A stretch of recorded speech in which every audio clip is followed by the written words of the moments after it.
souls. A Fae fantasy romance. Misha, Quinn. Scene 1. Sunrise in the dense forest. The crimson sun rose over the dense, snow-covered forest, flooding first the tops of the centuries-old pines that form the backbone of this dark mass of trees. Like giant guardians, the pines towered high above the surrounding trees, their mighty branches creating a thick green carpet that seemed impervious to sunlight. Then its red rays penetrated deeper and burst in beams of bright light through the crowns of the spruce trees below the crowns of the pines. With their dark green coniferous needles, the spruces welcomed the first rays of sunlight that penetrated through their thick crowns, diffusing and creating playful beams that shimmered in the surrounding spaces. Then, the sun illuminated the trunks of the pines, but still could not penetrate the trunks of the spruces. The dark, mighty trunks of pine trees, several stories high, rose toward the sky, as if trying to take every ray of light for themselves. The shadows from their branches created a labyrinth among the trunks that beckoned to the forest's depths, calling to explore its mysteries. Below, in the shadows, were the trunks of spruce trees covered with dark green moss and silvery lichen. Dark, almost black, the trunks of the spruce trees were hidden from the sunlight, and only the flickering glare of light shone through their thick needles, illuminating the dark corners of the forest. The semi-darkness reigned inside this gloomy forest shelter, filling it with a mysterious atmosphere. When the sun's rays reached grass level, they finally touched my face, which was turned toward the rising sun. I was lying on my back with my arms spread wide apart, and my head slightly turned toward the rising sun in the vain hope of escape. My body was senseless. I felt nothing. Neither the cold of the grass covered with light snow nor the cold of the wind that fought me, walking through the forest below and carrying the dry snowflakes of the snowstorm that had played out. My hair, blonde and long, was strewn across the snow. My hat, made of blue satin and richly embroidered with silver threads, was trimmed with the fluffy fur of an unknown animal, and was lying far away from me. Swept my eyes around, as much as I could do, without moving my head. Everything around me was immovable, except for the snowflakes swirling in the drifts. It seemed like I should not try to move either. I so fit this picture of a world where everything was frozen and seemed inanimate. However, the pines were alive, and so were the firs. They just seemed immovable, but inside them, the juices flowed, and their roots gave vitality to the trunks and needles. And the wind, spinning the snowflakes that flew above me in circles as if in a dance, was also full of life. I too seemed inanimate. Knew it was time to get up and find a way out of there. I could not pretend to be dead forever the way some bugs did, falling on their backs at the first sign of danger and folding their legs upward so they would not whet the appetite of their enemies. I moved the fingers of my hand slightly. They were icy. I glanced at them, turning my head to the left as hard as I could. My hands were like porcelain, white fingers, blue nails, and almost insensitive to the cold or my brain's commands to move. But gradually, attempt after attempt, I could move the fingers of that hand, clench them into a fist, and finally rest my hand on the snow-covered ground. I leaned on my elbow and raised myself slightly off the ground. My arm shook, as did my neck, which did not want to hold my head straight. But I overcame my weakness. Had to find out if I could continue my hard journey at all costs. The sun rose higher and turned from purple to yellow, but the clouds above it did not promise its long light. Realized it was useless for me to wait for its rays to reach me, so that I would warm under them and be able to get up and continue my journey. Now I had to act, and I had to hasten. Had to find Thunder, my beloved husband, king of the Fae. I followed the footsteps, he left behind in the fantasy world of the Fae. Still, I lost them yesterday when the great vampire, the principal enemy of thunder and his faes, got in my way. As I rode Mariana, my favorite raven horse, through this enchanted forest, I felt some movement in the stale air. The horse stopped, and his ears perked up, hearing something dangerous ahead. The great vampire appeared out of nowhere, like a nightmare come true. He was dressed in expensive, elaborately tailored dark robes that encased his lean body and radiated a sinister elegance. His thin, bony figure seemed ethereal and awe-inspiring. His long black cloak, lined on the inside with scarlet silk, swayed gently in the wind, giving the illusion of wings, ready to unfold and carry him into the night sky. On the great vampire's bony shoulders sagged a snow-white shirt, carefully buttoned to his chin, where the collar, neatly ironed and starched, emphasized his aristocratic posture. Each button of this shirt was encrusted with small black faceted stones. The vampire's hands were so thin and pale that they looked more like marble sculptures than humanoids. He clutched a heavy cane with a silver skull-shaped headstock, from whose jaws small chains dangled. The great vampire's face, haggard and lifeless, was like a death mask. His pale skin, so thin that dark veins were visible beneath it, gave him the appearance of a creature who had long since lost contact with the world of the living. His deep-set eyes, black as the abyss, radiated coldness and indifference. His lips were slightly open, revealing sharp dagger-like fangs that glistened with every movement. This monster stood in the clearing ahead, on our path through this gloomy forest, and looked toward the sunset, away from Mariana and me. Its gaze, staring off into the distance, was full of ancient longing and memories of when it was still alive. And though the great vampire had not noticed us yet, we felt his presence like a cold, penetrating wind. I did not know what the vampire was looking at, but I realized that if I could not get out of there, I would be his dinner soon. The great vampire had a taste for human blood, after all. He could not drink Fae blood, and so he only fought with them for the right to live in this world. Mariana suddenly reared up, and for a second, distracted from what the great vampire was doing, I grabbed her mane to keep from falling. But it was too late. The horse trotted silently away, straight into the thicket. Realized the vampire had somehow affected it, and the horse ran in panic away from that cursed place where he was standing. Some tree seemed to reach out its branching hand toward me, and I fell straight to the ground, swept off the horse's back by it. The light of the sunset faded, and I was plunged into darkness. After a while, I woke up and realized that Mariana was not there. Could not move my arms or my head, and just lay there on the cold ground, waiting for the great vampire to come to me and end my life with a single hand. That was why, by sunrise, I was still lying on the icy ground, lightly dusted with light snow, pretending to be dead. Because I had to pretend to be dead. Otherwise, the great vampire would have found out I was still alive and tried to carry out his terrible plan. Fed up with him playing games with me. The great vampire was Thunder's enemy, and I was not someone he had messed around with. The perennial problem was that they were both practically immortal. And I, knowing that Thunder as a hi-fi could not just disappear, so when my husband did not show up after one of the battles with the great vampire's retinue, I was not alarmed at first. I believed Thunder was invincible.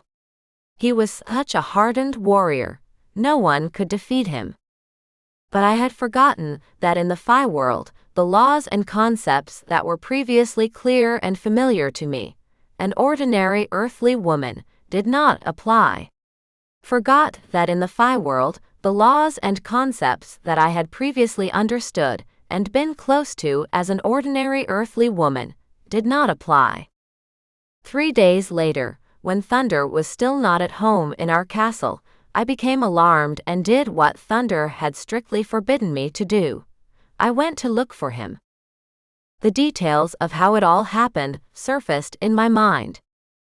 Thunder did not return from his battle with the master vampire, and on the third day, I realized I did not have the strength to sit at home and wait for him. Somehow, that he was mortal after all gave our love to him a flavor of bitterness.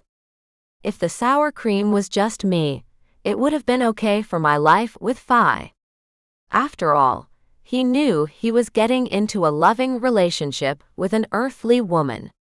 Yes, the Fae were also earth creatures, but their capabilities far surpassed those of humans. At least, that was the case when the Fae were in their world of elementals. If I knew how to make my life as long as he did, we would be happy. Or rather, I would have been even happier. I had not noticed that Thunder cared that, in his mind, I would soon grow old and die before him. Of course, at my age, I was not even 30 yet. I seemed eternal to myself. But compared to the history of his family, castles, and kingdom, my life seemed like a small stream that would soon run dry and turn to dust. I stood at the window of his and my bedroom in his main castle, in the center of his kingdom, across from the vast cathedral. I looked down longingly at the rough cobblestone sidewalk. Everything in his kingdom was as I had imagined from my history books, the small kingdoms of the Middle Ages since the Nativity. I could not compare it to anything else. I needed to become more familiar with world history, and I was comparing his kingdom to what I could imagine. Sometimes the entire world around me and Thunder, my husband, seemed to spin in a whirlwind of events. And one of them, an important one, was the next battle between Thunder and the great vampire. I remembered the first time I had seen the monster withered figure of the old man who had squeezed my throat with his bony hand so tightly that I could not breathe. Thunder had saved me from the vampire, but there was still the unpleasant sensation of icy fingers on my neck, a hoop of stone around my neck that kept me from breathing. I had often asked my husband what these regular battles with the great vampire were about, but I never got a simple answer.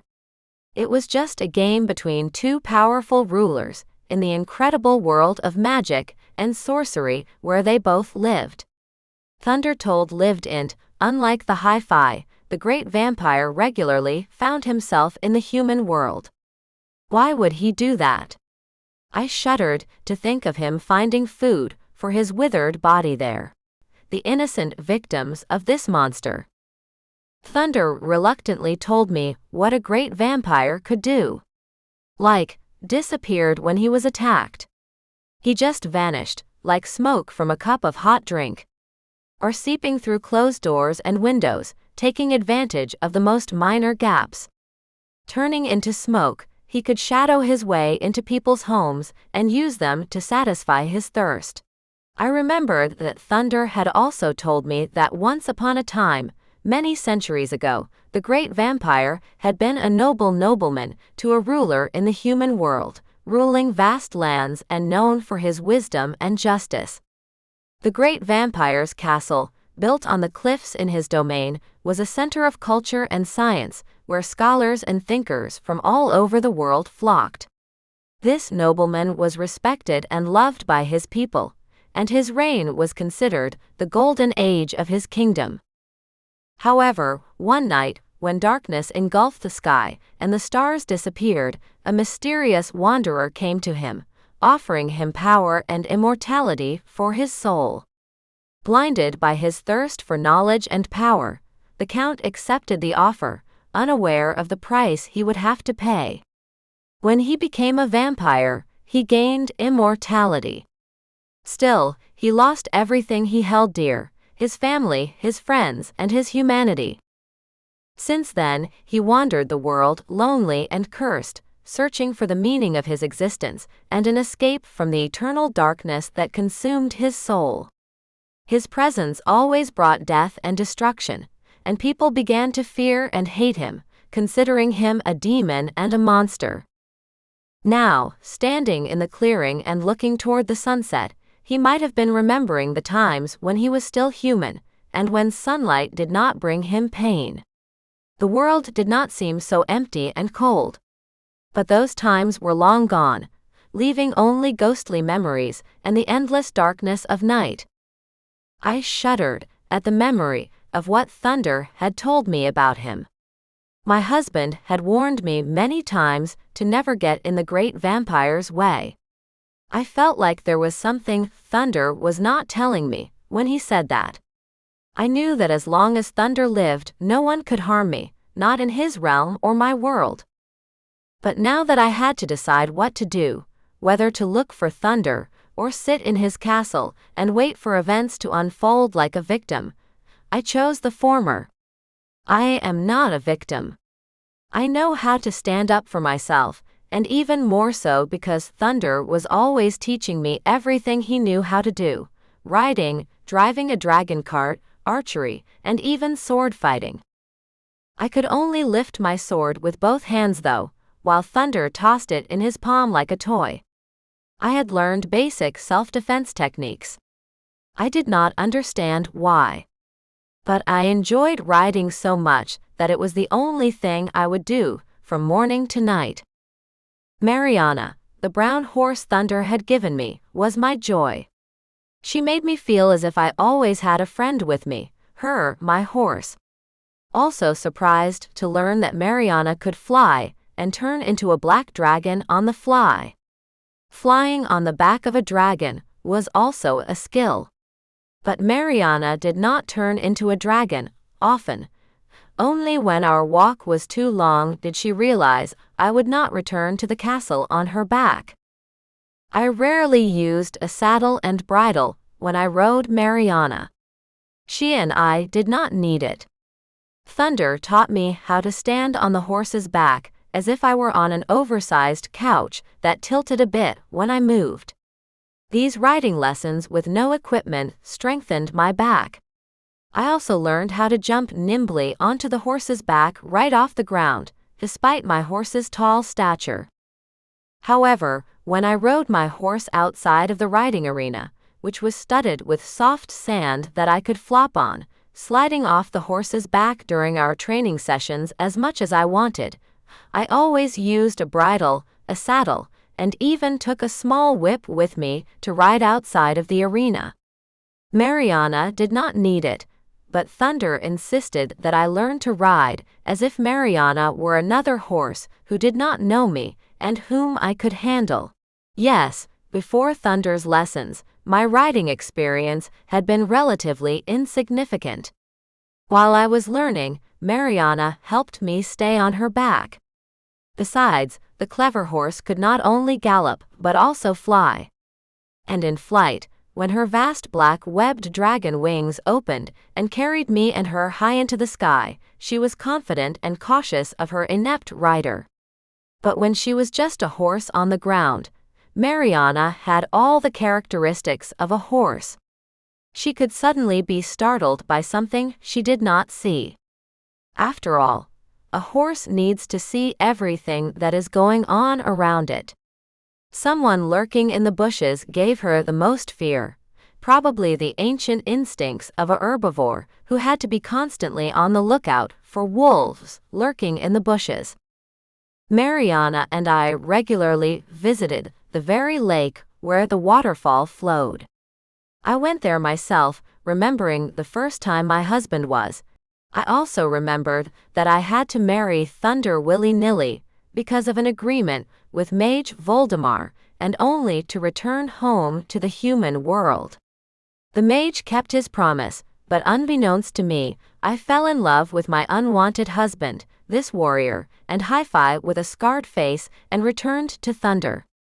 It was only then that our love was fully manifested, and we could not live without each other. However, life has shown that all those loud slogans about "we can't live without each other" were not quite real. In fact, Thunder disappeared from my life, and I continued to live without him. But I would find out where he had gone and what had happened to him. Time passed, and memories of my past life and my lost happiness flowed in a light stream in my soul, but I had to decide how to act. Could not act yet though. I was still in shock from hitting the ground. Luckily for me, the great vampire did not appear near me. Perhaps he had not noticed my horse, and I was in his path at all, which was my luck. I, not knowing yet how to deal with the consequences of hitting the ground, decided not to test fate, and just stay in the same position until I realized whether I could get up from the ground on my own, or whether I would have to wait until some giant snake, of which there were quite a lot in the Fae Kingdoms, got an excellent lunch as me, still alive, and even a little warm. The snowflakes kept flying above me, and lay weightless feathers on my face.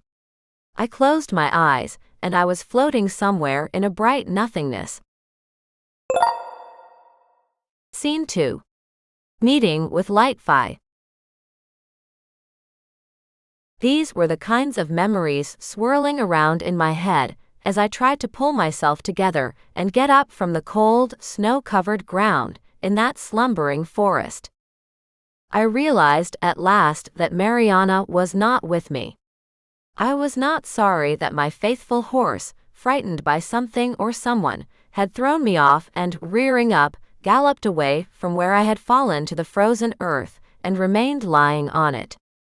Perhaps someone had frightened my horse on purpose, and I could not stay on his back. This is how my life, or rather its recent and most vivid events, including the fall from the horse, passed before my eyes. All this lasted until I heard a thick male baritone above me, clearly not addressing me. "Look who I found. What a beauty. What's she doing here? She's all white. Is she dead?" I opened my eyes and saw a man leaning over me, scrutinizing me from head to toe. His mane of long white hair was gripped and pulled back to the back of his head with light leather straps. His light, almost white eyebrows flew like surprised birds over the blue eyes of the slender, handsome Fae who regarded me with clear amazement. I moved my arm and tried to get up again. The man leaned toward me and pressed my chest to the ground with his palm, preventing me from getting up. "Don't move. You can't move if you're alive. The great vampire will be here in no time, and before you know it, he'll take you with him," he whispered to me and put the index finger of his other hand to his lips, urging me to silence. I remembered that Thunder's hands were scarred from constant training with weapons and battle. But this Fae hands were more like those of a skilled musician than a warrior. I still did not understand why Thunder rarely used his magic to avoid physical fighting. To my shame, I did not even know what kind of power Thunder had since he was a high Fae and the lord of his kingdom. From something I noticed that this fair-haired Fae had stunning fingers, long, firm, and at the same time very well shaped. This Fae was clearly one aristocrat of these realms. I knew well that even warriors like Thunder could not remain injury-free in this magical world. Though his scarred face, which had so frightened me at first, I now remembered it as beautiful, as if it did not have the scar that had dropped one half of Thunder's face. And when the great vampire showed me Thunder's ghost, there was no scar on my husband's face. Suddenly, the thought occurred to me that this vision had been created a long time ago, and that was why there was no scar on Thunder's face. Yes, this Fae was the opposite of Thunder, blonde-haired, with almost white skin. This Fae was slender and supple, and it was also quite like black and white, in complete contrast to the appearance of Thunder, who was also tall but mighty as an oak, and with a black mane of hair. I could not understand why it was bothering me now, though. Besides, I was not moving anyway. I was so cold it would not have worked. Had to do something about it, so I whispered, "What do I do now? I have to move on." The Fae looked back again, and from behind him came 2 other Fae who looked very much like him, tall, slender, and blonde with gray eyes. They did not look like brothers, just one type of figure and appearance that made them look like they belonged to some group of Fae I was unfamiliar with. "What is she doing here?" one of them asked in a whisper, looking at me with some apprehension, addressing the Fae who had first spoken to me. "We all need to get out of here fast," the first one said, glancing around. Then he froze and remained in that pose, staring into the forest. The other Fae also froze, the one kneeling beside me and the one standing far away. Suddenly, I heard the cracking of branches, the sound of a giant creature pulling apart branches, and a snort. The branches of the bushes parted, and out of the forest came a brown horse. It was Mariana. My horse was here with me again, and that meant that I had a friend and helper in my quest to find Thunder. Now Mariana was under saddle and bridle. My hunting accessories were tied to Mariana's saddle, a bow and quiver with arrows, knives, and game bags. Also tied behind the saddle was a twisted blanket made of the skins of some magical animals that were occasionally hunted by the Fae. They still needed food, though they possessed magic. All these things promised me I could continue on my way and not wait for the approval of these Faes. Getting to know them better and asking them about the local world and their kingdom might be worth it. When I saw my horse and my belongings, which she had kept despite the difficulty of getting through the forest, I summoned all my strength, stood up sharply, and without waiting for the approval or disapproval of my new acquaintances, sat down on the ground with my knees bent and my arms around them for balance. I had to bend my head down, almost resting it on my knees, for my head immediately became dizzy from the effort, and my eyes darkened. Weakened from hitting the ground and the cold, I could not yet stand up on my own. But I hoped Mariana would help me onto her back, so that I could continue on my way in the saddle. My new acquaintance, apparently realizing that I was determined not to lie motionless on the ground any longer, whispered to me, "Well then, my beauty, I see you have character." From his unusually proportioned face, I could see that he was both pleased and displeased with my actions. The Light Fae, as I already had nicknamed him, moved a little aside from me, and the horse came straight toward me. I held my hand to Mariana and whistled lightly and peculiarly, as only she understood that characteristic whistle. The horse tucked its front legs one after the other, and rested on its knees with its hooves tucked under it.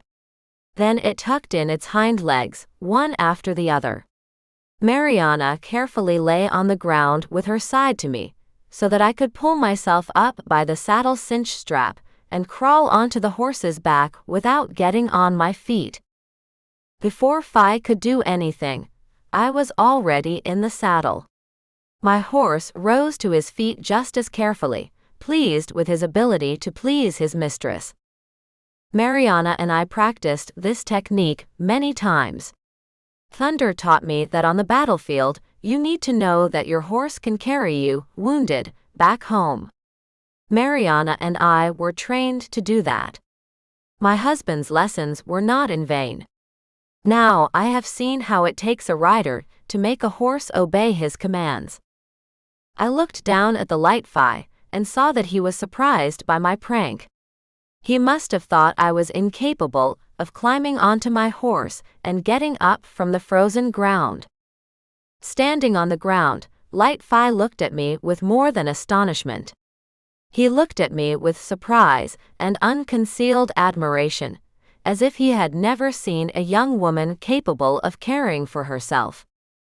I was amused by this, but I had to move on. The purpose of my journey had yet to be accomplished. Whatever the damned great vampire had told me about Thunder's fate, I still did not know how to find my husband, if he was alive, and if he was, where he was, and why he was not coming back to me and my kingdom. I led the reins lightly, releasing them, and clutched their straps in one hand so that the other held on to the edge of the saddle. Then, I put a little pressure on the horse's side with the shin of my foot. Mariana obediently, turning in the opposite direction to this pressure, walked smoothly away from the 3 Fae men. The first of them, Light Fae, stood a little ahead of the other 2. Even without turning around, I could feel him staring back at me in admiration. Somewhere in the back of my mind, a thought flashed through my mind. He's very attractive, and then it disappeared. I was on my way to find my husband, and I did not need anyone else. Such carnal thoughts were unacceptable for me in the status of a widow or an abandoned wife. Scene 3. The Widow and the Great Vampire. With Mariana, I was not afraid in the dark forest.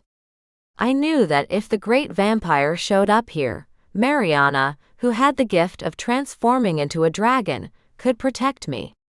I was not 100% sure of that, since she had already dropped me to the ground in front of him once.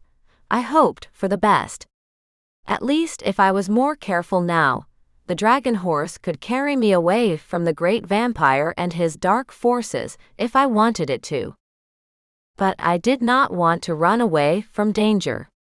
It was only by coming face to face with this terrible creature of darkness that I could learn something more about my husband's fate.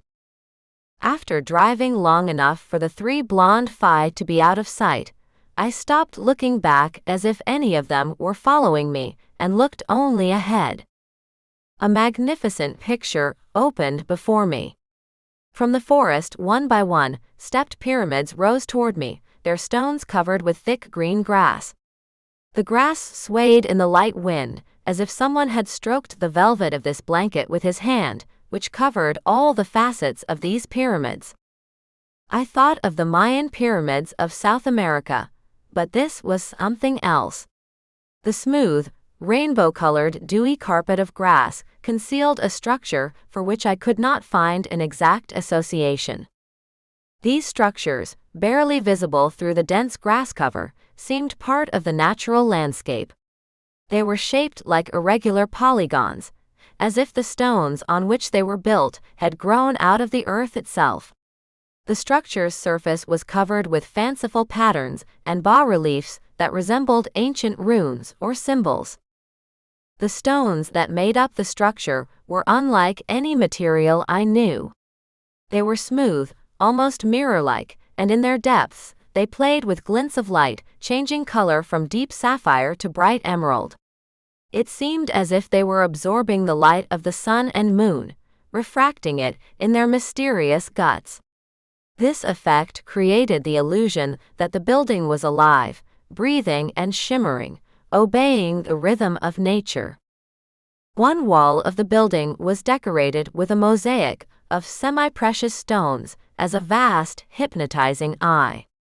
The eye seemed to follow my every move, radiating invisible power and wisdom. The rest of the walls were studded with tiny flecks of an unknown mineral that shimmered in the light like stars in the night sky. The grass, so thick and soft that it was like a carpet, enveloped the building, almost completely concealing it from view.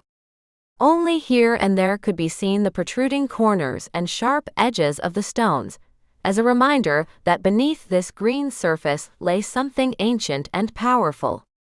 It seemed as if nature itself was guarding these ruins, not allowing them to be fully exposed to the world.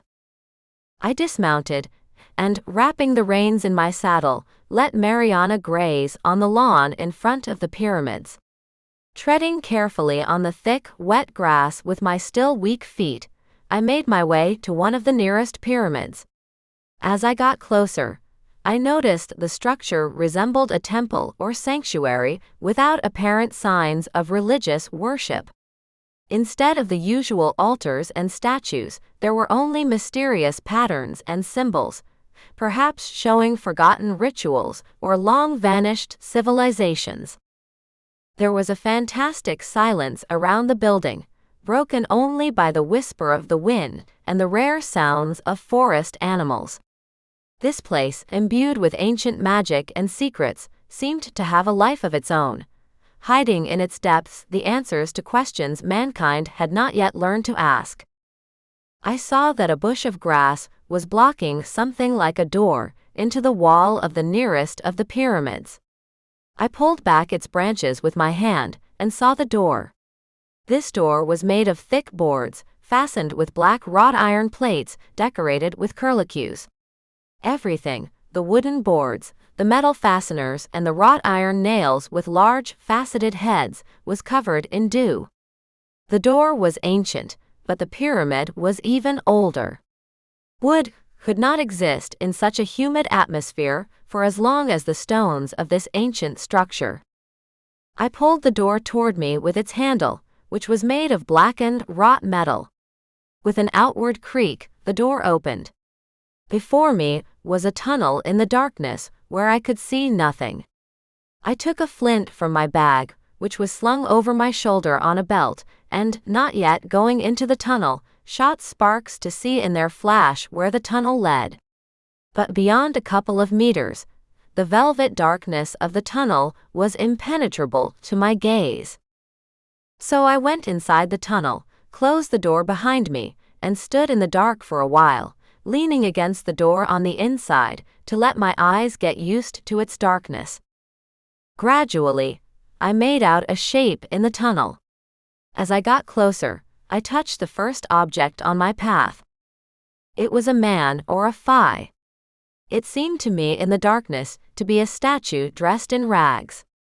I ran my hand over its coverlet, and in horror, the veil that covered the face of the statue fell to the floor with the dust of centuries, and the terrible truth was revealed to me. It was a mummy.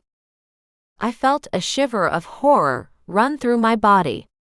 But I pulled myself together, deciding that since this mummy had been here so long that it was almost dry wood, I was in no danger from it. It would be far more dangerous to suddenly run into those who may have contributed to this man or fae becoming a mummy. I needed to be more wary of the living, or rather the half-living creatures that were vampires. They were the ones I had come here for, though. I did not want the great vampire to find me, but I had to have the surprise factor on my side if I did. It was better to stumble upon the vampires myself than to wait for them to pounce on me from somewhere. And then a light wave passed through the tunnel air, bringing with it a grave chill and the smell of decay. The great vampire himself emerged from the darkness of the tunnel. The creature's face, covered in thin parchment skin, complemented the appearance of a withered body dressed in a spacious dark robe and mantle. He did not need them. One could see them in the darkness. But the vampire's eyes were shining so brightly that I could not take my eyes off his face.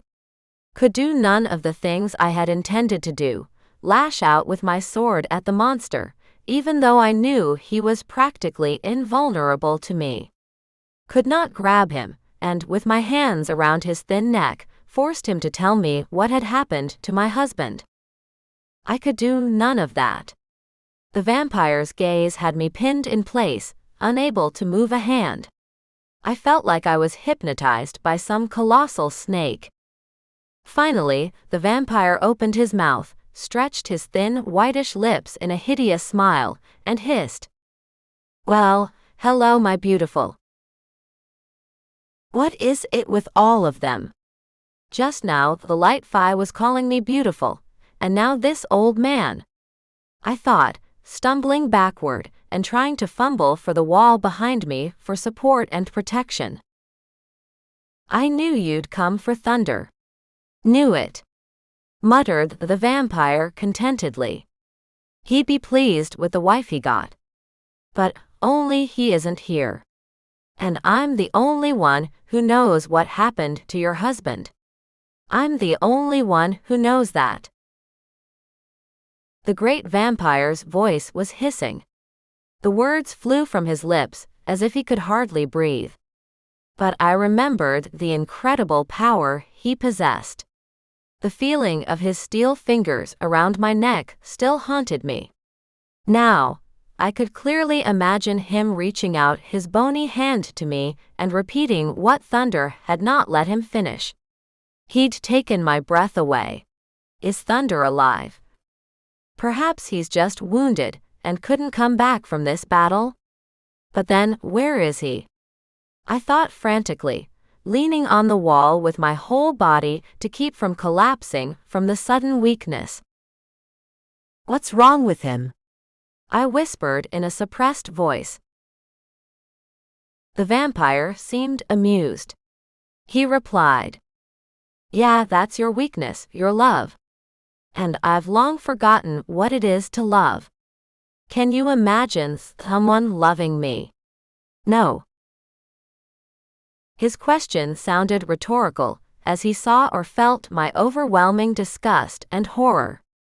I did not answer. I knew it was useless to show this monster anything but fear and disgust. Great Vampire would not understand. The vampire continued. "You're looking for Thunder, your husband. Am I right?" "Yes," was all I could whisper, trying to find the words to convince this monster to tell me the truth. "You want to know the truth, don't you?" He repeated my unspoken question by some miracle. The truth cuts harder than a knife, my beauty. I pushed off the wall and stepped forward toward the great vampire. "Yes, tell me the truth, great vampire. I want to know what really happened to my husband." He stood still and stared at me, turning and tilting his head slightly sideways like a bird of prey. His sharp, downward curved nose was like the beak of a vulture looking at its prey on the ground.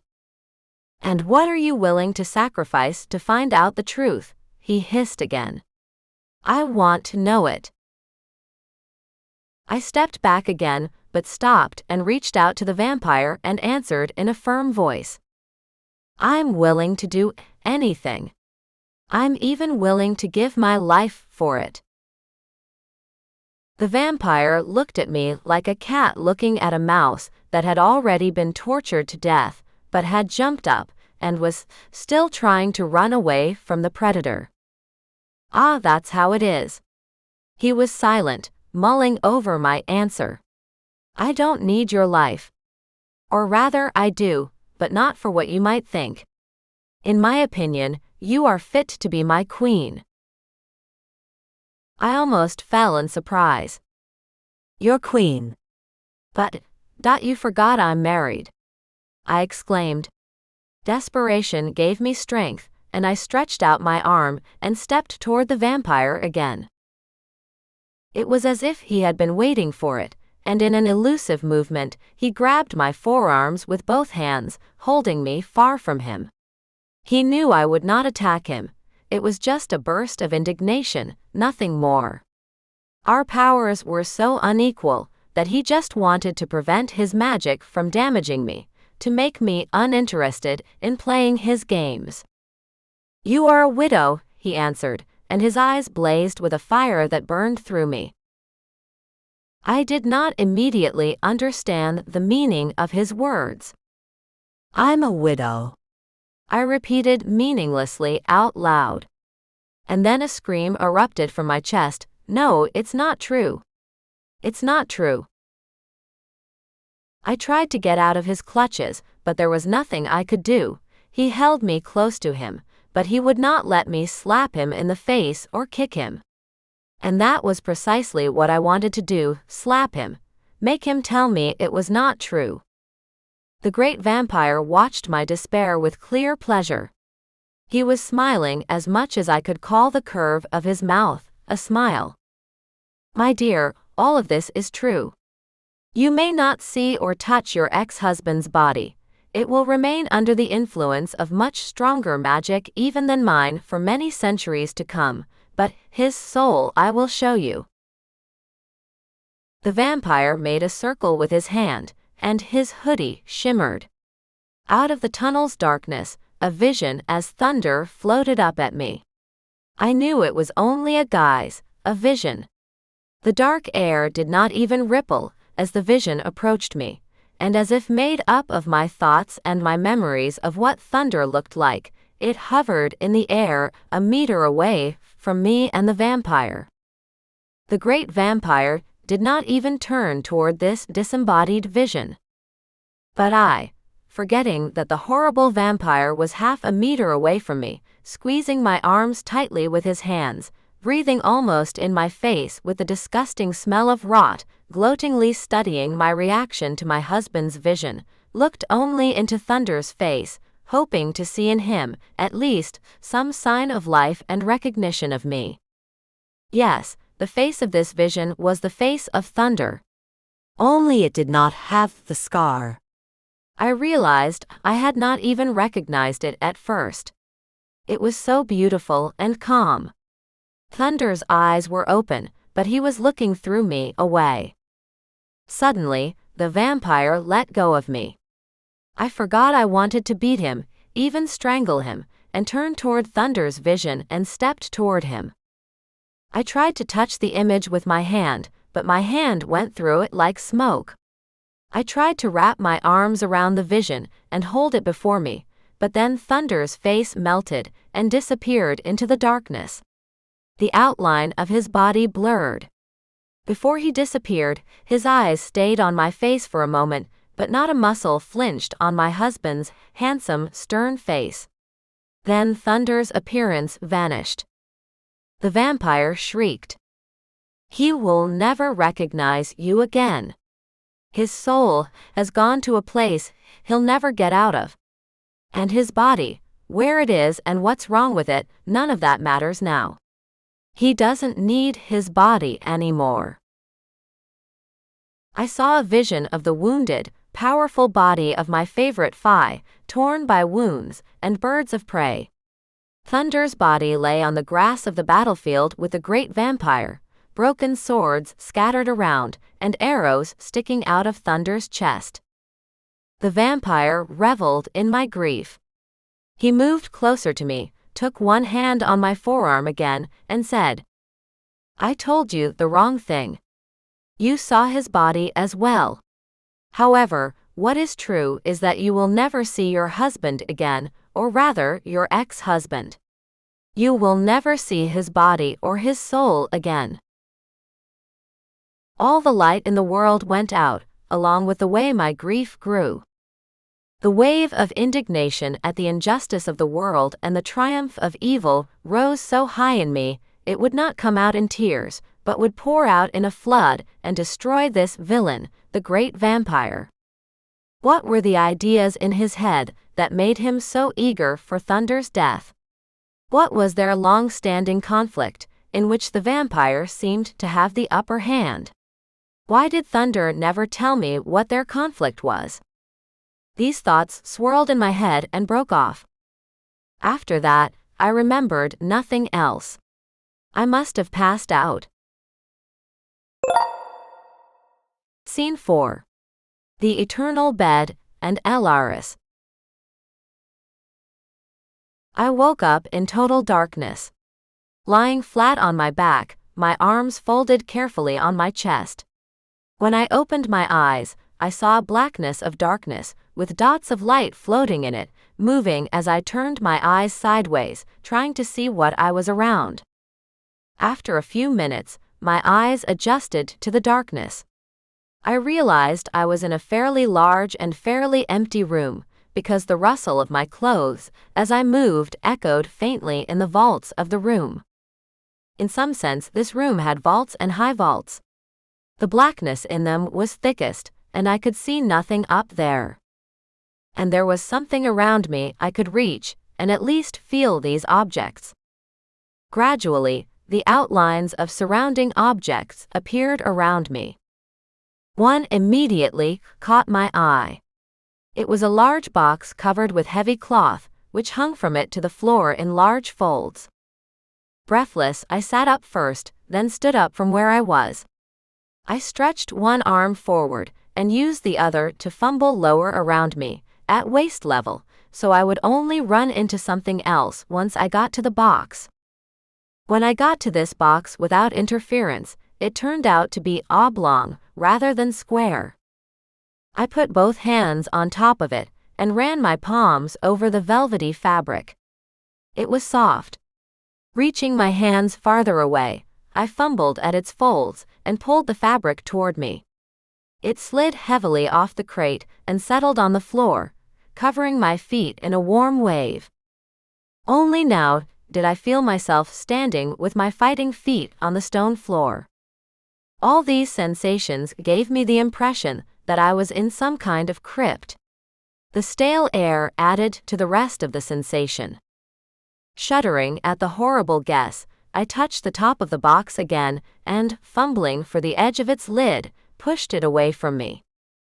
The lid shifted and fell to the floor behind the drawer with a clatter. I placed my palms on the edge of the box and felt some sort of padding inside it, satiny to the touch and with some cushioning that softened its walls. Nothing but that it was a coffin came to my mind. And then a light burst into the room. Someone had opened the door from the outside and shone a torchlight into the room. I squeezed my eyes shut and covered them with my hands. It was so painful to look out of the almost total darkness and into the firelight. This someone, holding a torch in one hand, held out his other hand to me, or rather, gave it to me to grasp. Still holding on to the crate's edge, I glanced briefly at the man who had entered the room and saw nothing but the dark silhouette of a tall man in what looked like Fae clothing.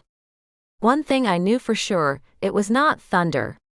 The hope that he would be the one to enter that dungeon with the hump in the middle still lingered in my soul.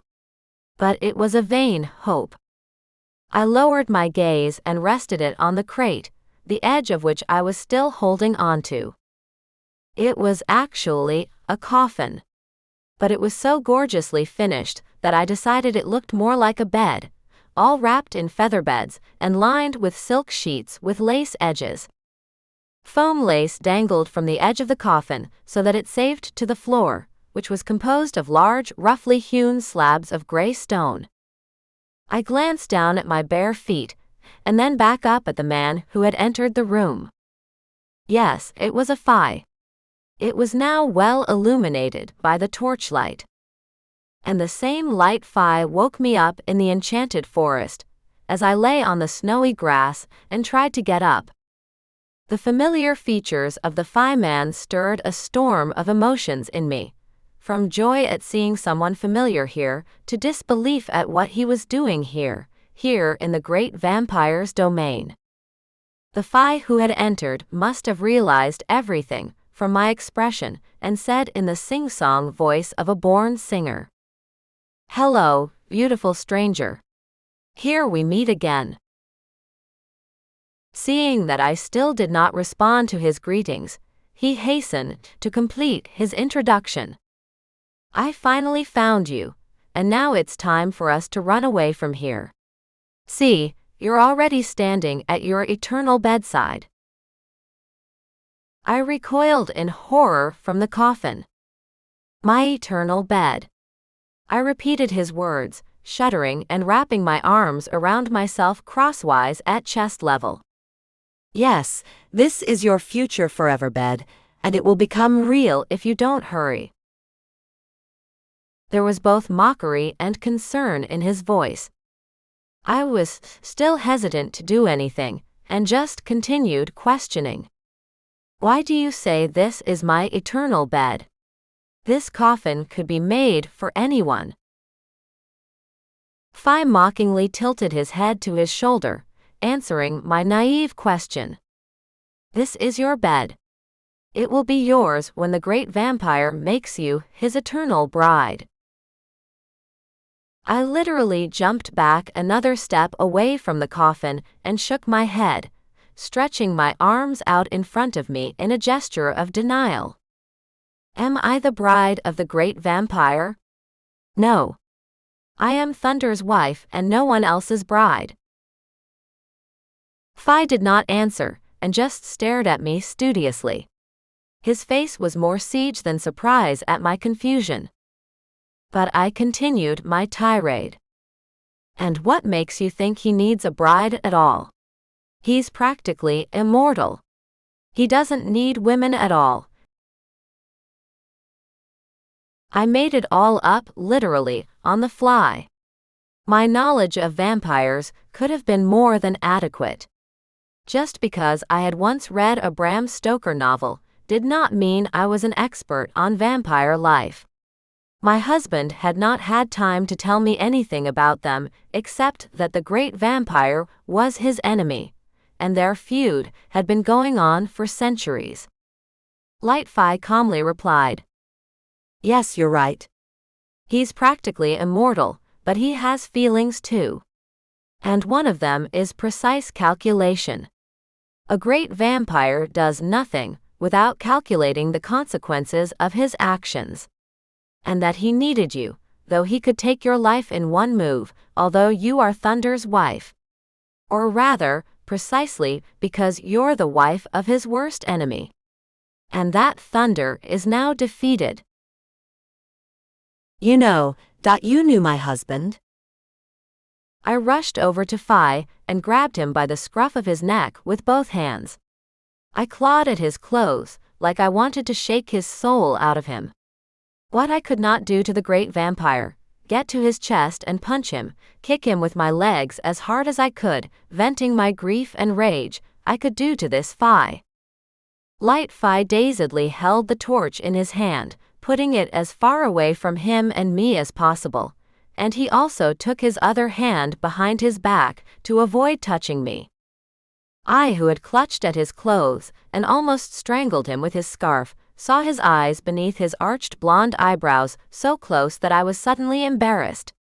My impulse was unusual for their unhurried world, where someone predetermined everything. Light Fae was still standing there without moving, embarrassed by my impulse. That some simple woman was suddenly hanging around his neck, holding him by the collar of his finely laced white shirt, trying to get more information out of him, was bizarre. Or he liked it.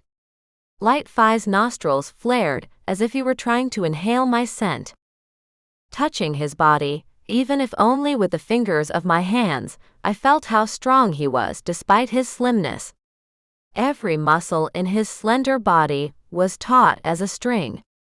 The Fae man's hot breath enveloped me like a warm, fragrant spring wind jet. I thought I could smell the scent of summer herbs in his breath. However, his whole appearance and manner of movement reminded me of a strong and flexible beast of prey, ready to leap. I, still holding him by the collar of his shirt against his chest, took a half step back from him. I was frankly embarrassed now. I could not understand how I could feel anything attractive in another man, when I had just received confirmation that I could not say goodbye to my beloved husband's remains, could not bury them in his kingdom, next to the Fae, who were loyal to him and loved him, their powerful and magnanimous lord. Light Fae did not move. The torch flame in his hand burned steady, and its smoke drifted into the open doorway. Suddenly, there was a rustle behind me. Fae turned around quickly, listened, and then, turning back to me, looked anxiously into my eyes, speaking in a whisper. That's it, my beauty. We have to go. Are you coming with me after all, or are you going to stay here getting used to your new bed? Even in that anxious tone, he spoke witticisms to me. His voice had a note of outright mockery in it, and the pupils in his light gray eyes now seemed as large as two dark lakes. They pulsed, contracting and dilating, hypnotizing me. I proudly raising my head, but lowering my gaze, released the collar of his shirt from my hands, and by an effort of will, freeing myself from his hypnotic gaze, said in a deep voice, "Okay, I'll go with you. Just where?" Fae, pleased with my decision, smiled, showing his smooth white teeth with slightly protruding sharp fangs that made his smile, combined with his slightly pointed ears, seem like something like the satisfied grin of a snow leopard. Fae touched my shoulder gently with his free hand and said, "My beautiful stranger, we're going to get out of here." "And where to?" "You'll find out in a little while." "But I don't even know your name," I shrieked, muffled, not objecting, just reminding him. I was already drawn closer to him by his hand, as if under his protection. The warmth of his body once more enveloped me in a shroud of drowning. My memories of the closeness of the body of the man you love and protect were still so fresh that I closed my eyes for a moment, letting myself savor the feeling. "My name is Elaris. Come." With those words, the Light Fae named Elaris rushed away from the dungeon. I did not want to be the bride of the great vampire. I did not want to sleep in that eternal bed. Ever. I only wanted to find my husband's last resting place, to return to the kingdom of thunder and mourn him and my lost happiness. I stepped after Elaris. Some force lifted me up and carried me after him. The torch sparks flared and burned my face and hair, but I did not care. My feet did not touch the floor, and I followed my savior and mocker down the dark corridors of some dungeon or dungeon. I did not think about anything but getting away from this world of darkness and vampires. Though I suspected I had seen no horrors at all yet. All the fears were only in my imagination, except for that one moment from the past when the great vampire had actually been ready to take my life. But that had been so long ago. That was back in that happy life when thunder had been by my side. Elaris and I raced away from the dungeon. Dark corridors flew beneath my feet, from which the torchlight, now fading and then flaring again with renewed vigor, revealed the openings of crypts or dungeons in which the horrified faces of the vampires awakened by our flight, and the torchlight glimmered. Or they were the humans or Fae that the great vampire had turned into his subordinates. I may become one too, after some time in this dungeon. I did not want to be one of them or their queen, the eternal bride of the great vampire. So I flew away, following my unexpected savior, a Light Fae named Elaris. Scene 5. White Castle Fae. All I wanted now was to sink down on clean sheets somewhere in my cozy apartment in the metropolis, bury my face in the lace pillowcases on the soft pillows my grandmother Lily sewed and gave me all the time, and cry. I wanted to cry, tearfully, endlessly, unashamed that someone would see my face swollen from these endless tears. But it was all in my imagination. In the Fae world, you had to keep your emotions in check. I had learned that when I had lived with thunder enough to understand the habits of his Fae subjects. And now, in front of this strangely attractive Light Fae named Elaris, I did not want to appear loose with my feelings. If the Fae respect restraint of feeling, I should be like that. After all, when I reappear in the kingdom of thunder, I must inform his subjects that they will never see him again. For that, now that I had learned that he was defeated and most likely dead, I still had to find at least the place where his body rested to get confirmation of Thunder's fate and to inform his or rather our subjects. And I had to be strong, stronger than they, his subjects, who would grieve not as I did, for their beloved, but for their lord and their lost happy life under his rule. I was reminded of examples from my school history course of how, with the sudden loss of a lord, unrest and turmoil can break out in the communities under his command. The subjects no longer understand who is to be obeyed, i.e., who makes the rules and forces others to follow them. I did not feel strong enough to act as the heiress of the Thunder Kingdom and try to take his place. I wanted to go home, but before I did, I just had to fulfill my duty to him, my lover. I clearly realized that I knew nothing about what to do now. I should have asked someone I could trust what the laws or rules of the Fae said about such a situation. I thought Mage Voldemar might help me, but he had yet to be reached, for lately he had stayed far away from Thunder and me, there in my former. I still needed to learn how to summon the mage here. As these thoughts swirled in my head, I realized I knew no one and nothing in these places where the search for my husband, or rather his remains, had thrown me. And the only one who could be of any help at all was Elaris. At least he was not trying to get something from me, like the chief vampire. But I still had to be careful with Elaris. I already experienced all the things the higher Fae could do, living with Thunder and watching them live. The life of a Fae was simple. The birth of a Fae, upbringing, growing up, various rites and rules, mostly related to natural cycles and phenomena, and death. Among the Fae that Thunder led in his kingdom, I did not see anyone who looked older than about 35 years old. Still, they were not immortal. But I had always hoped that all my husband's battles with vampires and the rest of this world's wickedness would not hurt him, and he had always come back to me.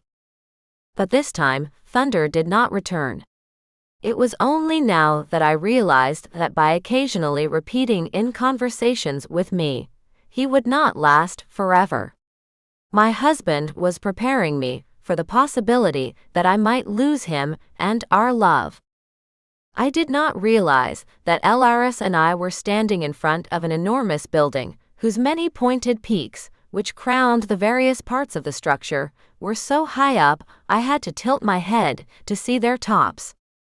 The building was constructed of light, almost white stone, carefully hewn and resembling neat milk-colored bricks that beamed from some powerful light source inside. Or rather, it resembled some kind of cathedral, made in the Gothic style, but almost white and translucent. I kept looking up at the peaks of the building, with my head tilted back. Suddenly, I felt dizzy and swayed, and instinctively grasped the elbow of the Fae standing next to me to keep me on my feet. Elaris looked down at me in surprise. Without words, I realized he was pleased with the impression the building made on me. "Am I understanding correctly that this is your house or castle?" I asked, regaining my balance and being as polite as possible. "Tell me about this castle. I love it." Yes, you got it right.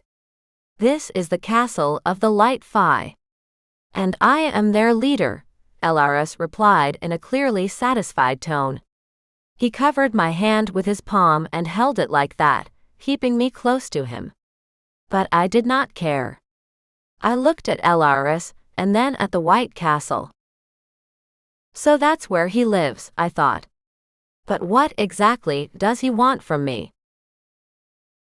I understood that the great vampire wanted to take advantage of my situation and make me his eternal bride to gain complete power over the kingdom of his enemy, whose widow I was now.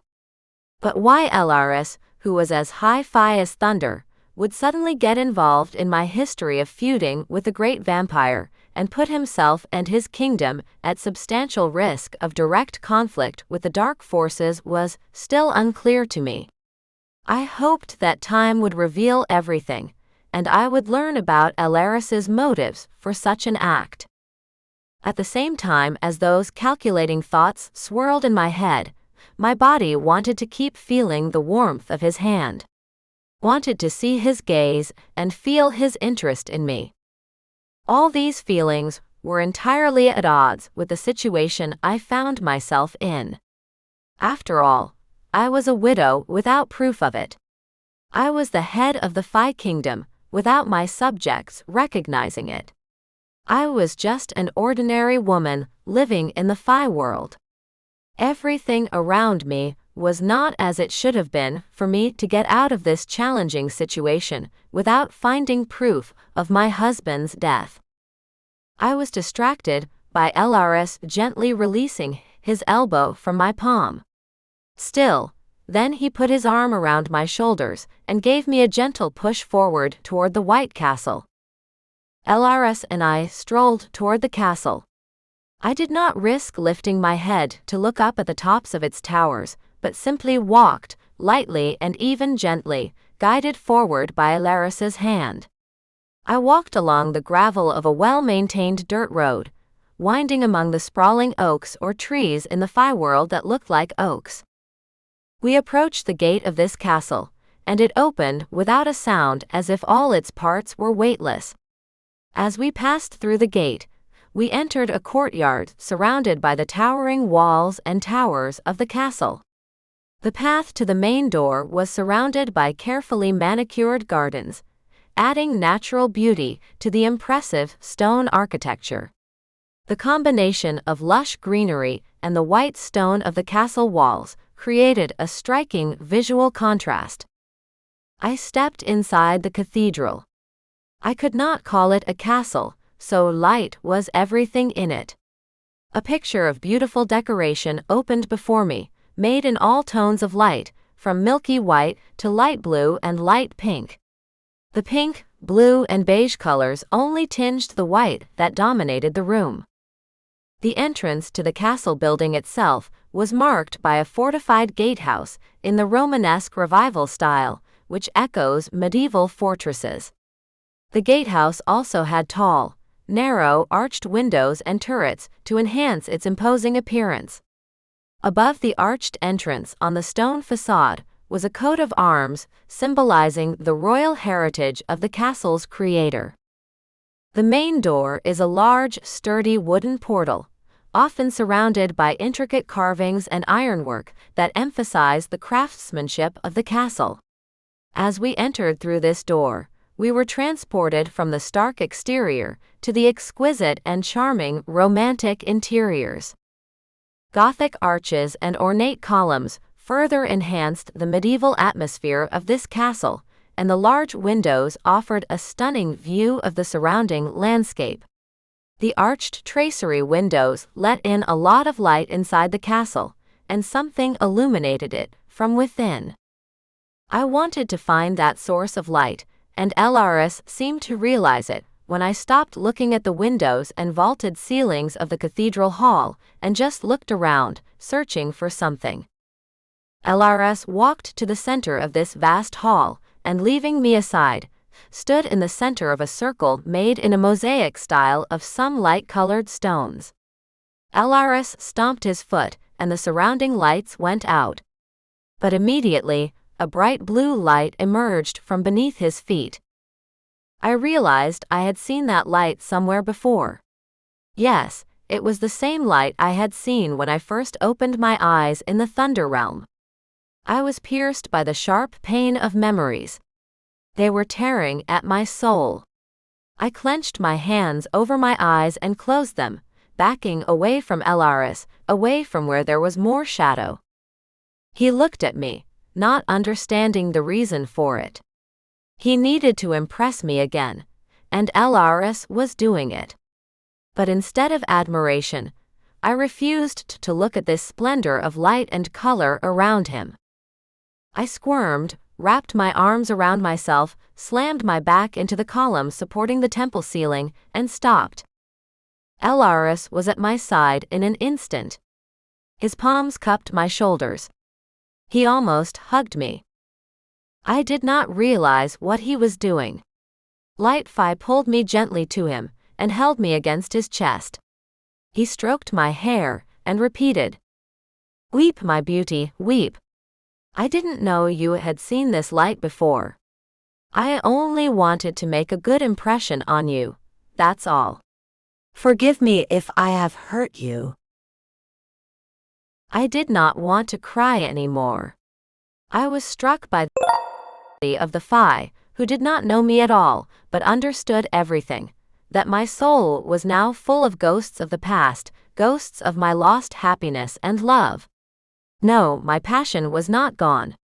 It was my love for thunder that moved me now.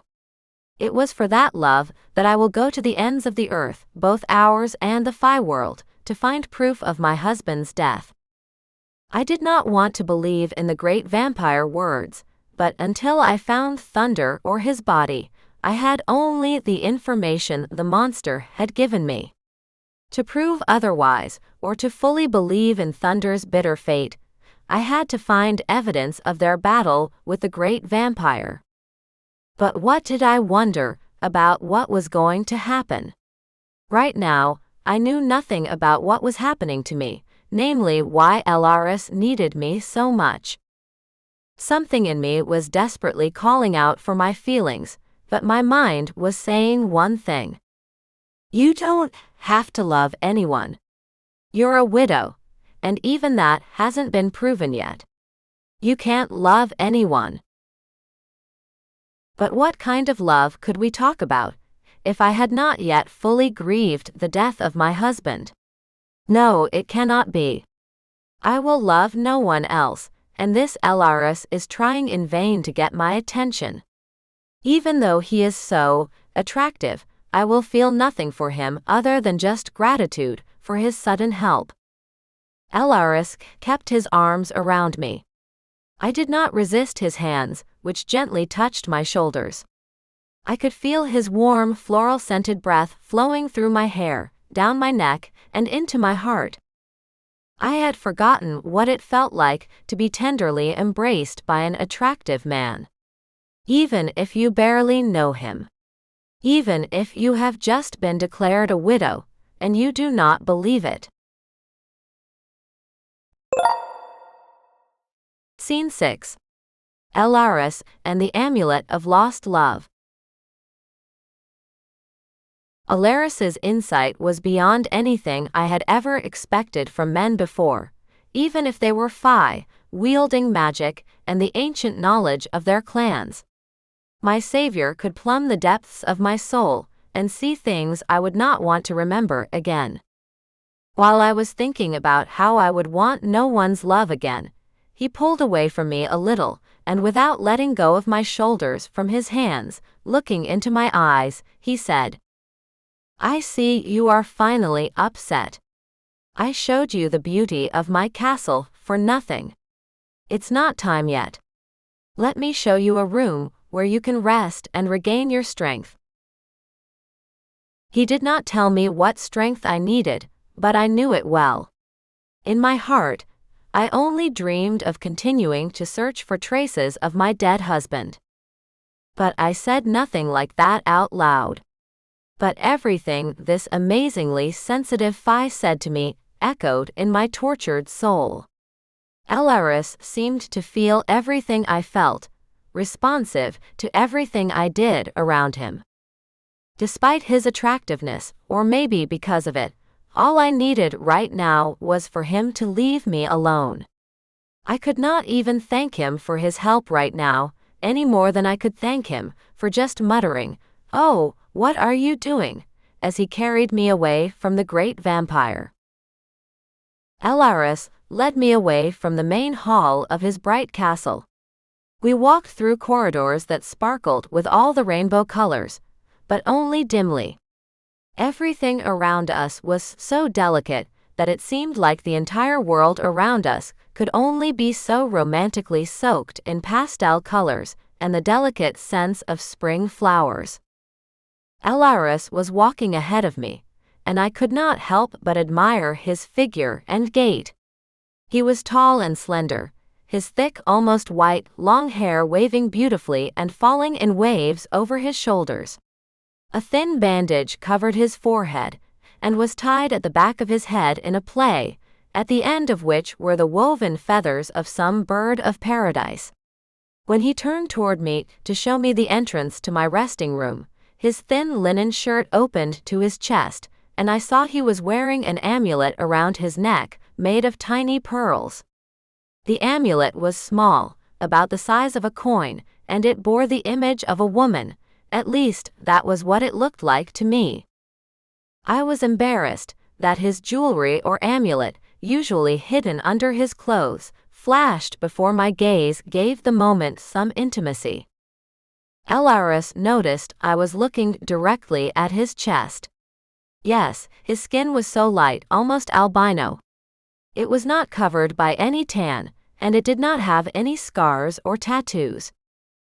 I would have looked at him curiously for a long time, but Elaris grinned and said, "You've never seen a man of Light Fae so close?" I had forgotten that he had been making fun of me constantly since our first meeting. Yes, this is the first time I've ever seen a man of Light Fae so close. You don't think that being married to Thunder, I let myself get this close to other men, do you? He almost laughed, reading and saying aloud my thoughts, and his smile lit up the whole place. He continued, "Yes, you know how to answer a provocative question with dignity." Elaris grew serious, and added, "I didn't know your husband, ex-husband, but I think that since he chose you to be his wife, he had his reasons. And he got the treasure, which makes me even a little jealous of you for him." What? Jealous? How dare you say that? I haven't given you any reason to think that. I spoke. My nerves frayed, and I raised my hand to punch Elaris. I was about to strike, but his hand was faster than mine. He clasped my wrist in his hand, and I felt he could be gentle, understanding, and stern. "You don't need to do that. You need to learn to contain your emotions. Otherwise, you won't find anything, as everyone can get you out of your mental balance just by pushing on your pain points of the soul," said Light Fae in an even but persuasive tone. "In our world, no one dares to punch a male Fae in the face, not even a beautiful woman like you." There was irony in his voice mixed with seriousness. Once again, Light Fae made me realize he was superior to me, both in understanding my own feelings and in reacting to them. I looked at Elaris dumbfounded, realizing he was right. He taught me how to behave in their world, something Thunder had never done for me. My husband loved me, but did not allow me into the Fae world enough to be considered his own. I did not know why he did not want me to get to know his subjects and their traditions better. Thunder had protected me from his world, and I constantly felt like an outsider in his kingdom. Not surprisingly, when news of his disappearance came, his subjects did not take me seriously. I was not trying to be their real queen, really. What kind of Fae queen am I? I had no magic, and could not defend myself or the surrounding people properly. Elaris realized I was completely inexperienced with Fae, and showed me how easy it was to piss me off. "Any fan of my kind will recognize that you are not in command of your feelings right now. Especially with us Light Fae, it is customary to test strangers this way, to see where the pain points are in their souls. And then you can see what makes that person mad. And then you can influence this person and make him or her give up their true intentions." He was lecturing me on psychology. He is a Fae man who would have to achieve his goals through magic and many other subtle or crude tricks. Elaris was still looking at me. He was rereading my thoughts right across my face. What kind of person am I whose thoughts are open to the Fae? Not to everyone, of course. But to Elaris, they were like an open book. I lowered my gaze and stared again at the neckline of my companion's shirt. The amulet hanging from his chest on a thin leather cord was carved from some kind of bone, tarnished by time and glowing with a strange, almost living, warm light. The bone had been polished to smoothness by the touches of the skin of his body, hands, and clothing, but it kept small natural cracks and irregularities that gave it the appearance of an artifact belonging to a bygone era. The amulet held my interest. I stared at it unashamedly through the neckline of Light Fae's shirt. Yeah, the amulet was worth a closer look. On a flat disc, the size of my palm, was a portrait of a gorgeous young woman. Around her image were carved mysterious symbols that seemed to shimmer and change shape depending on the angle of view. These symbols were surrounded by a blurred image that resembled an ancient map or a mysterious drawing that eluded complete comprehension. Every line and curve of the image was so finely and carefully carved that it seemed they were part of some ancient, magical formula. Tiny pearls were carefully inlaid around the edge of the amulet, shining with a soft, mysterious light.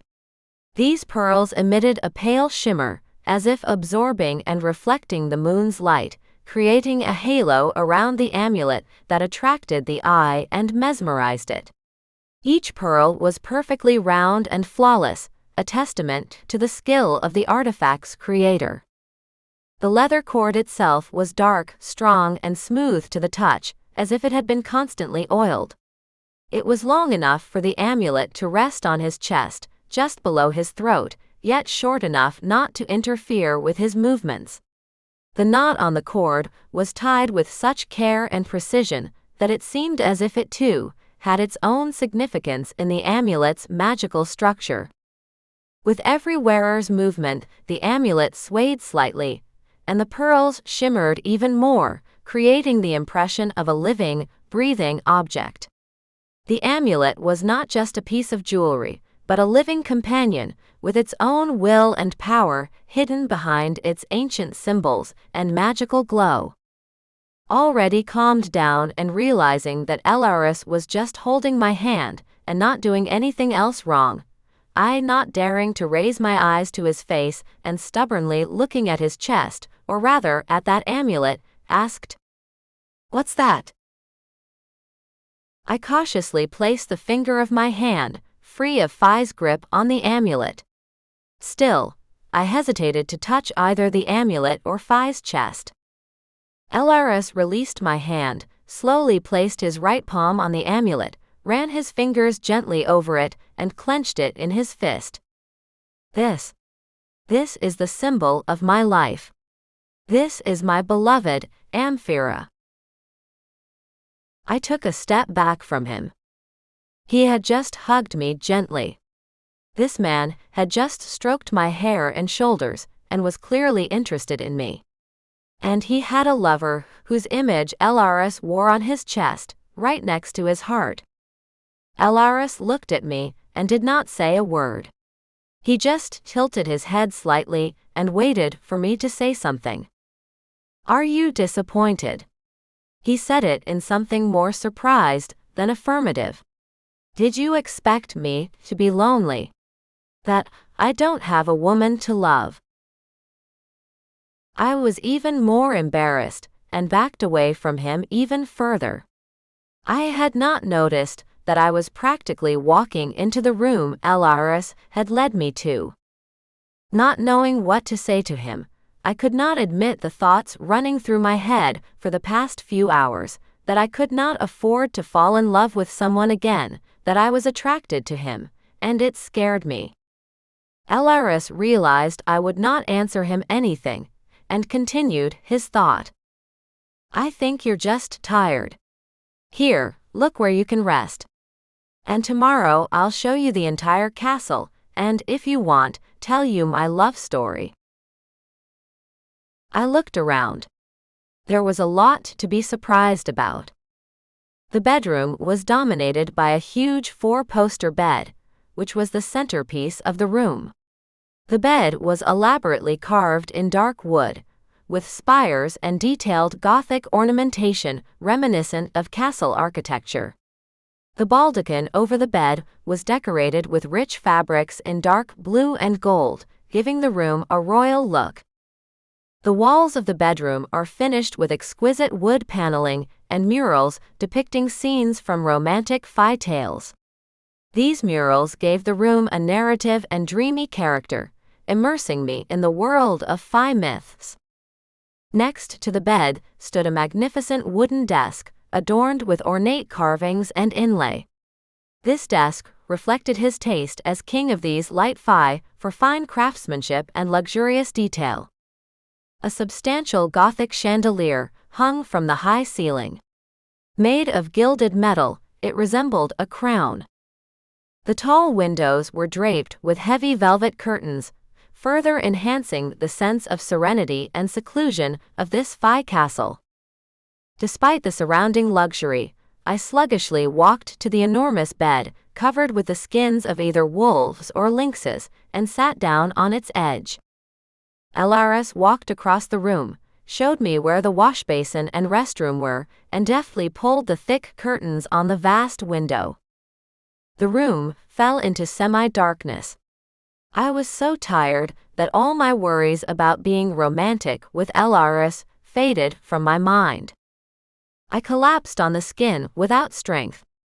I did not even have the strength to wash my face and hands before bed. Elaris walked over to the bed, deftly lifted my feet onto the bed, helped me get comfortable in it, and covered me with a large, hand-knitted woolen plaid. I felt so good that I almost fell asleep before I noticed Elaris light the fire in the giant fireplace in the far corner of the room, and leave the room. After a moment, my eyelids closed. I was asleep. It was the only thing I really needed now. Scene 7. 3 dresses and thinking out loud. The following day, for the sun was breaking through the heavy curtains that covered the vast windows of the room where I slept. I opened my eyes and could not believe my eyes. Before my eyes, right in the air, floated a roundel of the most beautiful dresses I could imagine. I realized that this smelled like Fae magic and glanced toward the door of the room. Smelled Fae magic in here, and I glanced toward the room door, where Elaris was sitting in a high-backed chair, very pleased with the effect he had had on me. And the dresses kept floating, twirling in a round dance over my bed, as if that was what they wanted. The first dress was stunningly beautiful. The bustier dress epitomized the elaborate and structured Fae fashion. This dress had a fitted bodice with a high neckline, often embellished with lace and intricate embroidery. The skirt was characterized by a pronounced bust at the back, created by padding or framing, which gave the dress a distinctive silhouette. Made of luxurious silk, the dress was richly decorated with beads, ruffles, and bows. The bodice had a boning and a pointed waistline, emphasizing the hourglass figure. The sleeves were long and thin and ended with lace cuffs. The second dress floated in the air right behind the first, and I looked at the stunning outfit. The ball gown was clearly meant for formal occasions, and featured a voluminous skirt and fitted bodice. This dress had a shoulder cutout, meant to show off my cleavage, and the skirt of this gorgeous dress was supported by a crinoline. This dress was made of taffeta and organza, and was richly embellished with lace embroidery, sequins, and pearls. The bodice had to be corseted to create a cinched waist, and the skirts comprised layers of fabric, creating the effect of fullness and flowing fabric. The sleeves were short and puffy, trimmed with delicate handmade lace. Despite the beauty of the first 2 dresses, I did not understand why I was wearing them. And the third dress was exactly what I could wear right now. The walking dress combined style and functionality. This dress featured a more natural silhouette compared to evening gowns, with a less exaggerated skirt and an emphasis on fitted, elegant lines. Made of a sturdy but stylish fabric similar to silk blends or thick cotton, the promenade dress included pleats, buttons, and contrast trim. The bodice was fitted, with a high neckline and long sleeves, and the skirt was flared but less voluminous than ball gowns or bustier dresses. This dress was accessorized with a hat and gloves of the finest perforated leather. I pulled myself up over the pillows, and suddenly realized that my body was directly touching the blanket. I was completely. What is it with all these fays and their stuff? I thought indignantly, pulling the blanket up to my chin. Why the hell would they undress me in my sleep? This is just some kind of mockery. Elaris was looking at me. He understood all my feelings like yesterday. He rose quickly from his chair, walked springily to the bed, and looking into my eyes, said calmly, but a little mockingly, "Well, my beauty, are you frightened?" I realized precisely what he was implying, and turned away from him. I frantically pondered the sensations in my body. There was nothing to show that anything else had happened to me during the night, except that my clothes had been taken off. I breathed a sigh of relief, and relaxing a little, turned my head again and looked him straight in the eye. I am not afraid. What could happen to me? I wouldn't want to happen to a noble Fae like you. It was the first time I had ever called him by his first name, and he clearly liked it. I held my breath, waiting to see if he might be angry that I was rebuffing him in his claims on my body, because there was nothing else to talk about. He and I barely knew each other. The first attraction I had felt for him when I met this Light Fae made me terrified that before I could grieve for my husband, my body was craving male caress, tenderness, and love. Elaris stood by the bed, looking at me strangely, tilting his head slightly sideways, and blurted, "You're not thinking about what you should think about. You're thinking about carnal love, but that's not what decides everything in the attraction of two souls to each other." I was ready to fall through the bed, straight to the floor of this room, and then straight into an underworld full of devils and vampires. He was rereading my mind. Elaris looked up at the ceiling, then at the dresses that were still floating in the air around my bed, and said in a different, much more casual tone, "But you forgot, you must choose one of these dresses. It's no good showing up in front of my subjects in the rags that the wet snow has turned your clothes into. And it's men's, which is not good for us either. In our kingdom, women wear women's clothes. Those are the rules. How do I tell him it doesn't matter to me what clothes I wear? Because I'm following my goal, and on the way to it, I just need to be dressed in something that keeps me warm and sheltered from the cold, protects my skin from the heat, and gives me the notion that I'm free to wear the clothes I choose for." But I did not say any of that out loud. Gave Elaris an expressive look, and gestured to the door so he could leave the room. Really, whatever I wanted to do next. First, I had to get dressed in at least one dress the Fae had shown me in front of my bed. Elaris moved to the window, pulled back the heavy velvet curtain, and turned to me, satisfied with something he had seen outside the window. "I'll leave you alone, don't doubt it. And nothing happened to you last night, don't doubt that either." I realized he had figured it out again, but this time, I was satisfied that I did not have to say it aloud. "All right, just go away at last." I said nothing out loud, I just pleaded to myself in thought. Elaris glanced at me briefly, his eyebrows raised, and his face took on the expression of an aggrieved child who could not play with a coveted toy. He stepped away from the window, went to the door leading from the room to the hall, and already grasping the handle of the door to open it, said, "I'll come for you in half an hour. I hope you can handle these dresses, for the cut should be familiar to you. Remember that you are the queen of the Fae." I said nothing back to him. Yes, I was familiar with the styles of women's Fae dresses. Thunder had given me everything I could wish for, and one of me had always hoped to wear beautiful dresses for pleasure and to maintain my husband's status. And now Elaris is offering me a selection of gorgeous dresses to choose from. But for what and for whom? I gave him a quick nod and lowered my eyes, signaling that the conversation was over. Elaris finally left the room. With his departure, the room I was in seemed darkened. The curtains were open, but I remembered that this room was at a considerable height, and there were no other rival buildings around the White Castle. So now I got out of bed, unashamed of anyone or anything. If someone undressed me, the way it was the maids or Light Fae himself, that was their problem. I felt no shame that anyone could see me even now, when I needed a good shower and wash my hair before putting on anything better than a mere rag.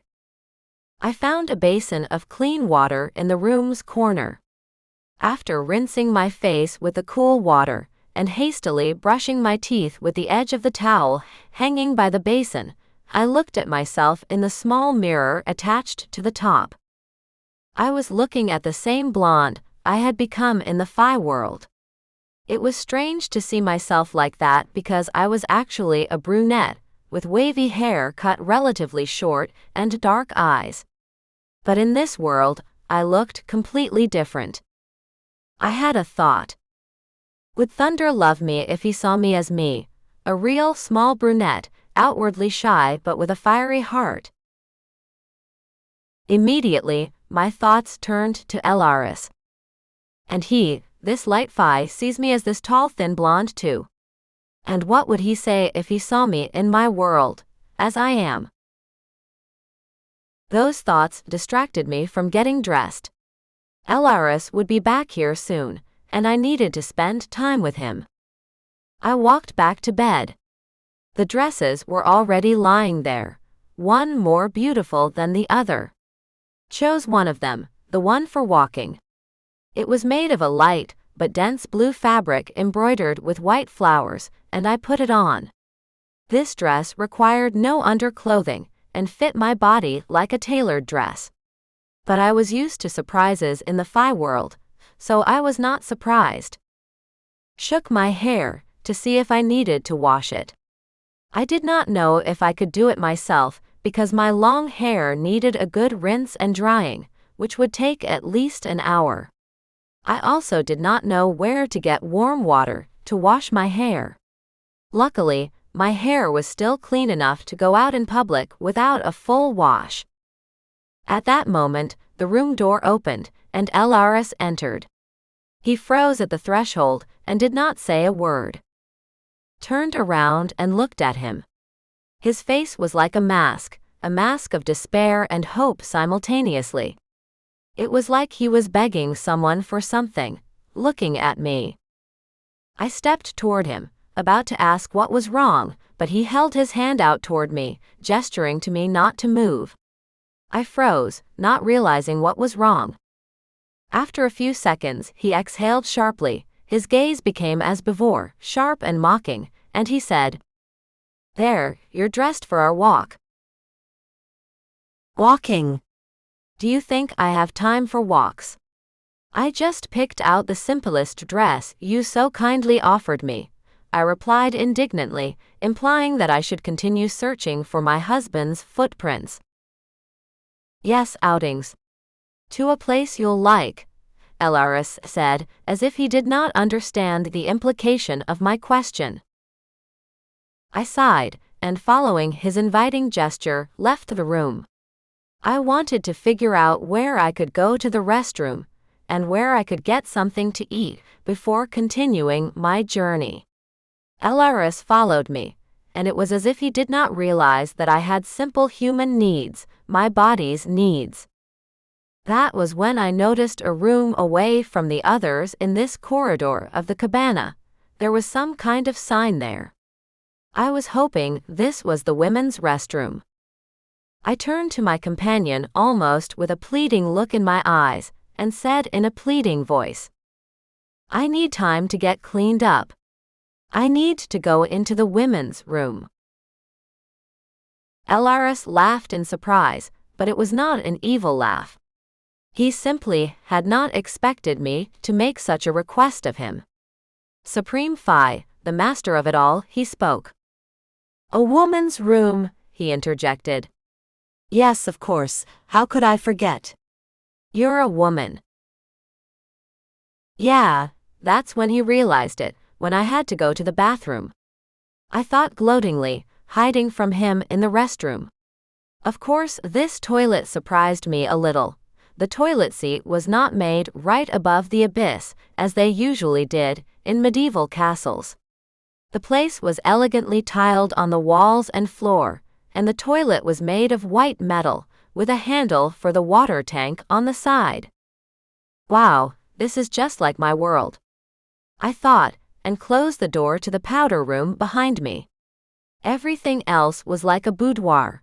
Upholstered armchair upholstered in velvet, silver-colored carvings on the panels around the room, and most importantly, a vast metal-framed mirror. After I went to the bathroom, pardon these details, I looked at myself in the mirror. I had circles under my eyes, but my eyebrows were resolutely moved.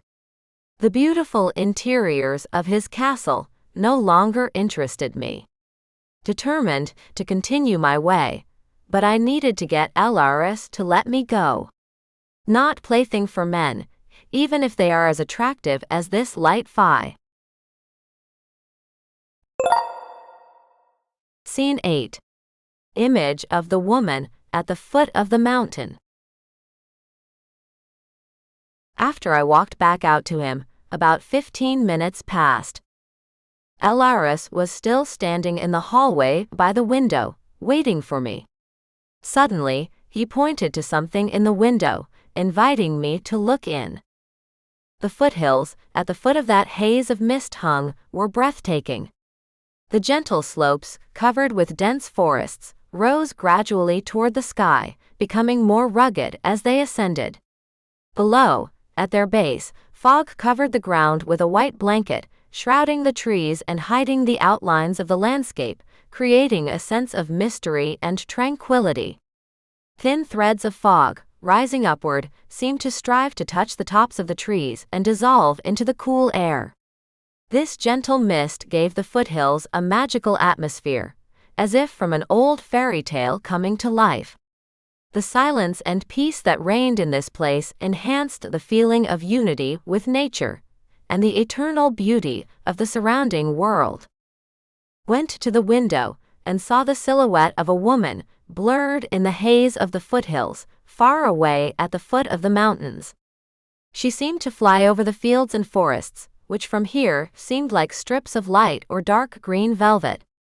The woman's silhouette was as transparent as the haze, but it did not disappear. It swayed slightly over the expanse of the foothills, as if looking at something in the distance. Her long, flowing hair seemed to weave with the morning mist, creating a glowing halo around her head. The hair, the color of silvery mist, fluttered in the wind, giving her an ephemeral, almost ethereal appearance. It flowed smoothly into airy garments that seemed part of the mist itself, as if woven from the lightest of clouds and sunlight. I could even see that the woman was wearing a dress as thin as a spider's web. It rippled and changed its shape with the slightest movement of the wind, like ripples on the water's surface. Her clothes emit a soft, subtle glow that was reflected off the leaves and grass beneath her, creating a mystical radiance around her. Though blurred, this visionary woman's face could be discerned in minute detail. It was beautiful, with delicate features, as if carved from the purest marble. Her eyes glittered like stars in the night sky, radiating the wisdom and sadness of the ages. They were full of mystery and sadness, as if they saw and understood more than words could express. The woman's long and graceful arms were stretched forward, as if she were trying to touch something invisible, hidden in the distance. Her fingers were long and slender, and there seemed to be a magic power in their movements that could change the very fabric of reality. Her transparent silhouette was as light and elusive as morning mist, but it was strong and confident. She moved smoothly and gracefully, as if dancing on an invisible string connecting heaven and earth. Her movements were so harmonious and natural that it seemed like she was part of nature, one of its spirits guarding these ancient lands. At first, I thought it was just a mirage. The woman, or rather her image, woven from clouds or mist, was a natural phenomenon, but why was she there now, on the horizon, at the mountains? Elaris still had his hand outstretched toward the mountains and the vision. Then, looking at the woman, or rather the image of the woman, then at me, he mumbled, "Would you give your life to your beloved, Fae?" I shuddered in surprise. Elaris had hit my most painful spot. I could not save my husband, and I could not find his last resting place yet. Turned sharply to Light Fae and replied in a defiant tone, looking him straight in the eye. "Would you give your life to the woman you love?" Elaris pulled away from me. He kept his gaze fixed on me, staring straight into my eyes. His pupils became bottomless, like two deep lakes. His nostrils flared, and his hand, still held out to that image of the woman, trembled as if trying to hold it. "Me," in a hoarse voice he whispered, "would give not only my life, but also my soul for my beloved woman to be alive, and to be here by my side. But all this is useless, for she is no longer in this world." Scene 9. The Lost Love of Elaris. Elaris turned away from the window, and with another glance at the woman's slowly melting silhouette, I also turned away and followed him into the hall. Fae stood with his back to the window, as if gathering his strength. "You want to know what it was, don't you?" he said, not so much questioningly as affirmatively. "Yes, I want to know who she is," I replied confidently. That it was only a vision, I realized. The image of the woman had dissolved into the air, and its parts floated away, carried by the fresh wind blowing from the mountains. The outline of the woman's figure became less and less distinct, and then completely blurred, turning into thin streaks of mist that intertwined with the clouds and disappeared into the sky, like a soul merging with nature. I kept looking out there, waiting for something else to appear or some other sign of something important to Elaris and me, even though he was already away from the window. There was something about the way he looked at him, and the way he moved away from the window with his head bowed down, that interested me. I had a clear premonition that what he was about to tell me would significantly impact our future fate. I, accustomed to the magic of the Fae world, was surprised that Elaris was not in control of the situation this time. He had not summoned that image and could not hold it, though he wanted to. I knew about that. That was why I was interested not in how that image was created, but in who it was. I had to know which woman, or rather which image of her, had made Fae shiver.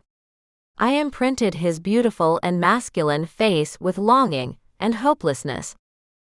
Elaris was still silent, standing in front of me. I obeyed an impulse and touched his forearm lightly with my palm. He flinched as if waking from a dream and looked at me in surprise. But there was no rejection in his gaze that I, a mere mortal woman, was touching him, an almost immortal supreme Fae, as his equal. I said, still not removing my hand from his forearm. "Tell me who she is, that woman. Can see that she is dear to you." Elaris turned to me, raised his right hand, and gently ran his palm over my cheek, or rather, his fingertips. His gaze was full of appreciation and longing. "Her name was Amphira." "She was my lover and my wife," he hissed. His beautifully shaped lips fasted still as he spoke her name, the name of his beloved. Her name, Amphira, fell from his lips, as if he was still afraid to scare away with a whiff of his breath the image of her that had appeared to us today. The need to speak aloud, the memories of days long past were clearly wearing him down. Elaris removed my hand from his forearm and slid his arms down along his body. They hung like whips, unwilling and hopeless. His gaze traveled back toward the foothills, where the mist had already covered all their tops and crept toward us. Light Fae's shoulders slumped, and he looked like an exhausted eagle, relaxing its wings, perched on the top of a pine tree, growing lonely in the middle of the fields. I did not dare touch Elaris again and disturb his memories. Instead, I simply remained standing in front of him, looking up into his sky-blue eyes. Saw his light eyebrows shifted in sadness, giving Fae's face an expression of longing and hopelessness. But I had only recently seen him differently, completely different. Realized that the woman had meant so much to him, he was completely lost without her. Elaris tore his gaze away from eternity and looked at me as if he did not see me. His thoughts were far away from here, with Amphira, his wife. But what happened to her? Could not bear the long silence, so I asked, tormenting me. Amphira. Elaris's voice trembled as he called his wife's name again. She is no longer with me. She has gone to a world of darkness to which I have no access. Maybe someday I too will become a wind or a cloud, and I can be near her, my wife. But not in this life. Grasped his wife had died. But the Fae did not speak of death as something final. They poetized everything about another form of existence, believing that the soul does not disappear. But then I remembered that some people in ancient times believed Fae had no soul. And that was a mistaken belief. These beautiful creatures had otherwise, how could they love as humans do, passionately, wholeheartedly, endlessly? To love as Elaris did. Light Fae touched his hand to his chest and pulled out from under the neckline of his shirt.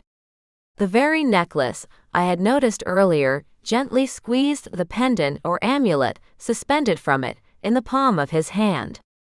He opened his palm and, holding his hand to his chest, opened his palm so that I could see what was in it.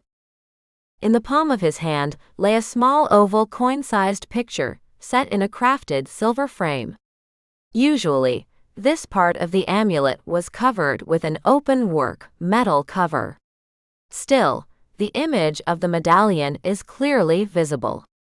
The picture was of a woman whose face looked familiar to me. Yes, it was her, Amphira. The features of the woman whose image I had just seen in the distance by the mountains were like this portrait. Amphira is always with me. Even though I will never see her again in this life, I remember her and keep her portrait on my chest. Looked at the portrait of the woman, then at Elaris.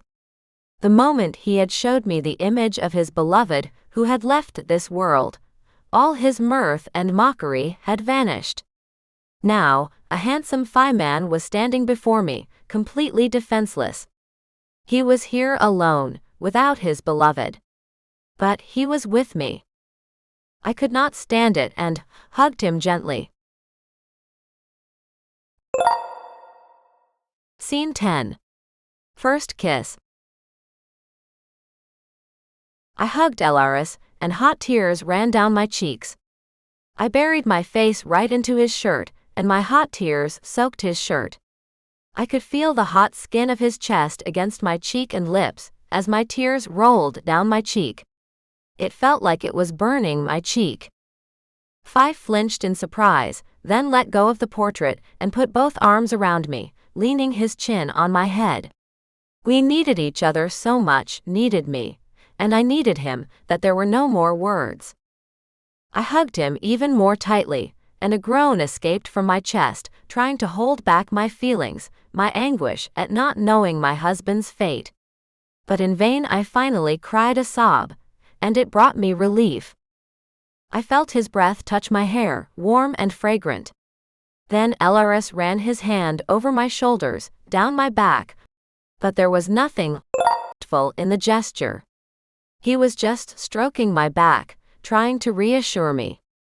I pressed my body even more against him, and continued to cry. Elaris stood there, not moving again, giving me time to release the accumulated weight of despair and longing for my husband. Did I not have a right to mourn my loss?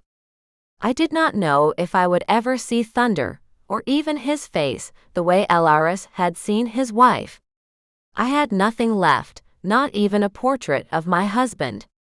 But his face lived in my soul, and it was the only way I remembered him. When my thoughts became clearer again, I stopped crying.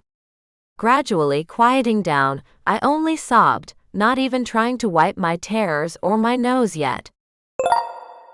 I could feel my hot cheek touching his skin through the soaked, thin fabric of his shirt, and his skin was even hotter than mine. Elaris's body was burning. Or was it just the excitement of all the senses? Wanted to know the same thing about myself. Still, all my senses suddenly shifted to the fact that I was standing in the arms of a beautiful Fae man. He had his arms around me, pulling me against his body, and I was now melting from his touch. All that remained in my mind was that this beautiful Fae was by my side. Other than that, nothing else interested me now. We did not say a word, standing and hugging each other. There was nothing in that embrace that I could be ashamed of.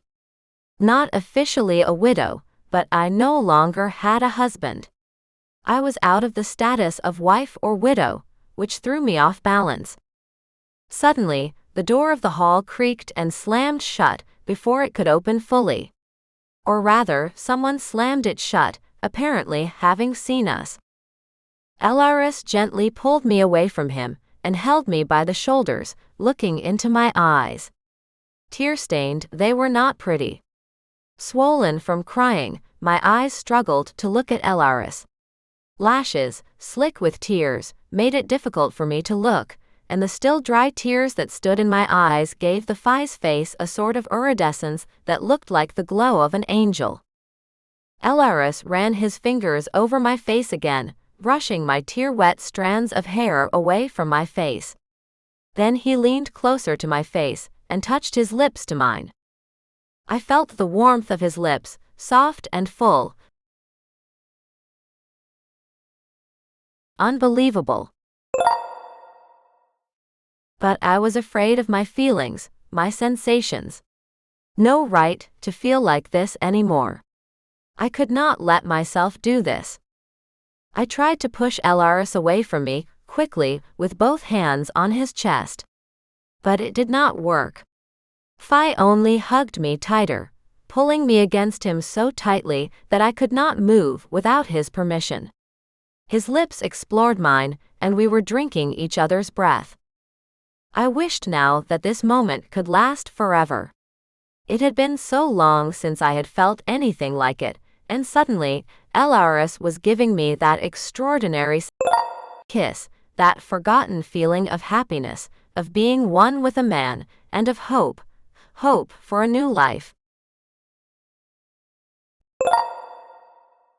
Scene 11. Doubts.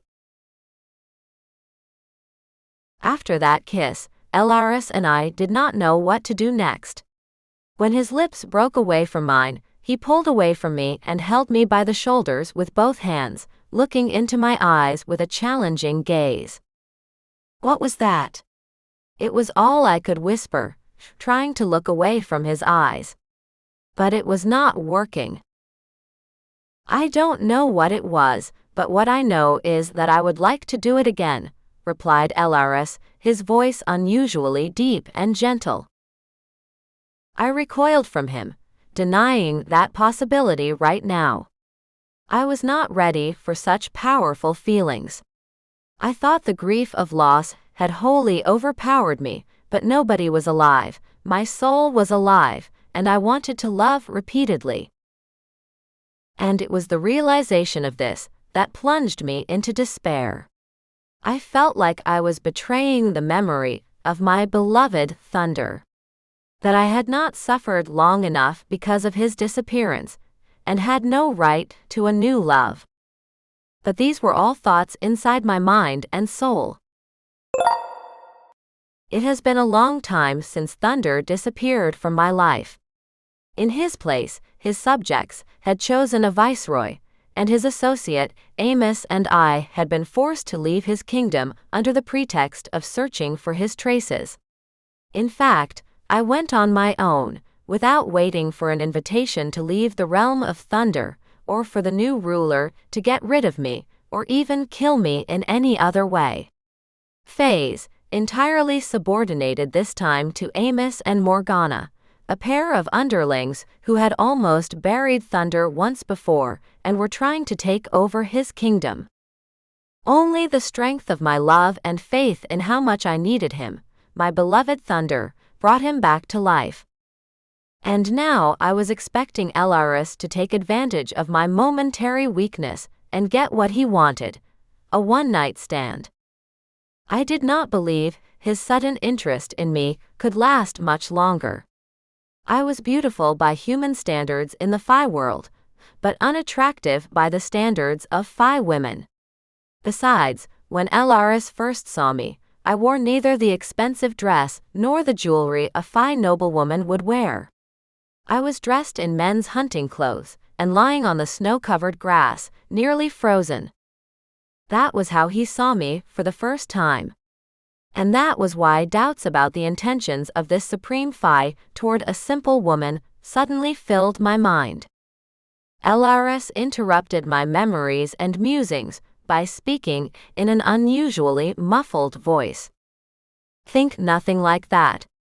I like you just the way you are, a pretty girl lying in the snow and dressed in men's clothes.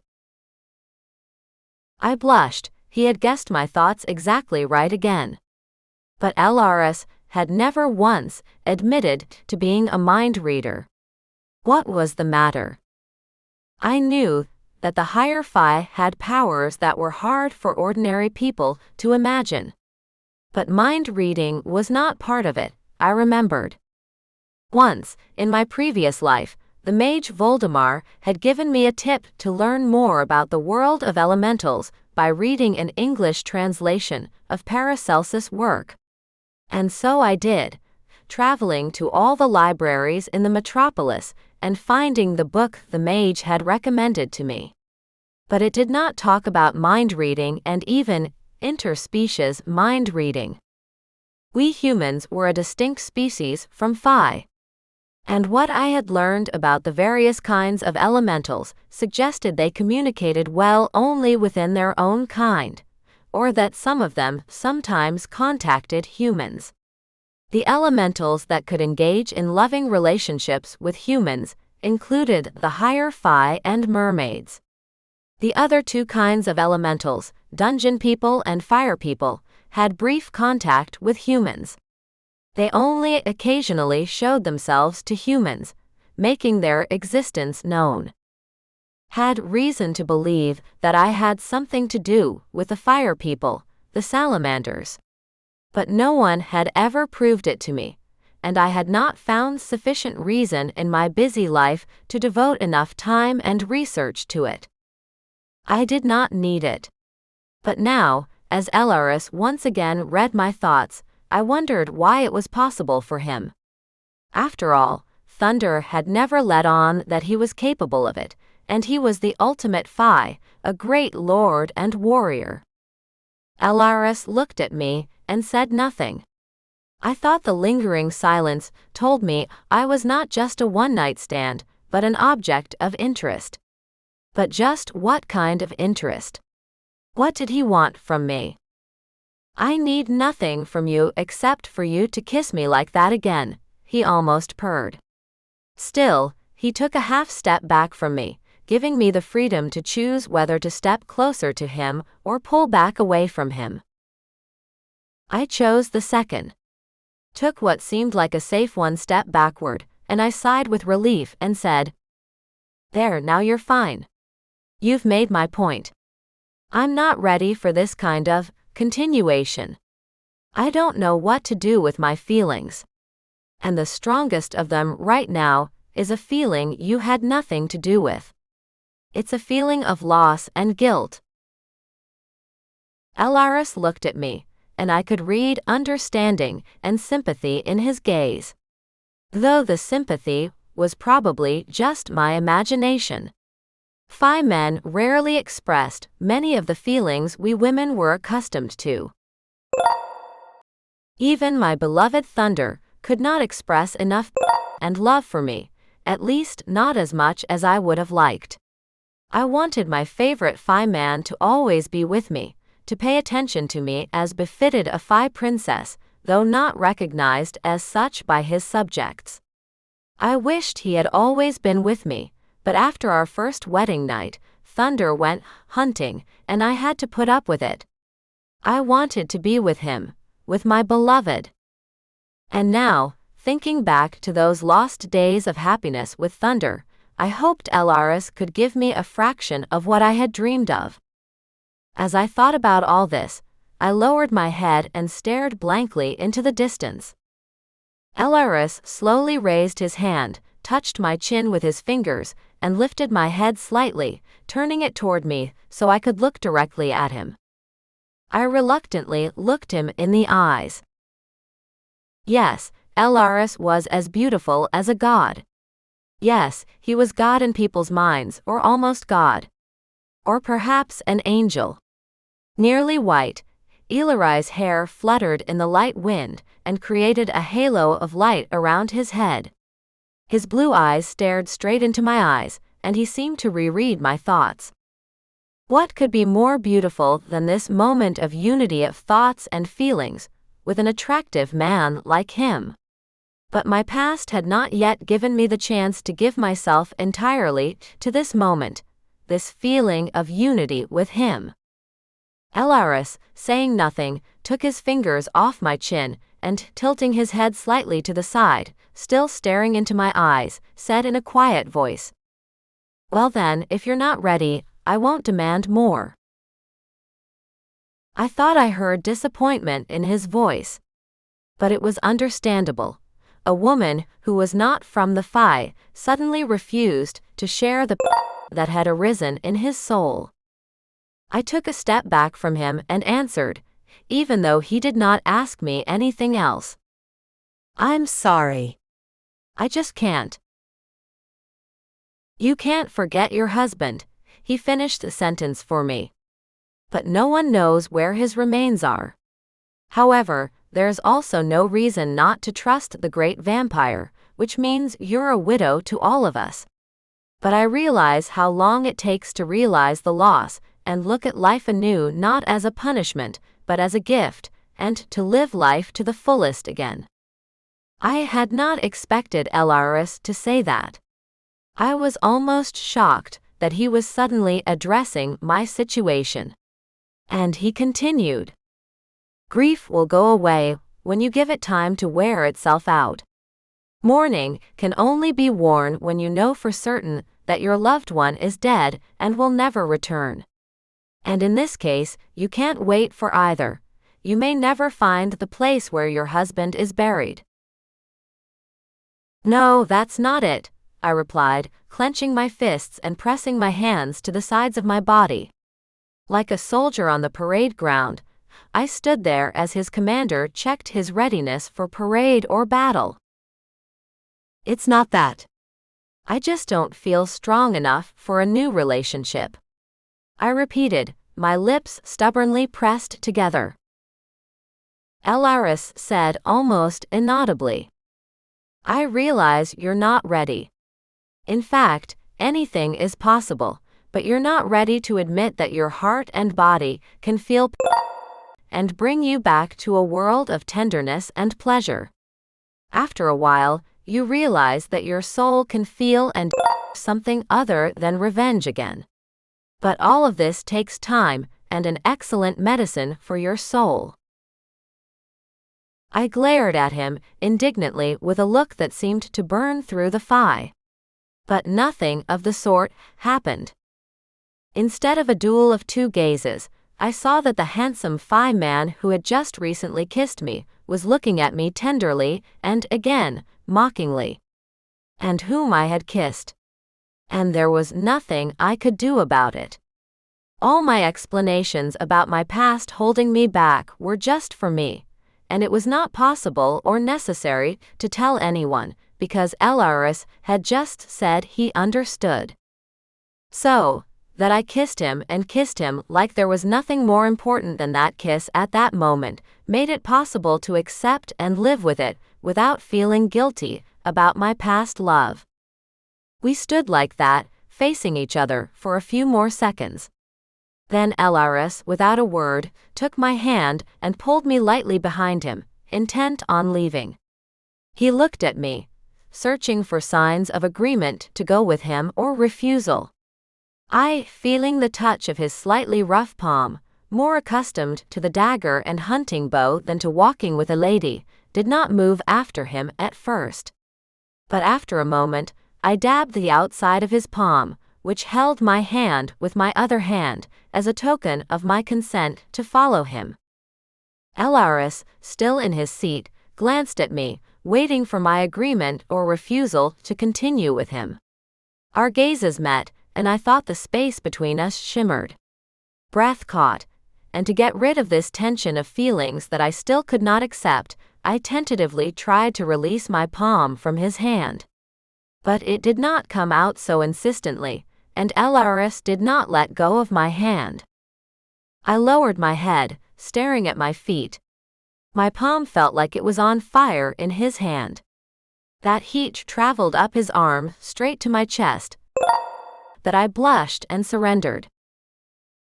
Or maybe my soul wanted that warmth and pleasure too, but I just did not want to admit it to myself. Elaris looked away from me. He understood everything, my hesitation and my reaction to his touch. We did not need to say anything more now. Everything was clear. We walked away from the room without looking at each other, holding hands. I did not doubt what I was doing now. I followed Elaris where he wanted me to go. Scene 12. Maids and choosing clothes for the trip. After this morning's event, the whole day passed like a blur. I kept thinking about what I wanted out of my life, whether it was a new love knocking at my heart or the pain of losing my old love that still lingered in my mind. In fact, Elaris' intention was quite simple. I was to choose clothes for a further trek in search of my husband's footprints. The afternoon was spent picking out clothes and choosing weapons. Yes, I was to dress in clean clothes for traveling and bring my weapons with me, for hunting, not for fighting. After our conversation about his wife, and my guilt over Thunder's memory, Elaris led me to the part of his castle where the maids were busy cleaning and storing the Fae's clothes. When these women saw me, they were speechless. None of them made eye contact with me. But I could feel their dislike all over my skin. What's the matter? Do they remember and love their former mistress, or do they just hate people so much? Thought I, taking different caftans, pants and boots from them to try on. If only they knew I would not replace their former queen. I'll just get far away from here and continue my quest.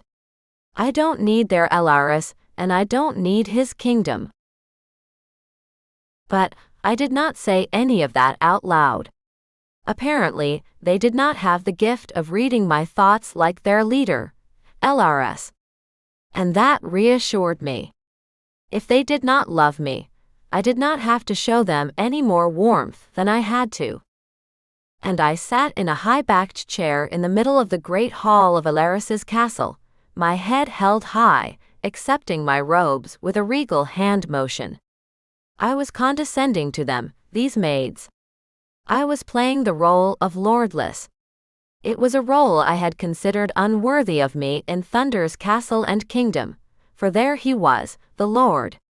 I was just a woman who had come to their world out of nowhere, and led their ruler away from their traditions. But here I was, just an arrogant, even a little bitchy queen. So what if they knew nothing about me? Let Elaris deal with them if he wanted to. I knew that none of the maids would ever be Elaris's friend. The higher Fae sought their mates among the same higher Fae, which meant that the maid class needed to be at the right level. Thinking back to my maid Arsenia, I could have sworn that she would have made an excellent match for the highest Fae man. But I was ready to take care of her fate later, after I had sorted out my life in the Fae world.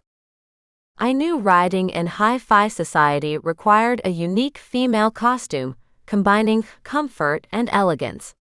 For riding, noble Fae ladies usually wore long dresses of sturdy fabric, wool or velvet, with a hemline neatly fastened for ease of riding.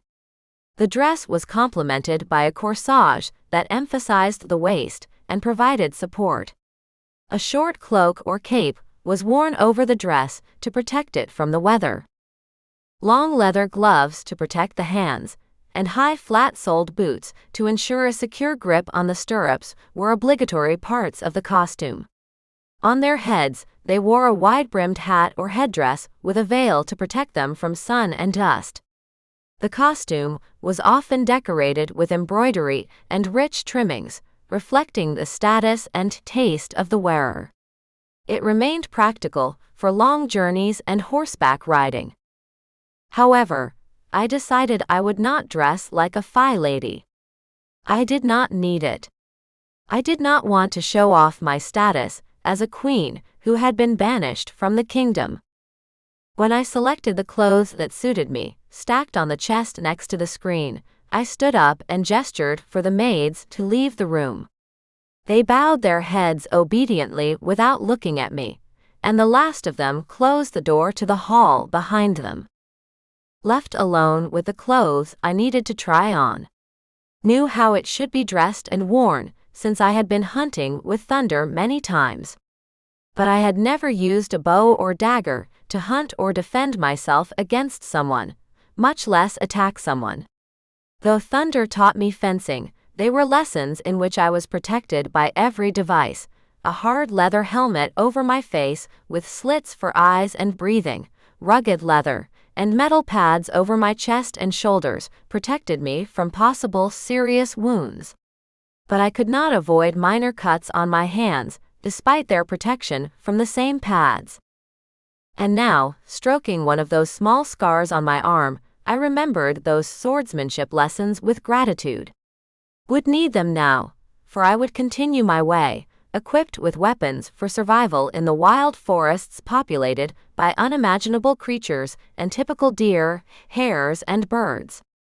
I was sure there must be some normal creatures in the Fae world. Got up from my chair, raked the chosen clothes into a pile, and walked to the corner of the room, where there was a screen for changing clothes. Threw the pile of clothes on the small couch hidden behind the screen, and took them off. Sure no one would come into the room, for I had made it clear to the maids that I was going to change without their help. There was a large oval mirror by the couch, where I could see myself full length. I was unsure what I would see in it, knowing the quirks of the magic of the Fae world. But having investigated it before changing, I did not want to look at myself any further, so distressed was my expression. Wanted to look at myself after I put on fresh clothes. I hoped that my expression would change, and I would be confident in myself, what I was doing, and how I was doing it. It took quite some time before I was fully dressed. First, I picked out a pile of clothes and put on underwear that fit me. It was silk and felt good against my skin, which had suffered from good fabric during my journey through the forests of the Fae in rough men's clothing. Then I put on a white shirt, quite simple in cut, but made of a very delicate fine fabric, which touched my skin, which had suffered from normal care. After standing in my shirt and underwear by the mirror, I turned around to see some rustling in the room's corner, but I saw nothing there. Continued dressing. Next up were the pants. Refused to wear a skirt, as I had a long journey ahead of me, and a skirt would have made my movements difficult. The pants were just the right size. They were probably some teenage Fae clothes, so everything fit me. Then I chose and put on a dark gray man's caftan, trimmed with fur, at the edges of the sleeves and at the clasp on the chest. The buttons were blackened silver and looked marvelous, though not flashy. I was girded with a leather belt that held a pocket for small things like a key, a handkerchief, and a small amount of money. Yes, the Fae had their own money, and it was like our coins. Elaris had given me a small amount of fake money, so that I could buy food or services like transportation on oxen or across the river in a boat. The last ones I put on were my boots. They were my boots, custom made at Thunder's request. They had been with me constantly on all my adventures, and had never been torn. Their thin leather was so well made that they did not let in a drop of water. And these boots matched perfectly with any clothing I had to wear in the Fae world, both dresses and pants. Knowing the places where the Fae lived, in the forests and fields, on the plains by the mountain rivers, I knew I did not need elegant women's shoes. I was also addicted to horseback riding, and my boots were handy on days when I wanted to practice or ride my horse, Mariana. Memories of Mariana put me in a good mood. This literally unearthly beauty of a horse was my joy in the Fae world. Thunder had given her to me, but sometimes I thought she had chosen me. Mariana had saved my life, and after that, I knew that even though she had the heart of a dragon beating in her chest, she was the most loyal creature in the world. Yeah, that can't be said about me. I went back into depression. The feeling of guilt in front of Thunder would not leave me. I would probably never get rid of that feeling, but I had to live somehow, and had to accept the fact that I had most likely lost my beloved husband forever. With an effort to stop without thoughts of the past, I forced myself back to the present. After choosing and putting on the clothes, I looked at myself in the mirror again. A young woman of about 25 to 30 looked at me confidently. Her dark eyebrows were resolutely drawn together, and the look of her unusually bright green eyes caught my eye in an unusual juxtaposition with her natural black, long lashes as if made of velvet. My blonde hair fell loosely over my shoulders, revealing my long, graceful neck. Decided, that was how I liked myself. It was time to continue on my way. I turned to leave the room, stumbled, and almost bumped into the man's chest. Scene 13. Tenderness. Elaris was standing right in front of me. I had not noticed when he entered the room. I was embarrassed that he could see me half-dressed and twirling in front of the mirror like a giddy girl. Elaris hummed, took a step back from me and said, "There, you're all right. You look so good that no one but me would dare let you go from your kingdom." Judging by his tone, his usual mocking mood returned to him. "But I gave you my word, and I will keep it. You are free to continue on your journey." I suddenly felt all my confidence that I was ready to continue my journey evaporate. Elaris, however, continued.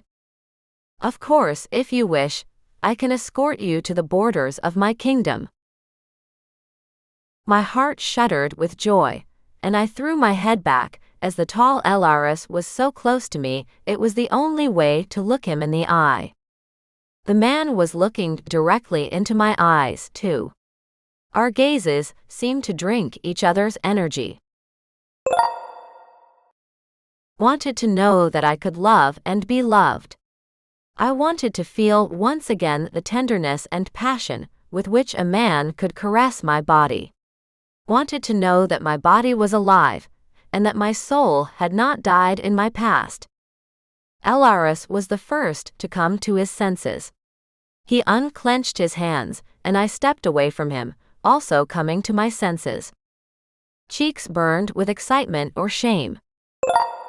Only this arousal was hard to take away, and I had to turn away from the man to wipe the look of pleasure and tenderness from my face. Elaris did not want to embarrass me further, and moved farther away from me, standing at the room door. I hastily threw on my caftan. Yes, I should have added that our embrace was so hot and embarrassing because I was wearing only a shirt and could feel the heat of his body through it. His hands, which lightly seemed to touch my body at the waist, were so hot that I could not resist, and their heat transferred to my whole body. And now that I was far from Elaris, I eyed him warily. What more could any man want, in a man determined to be successful with women? In addition, he had beautiful long blonde hair, like the images of ancient Vikings. All of this gave an unimaginable jolt to my nerves. When Elaris came within arm's length of me, my whole body recoiled at his attraction. My brain stopped working, and only my senses remained. Once I was dressed in my outer garments, I turned to Elaris. He realized I was ready, and gave me a brief nod, inviting me to leave the room. Walked across the room, grabbed my quiver of arrows and dagger as I went, and tried to place it in my caftan pocket, but it would not fit there. Elaris stepped quickly toward me, and with a deft movement, he pulled the dagger from my pocket and hung it by its sheath ties from my leather belt. The quiver of arrows I held in my hand, and the bow. I knew I should sling the quiver of arrows over my shoulder on a strap, and the bow should be held in my hand. Just like that, I found myself ready to continue my journey through the realms of the Fae. However, that Elaris had agreed to escort me to the border of his kingdom, both delighted and frightened me. What delighted me was that he was doing something I had not expected, because now I was being escorted by the chief lord of the Fae kingdom himself. And that means I will have all the help I can get in traveling to the border of his kingdom. What scared me was that I did not know how to act around Elaris after I realized I was inescapably attracted to him. Could not even consider the possibility that he might be my second love. I had thought of that, too.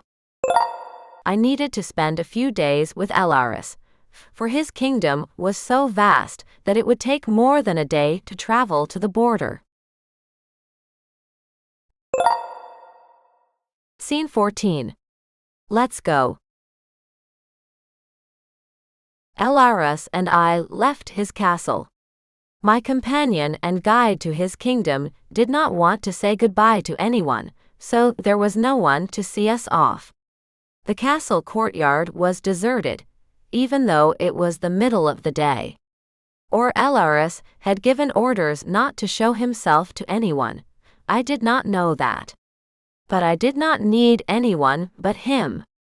Convinced myself that I only accepted his help because I knew and trusted him a little.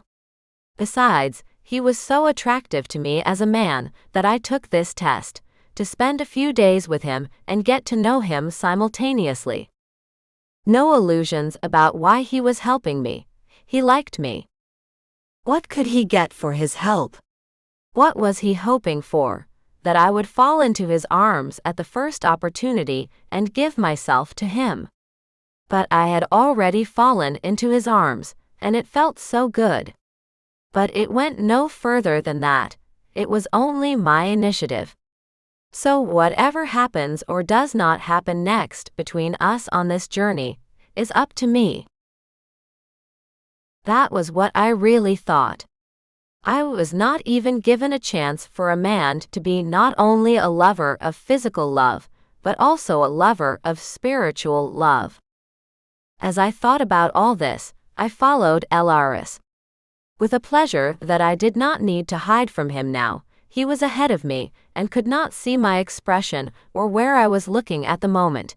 He looked at his broad shoulders, the sword in its simple but elaborately filigreed metal scabbard that struck him on the hip with every step, the waving hair that wound around his head and fell beautifully over his shoulders. The whole thing in motion resembled a lightly striding cheetah. The comparison suddenly came to my mind. Yes, he resembles a cheetah in movement, the light step of sinewy, sturdy legs, the proud planting of his head, the swiftness of his movements. We approached the main gate of Elaris Castle.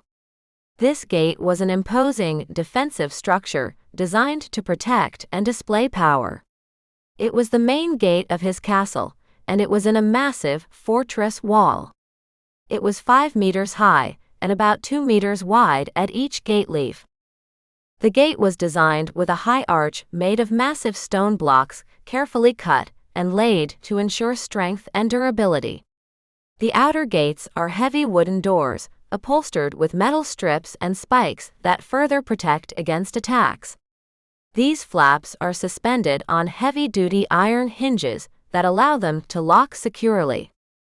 There were protruding loopholes in the gate, through which the castle defenders could fire at enemies or pour boiling liquid.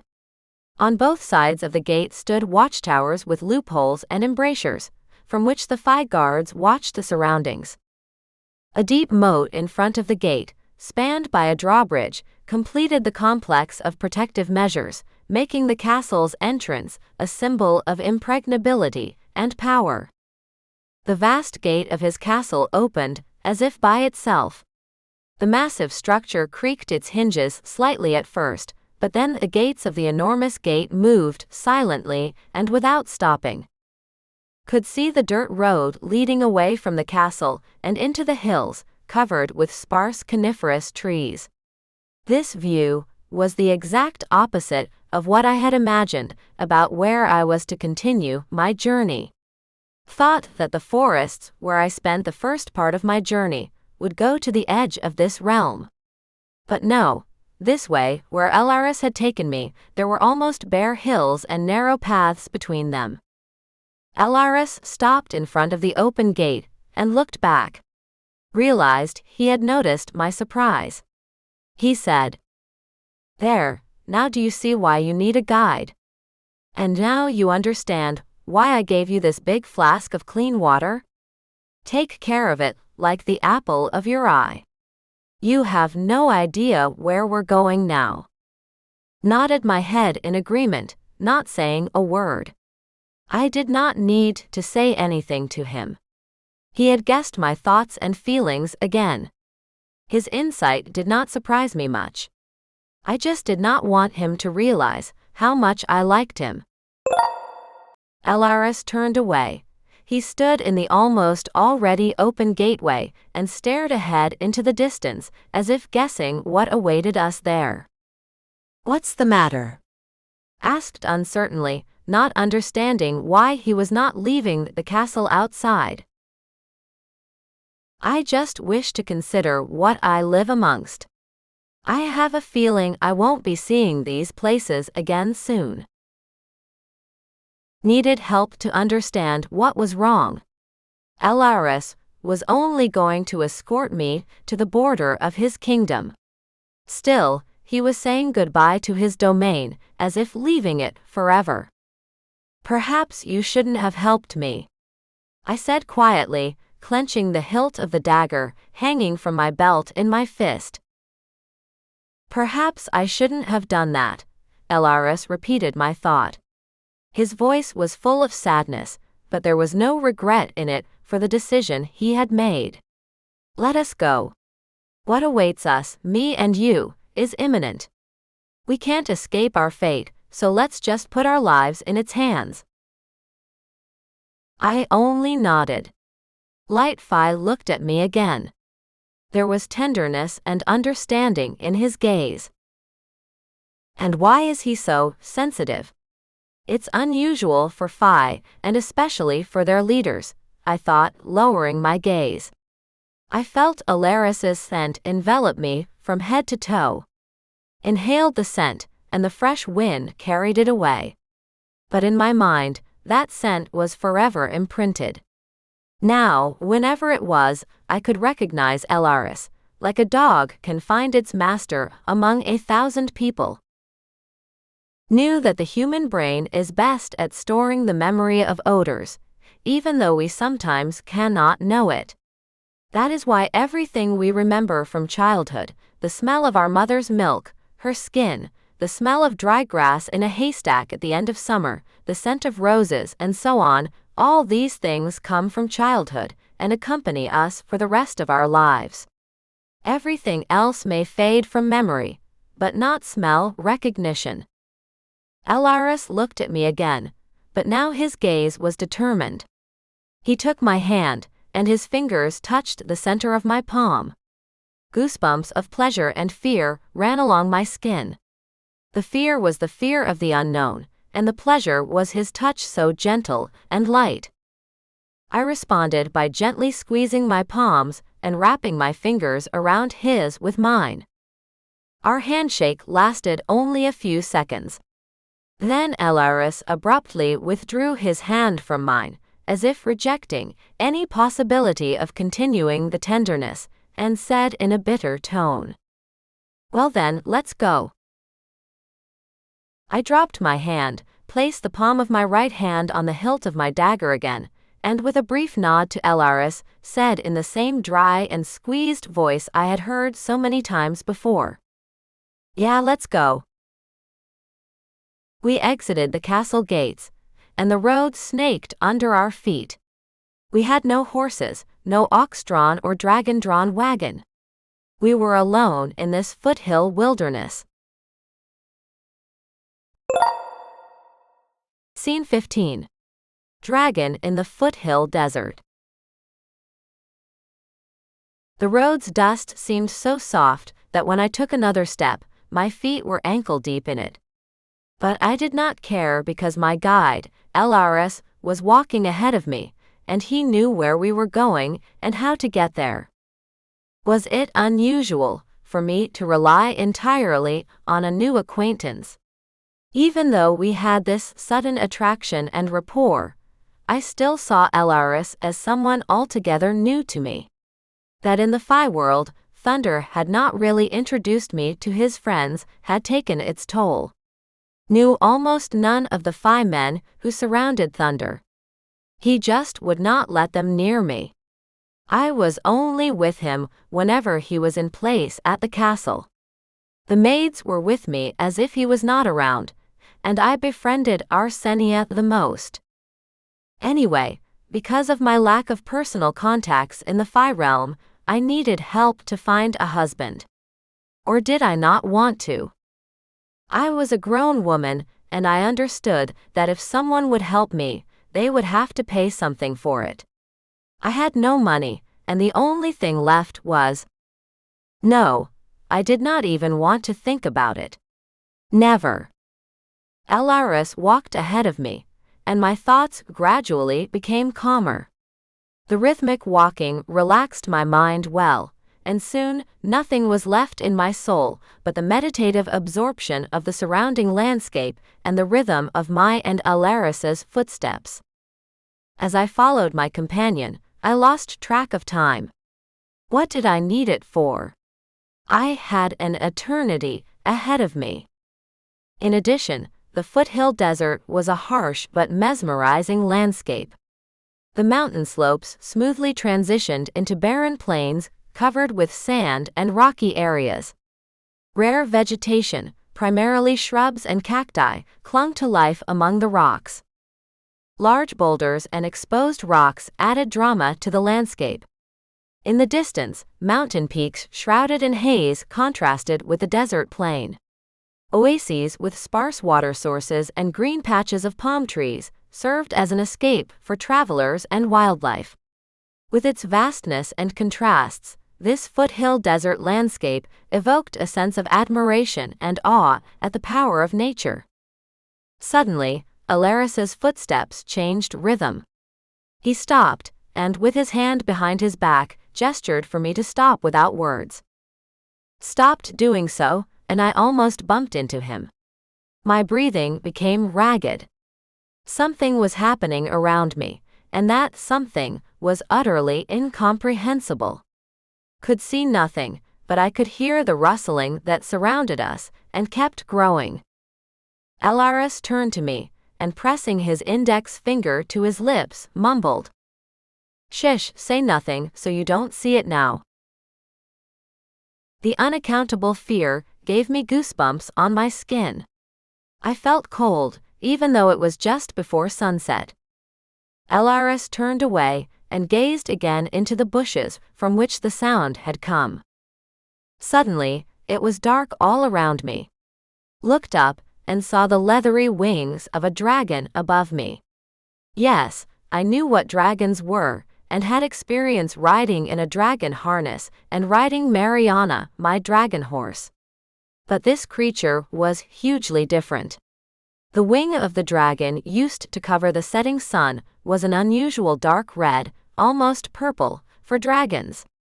The sun shone lightly through its skin, and that shadow gave the impression of darkness creeping across the ground toward us and trying to swallow us up. The dragon was so giant that when it and I lifted its head on its long, scaly neck from the ground, it was the height of a 10-story building. At least, that was the only way I could measure the distance it towered above us. Steam was billowing from the dragon's wide-open mouth. The vast fangs protruded slightly forward, and the monster's jaw resembled a backhoe with giant swords. This dragon, which lived in the Foothill Desert, had an imposing and intimidating appearance, apparently perfectly adapted to the harsh conditions. Its scales were actually a sandy brown color, and because of this, we only noticed it when its colossal head was directly above us. The light of the setting sun gave its wings a violet hue. The dragon was massive, with a robust body, a long tail and broad wings that resembled bat wings. The dragon's eyes glowed brightly with an amber light. Its sharp claws and huge teeth, as well as the spikes that grew on its back, added to the horror of its appearance. I already knew that dragons could spew fire, setting fire to everything in their path, and using that skill for both hunting and defense, so it was scary to be right under its jaws. As I regarded the dragon, Elaris stepped back and almost bumped into me. I did not want to move, and he whispered to me, "We need to get out of here." "That dragon is not ours. It serves the great vampire and feeds on his energy. He's spotted us, and that's terrible." Elaris grabbed me, lifting me off the ground and throwing me over his shoulder in one deft motion. Could only exhale in surprise as his shoulder pressed against my stomach. It felt like I was a sheep on a shepherd's shoulder. Yeah, well, I was. I was a stupid sheep, and the intelligent shepherd was now carrying his muscular legs away from the pack of wolves. With every step Elaris took, my breathing was interrupted. In desperation, I clapped my hands on his back so that he would finally let me out and allow me to breathe normally. Finally, Elaris stopped and gently lowered me to the ground with his feet. "Why so?" Pounced indignantly upon him, demanding an answer. "I can run myself, not just hang like a sheep on a man's shoulder." Elaris, holding me up with both hands as if I was about to pounce on him with fists besides this tirade, looked back and said with satisfaction, "There you go, my beauty. We're relatively safe now. That dragon can't move as fast as I run, even with a sheep hanging from my shoulder." I stared dumbfounded at Elaris. "A sheep?" He called me a sheep. How dare he? But Elaris was looking at me again, chuckles bouncing in his rather squinted eyes. I realized my reaction was disproportionate to the danger he'd saved me from. I lowered my eyes, relaxed arms and body, and told him quieter. I'm sorry. I didn't mean to hurt you,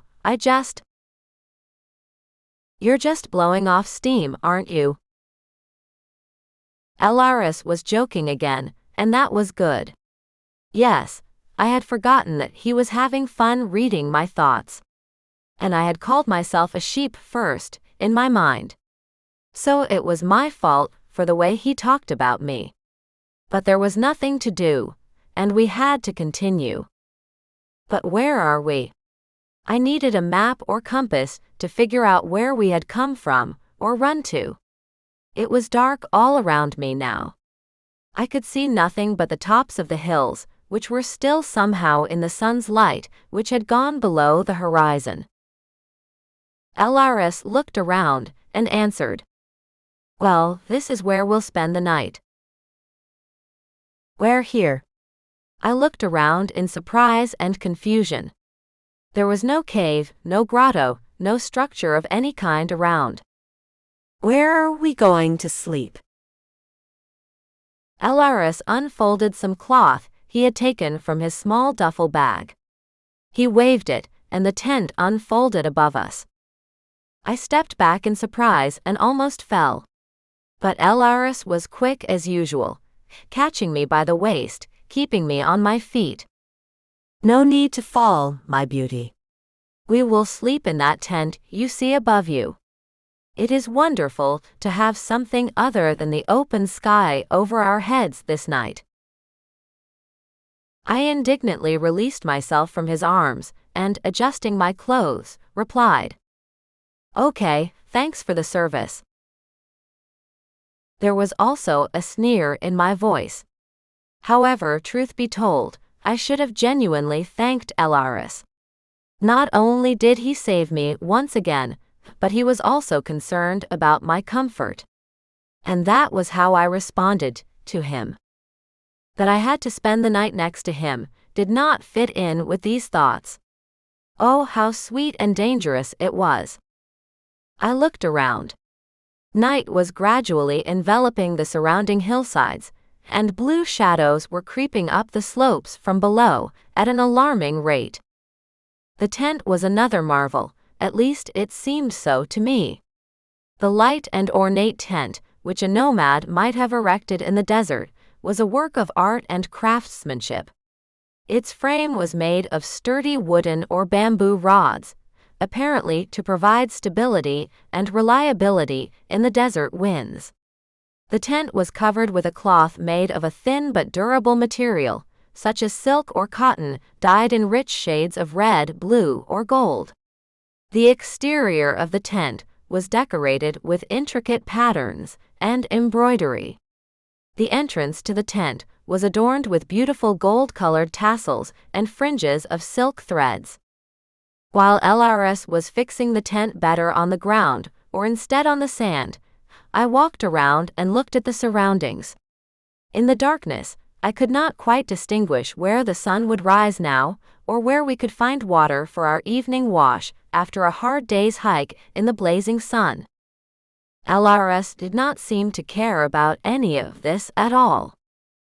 I approached him hesitantly, realizing that he was wholly absorbed in the inside's beautification of the tent. Elaris was laying out a thick, fluffy rug on the floor, or rather on the ground beneath the tent, with the care of a professional interior designer. He arranged the multicolored velvet cushions embroidered with beautiful flowers on the carpet on one wall or on the tent's canvas. After that, as if by magic, an impressive atmosphere was created inside the tent. The floor was covered with soft carpets with bright geometric patterns, and the walls were draped with fabrics that created coziness and protected from heat. In the corners were low tables and seat cushions embroidered with gold threads. On a table in the middle of the tent was an exquisite tea set, and a bowl of incense that filled the tent with a pleasant aroma. This tent was the epitome of luxury and comfort in a desert environment. It resembled an ideal place of rest and nomadic hospitality. I stood at Light Fae's back and marveled at the interior, which had sprung upright in the middle of a deserted area.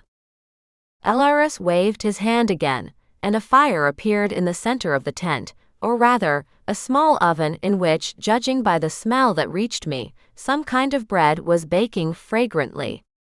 It was all pure magic. Never noticed Thunder using his magic in our daily lives before. In fact, he did not use it at all. I had learned about the Fae having its own magic, each with its own special magic, from Mage Voldemar. And I just believed it. In my acquaintance with the Fae world, the only one who actually used some kind of magic was Mage Voldemar. Well, my grandmother Lily was a descendant of witches.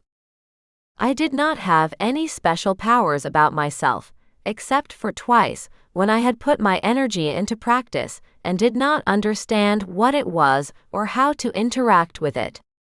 All I knew about my ability to change the world around me was that it only manifested itself in situations that were difficult for me. So, I saved Thunder from death when he was about to be buried in a sarcophagus. Something else was happening to me. I did not know when and how I could use my special powers, which were also magic. I should go back to the human world and ask Grandmother Lily and Mage Voldemar more about how to use my unusual abilities. Elaris turned to me, and seeing my pensive face, apparently decided that I did not entirely trust the interior he would arrange in the tent. "Don't you like it?" he said, a little upset, looking at me carefully. "Here we go. Now he's going to read my mind again, and I'll soon have nothing to talk to him about," I thought, lowering my gaze. "Don't you like it?" he repeated, and I realized he had not read my mind this time. But why? What was so special between us back then when he read them? Elaris was still looking at me, waiting for an answer. "Yes, I like everything," I hastened to answer. To prove it to him, I walked over to the oven, opened the flap covering the oven aperture, leaned over the sword aperture, and inhaled the smell of fresh bread with relish. Elaris gave a satisfied hum. He was pleased. And now he did not have to read my mind. I was satisfied too. He waved his hand again, and a low table with beautifully carved legs appeared in the tent's center. On the table, covered with a light lace tablecloth, were a tray of fruit and a clear glass pitcher of water. A little distrusting my eyes, I walked over to the table and touched the pitcher with my hand. Elaris, still standing at the edge of the tent, was watching me. And then he said, "It's all real. Real icy water from a mountain spring, and real fruit. Real soft carpet and pillows. And real bread." I glanced at him in surprise. He did not need to read my mind now. My actions spoke for themselves. "Yeah, I just," muttered, embarrassed. "You're just hungry, my beauty," said Elaris in the satisfied tone of a man who had fulfilled his obligations. "And now you can drink water and eat all the things I brought you." I lowered my gaze, but was pleased he cared so much about us. But what am I going to do? After all, there's only water here for drinking.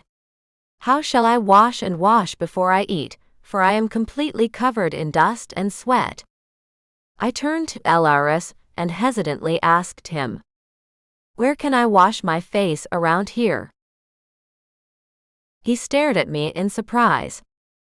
"Wash up?" "Oh yes, you did." "Yes, I am a simple woman, and the dust settles on me like old clothes on a hanger," I joked. He had forgotten that he apparently had a relationship with dust and dirt. In fact, Elaris looked as if he had just left his castle for a walk in the garden, not spent hours on a dusty road with me. There was not a hint of dust or dirt on his clothes. His boots glistened just as they had when we had left the gates of his castle and onto the road that led away into the distance. Elaris realized why I was examining his clothes so closely. He smiled contentedly and said, "Yeah, I don't get dusty. And it's not because dust doesn't sit on me. It's because I've created a protective shield for myself, which has helped me to be protected from dust, dirt, and other impure matter of our world." I laughed involuntarily. I thought the expression, "other impure matter of our world," was pathetic. What to say about what surrounded me, an ordinary woman, in his world? Everything around me seemed to be imbued with something unusual, something I could not quite understand. It was something I could not understand or comprehend. These, in Elaris's words, unclean matters, simply enveloped me in a cloth and clouded my consciousness.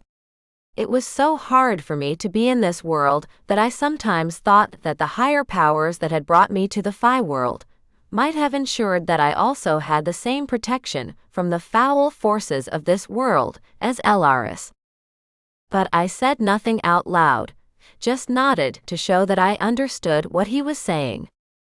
Meanwhile, Elaris gestured for me to take a seat on the rug by the food table. Shook my head no. I needed to wash my hands and bathe, or wipe myself with fresh water if I could find water.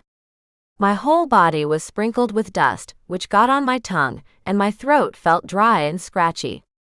The road in the foothills was dry but dusty. Elaris stared into my face. His eyebrows rose in surprise, and lowered like the wings of an albatross flying over the sea of his blue eyes. He guessed again what I was thinking, for he immediately offered. "I know where to find water. A mountain river and a spring are nearby, and I can take you to them. You can drink fresh water, wash your face, and even bathe." I breathed a sigh of relief and impatiently replied, "Great, so lead me there." It sounded like an order, but he understood perfectly well that the tone was only because I was itching to eat, but only after I cleaned myself up. Elaris opened the curtain of the tent and stepped outside. I followed him. When we left the tent, I looked up at the sky in surprise. The Milky Way, or something like it, was stretching above us. I did not know if there was a Milky Way in the Fae world or whatever they called that stardust scattered across the night sky, but I could only think of the categories I was used to. The Milky Way shone with multicolored dots of stars and called out to infinity. The sky seemed colored with Christmas lights that blinked invitingly in the blue-black night. The Milky Way, visible from Earth, was a mesmerizing sight, especially on a dark, moonless night. I knew that this broad, luminous band stretching across the sky comprised billions of stars, too distant to tell them apart. The dust and gas in our galaxy created a hazy, slightly blurred appearance, giving the Milky Way a mysterious charm. Elaris, too, tilted his head back and looked up at the sky. "Beautiful?" he asked. I, looking up at the sky without turning my head toward him, replied, "Yes, it's simply mesmerizing." Elaris grinned contentedly and gestured for me to follow him. He stepped away from the tent, where the coal fire glowed cozily from beneath the stove's canopy by the food table. We went in search of fresh water. Scene 16. By the mountain river. All I wanted to know now was whether Elaris would let me wash up and wash alone, or whether he would watch me. But those thoughts dissolved, in the need to plunge into the cool water of the mountain stream, to the bank of which Elaris had led me. Under the light of the Milky Way, I could clearly see the bank of a mountain river. The small river ran swiftly and noisily down the hillside, cutting through its stark and majestic slopes. In places, the river widened to form quiet pools that reflected the surrounding mountains and sky. This mountain river showcased the wild beauty and power of nature around us. The banks of the river were dotted with thick bushes and conifers, adding green and contrasting to the rocky landscape of the foothills. The river's water gurgled and splashed, soothing the place. Its chilly waters apparently originated from melting glaciers and snowy peaks. The river meandered between boulders and steep banks, creating rapids and small waterfalls that produced white foam and rainbow splashes. In the darkness, its spray glowed under the light of the stars, as if the water were not drops but pearls and diamonds. Turning to me, Light Fae said, "Well, there you are by the water." Seeing my confusion, he immediately added, "Of course. I'll get out of here. You can know about that." When will he stop reading my mind? I thought indignantly. I did not want to be angry with my guide anymore. I only wanted to get into the water. Elaris, despite his promise to leave me alone, was scrutinizing the surroundings. I did not know what he could see, but suddenly he said, "Yes, I will leave you alone, but not without my help." "I don't know your habits, but you'll need a towel, clean clothes, and a guide back to the tent." I looked at him in bewilderment and asked, "But where am I going to get all this stuff? Of course, if you don't leave me completely unattended, I'll have a guide back to the tent, I hope. But as for clean clothes..." I hesitated as several items of clothing, pants, shirt, caftan, were all exactly like the clothes I was wearing now and even the same color. I did not even doubt that these out-of-nowhere clothes would fit me. Elaris laughed contentedly. "There, my beauty, now I can leave you alone, but not for long. It is not safe for a woman as attractive as you to swim alone." I did not want to ask him what could threaten me here. Vampires, dragons, and other evil things were far behind me. There was only a piece of nature and the pleasure of the cool water waiting for me. I did not want to think about anything else. Elaris reached his hand palm down over my head and whispered something. Straight from his palm above my head, he reached down, enveloping me in some kind of transparent cocoon that looked like an enormous soap bubble from the inside, shimmering with all the colors of the rainbow. I felt like I was in a circus. Could hear everything around me: the rustling of grass in the breeze, the songs of cicadas, and the cries of distant night birds somewhere in the bushes of the valley. Elaris raised his other hand, and with a deft movement, picked up the bubble from below, almost at my feet. The film exploded with sparks and showered down on me. I looked at my hands. They were covered in glitter, the remnants of that soap bubble. "What's that for?" "What did you do?" asked in surprise, looking at my hands and clothes covered in those glitters. "Now you have protection. You can swim a bit, with clothes on or without clothes, and you will keep a protective circle about an arm's length from your body, and it extends in all directions. This is my gift to you, for putting up with my barbs," Elaris explained in a satisfied voice, taking his hands off me. Standing beside me, he raised his face upward toward the stars and spread his arms to the sides as if he wanted to encompass the entire earth.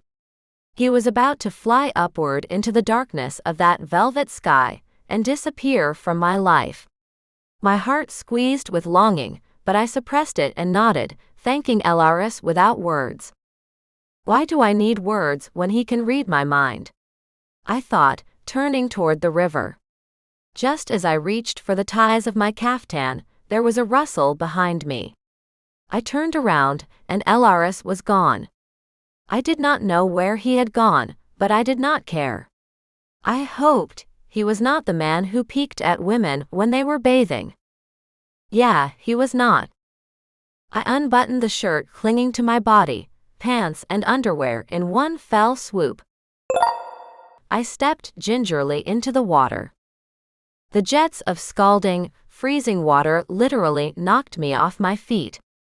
Had not expected such a rush of water in a stream that, from the shore, seemed like an ordinary jolly brook, and I stumbled and slipped over the boulders right into the center of the stream.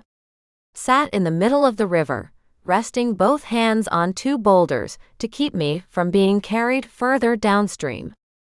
Yes, the flow of water was powerful. But even more decisive was the need to let this turbulent water cleanse my skin of the day's dust and sweat. I did not even need to bathe in the usual sense of the word. The water, bubbling and hissing with gases, did everything for me. I looked at my palm. It felt polished, as if I had spent half a day on the sand at the beach.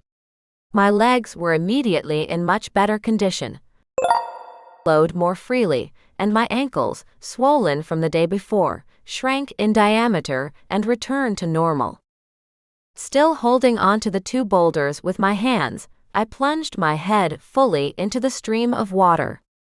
The coldness of the water pierced me, but I felt euphoric, so good. I looked at my skin. It glowed with shimmering dots of the soap bubble crumbs Elaris had put on me to protect me from something. Skin was like a mermaid's skin, bluish and puffy from the difference in air and water temperature. Arms' hair stood up, and my skin was covered in goosebumps from the cold. Sat in the jets of the mountain river, stretching my legs forward and resting my hands on two boulders as if I were sleeping on them as armrests of a chair. The water was already unbearably cold. Or rather, it had been, but I had enjoyed it at first. But now, when its coldness pierced me almost to the bone, I had to get out of the stream. I pulled myself up and slipped back into the water. Suddenly, something grabbed my leg and pulled me downstream as I struggled against the force. Clung desperately to the rocks with my hands, but my hands were slipping on the surface of the moss and algae-covered rocks in the riverbed, and there was no way to stop my descent downstream. To stop and get out of the icy water, I turned on my stomach and saw what was dragging me down. My foot was being held in the vast slaty lips of a catfish or a water creature that looked like one. But how could a catfish be in a mountain river? After all, I remembered catfish live in pools, in warm, calm rivers, in shaded places. But this one was not a catfish at all. It was a monster. The whisker tentacles hanging over the terrible mouth of this fish, or instead, lizard, almost touched my face, so huge he was. The body of the lizard catfish was hidden from my eyes, but by the size of its mouth, I guessed the catfish was 5 meters or more long. Leg was already almost senseless, and I had given up hope of being able to rip it out of its mouth when a whistle sounded behind me. I was enveloped in foam, steam, and hissing. The surrounding water suddenly bubbled, and I realized it was almost boiling. The monster stopped its movement, and I saw the tiny eyes at the sides of the massive head of this fish or lizard freeze, just as he did. Then the catfish opened its mouth and released my foot. With my back to the shore and face to the catfish, I crawled farther and farther away from the monster. As soon as I realized my hands had touched the shore, I tried to jump to my feet, but the leg by which the catfish was dragging me did not obey. Tried to lift myself up, but someone's hands lifted me into the air like a piece of fluff. Unclothed and almost hysterical with terror, wrapped my arms around my rescuer's neck. Elaris, and it was he, carried me back to the tent, cradling me gently against his chest and whispering, "Well, what did I tell you, my beauty? You shouldn't have stayed by the river alone. That protection doesn't last forever. Not until you came to me. But then I realized something was wrong and checked what you were doing. And lo and behold, you were almost eaten by this enormous fish. Now, do you understand why you had to swim in front of me? Would have just turned around and not looked at you. And now look at you, you so helpless, all wet and in my arms." I did not know whether to cry or laugh. Savior could not leave me without ridicule. Despite his merit in saving me, I could not fully express my gratitude toward him. Why does he keep laughing at me? What have I done to him? I thought, but I kept my arms around his neck, my whole body feeling Elaris's muscles moving with every step like a well-oiled machine. All I wanted now was warmth and peace. Without his help, none of it would have been possible.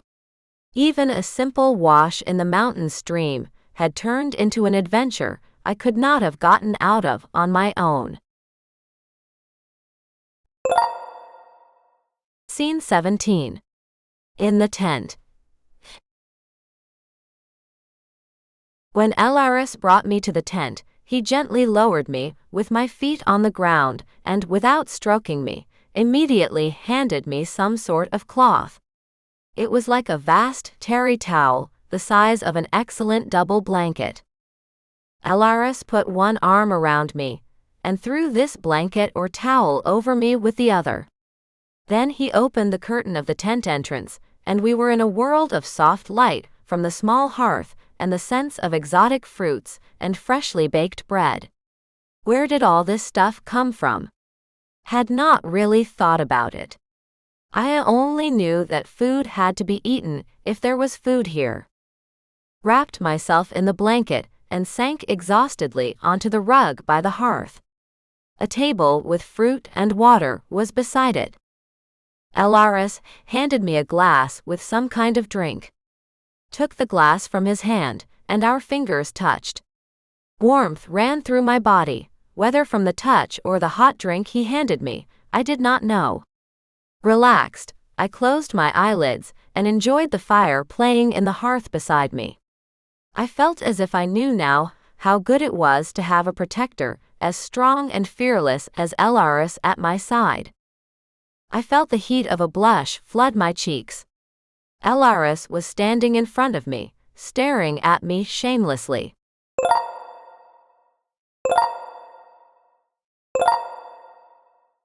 That we were already bound by something stronger than physical pleasure.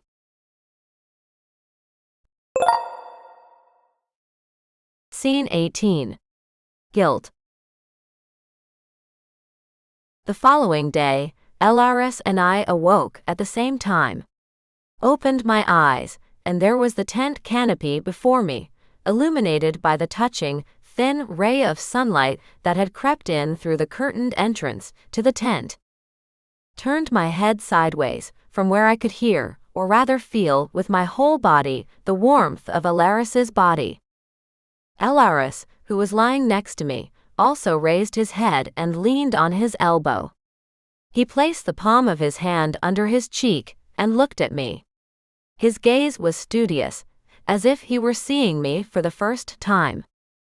Turned to him, and in the same way, I rested the palm of my hand on his cheek and the elbow of that hand on the rug we were lying on.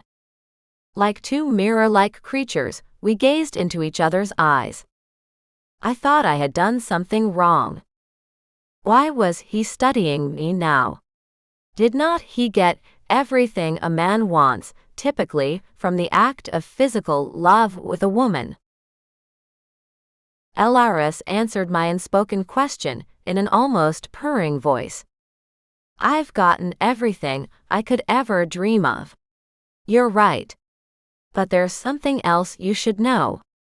I'm not satisfied with our night of lovemaking. Why did he call it the night of love? It was not valid.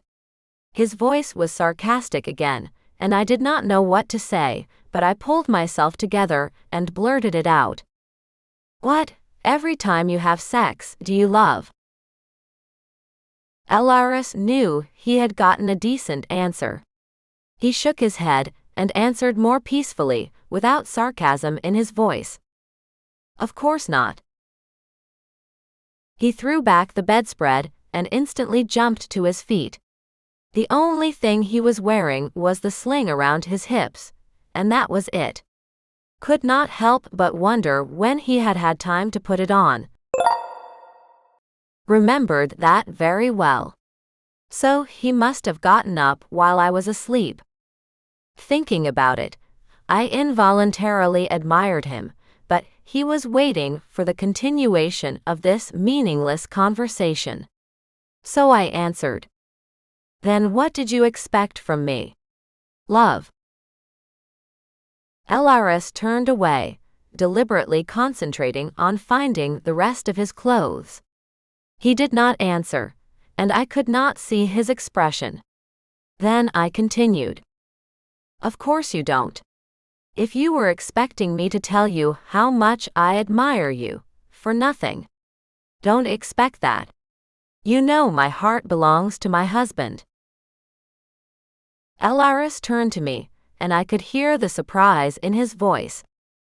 "So, why did you agree to me escorting you to the border of my kingdom? Are you an inexperienced girl who doesn't know what to expect from sharing time with a man you spend so much time alone with?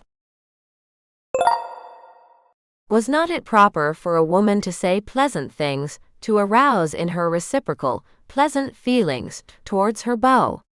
Was he so experienced in physical love? I felt it from the first time we kissed, and such an incorrigible romantic."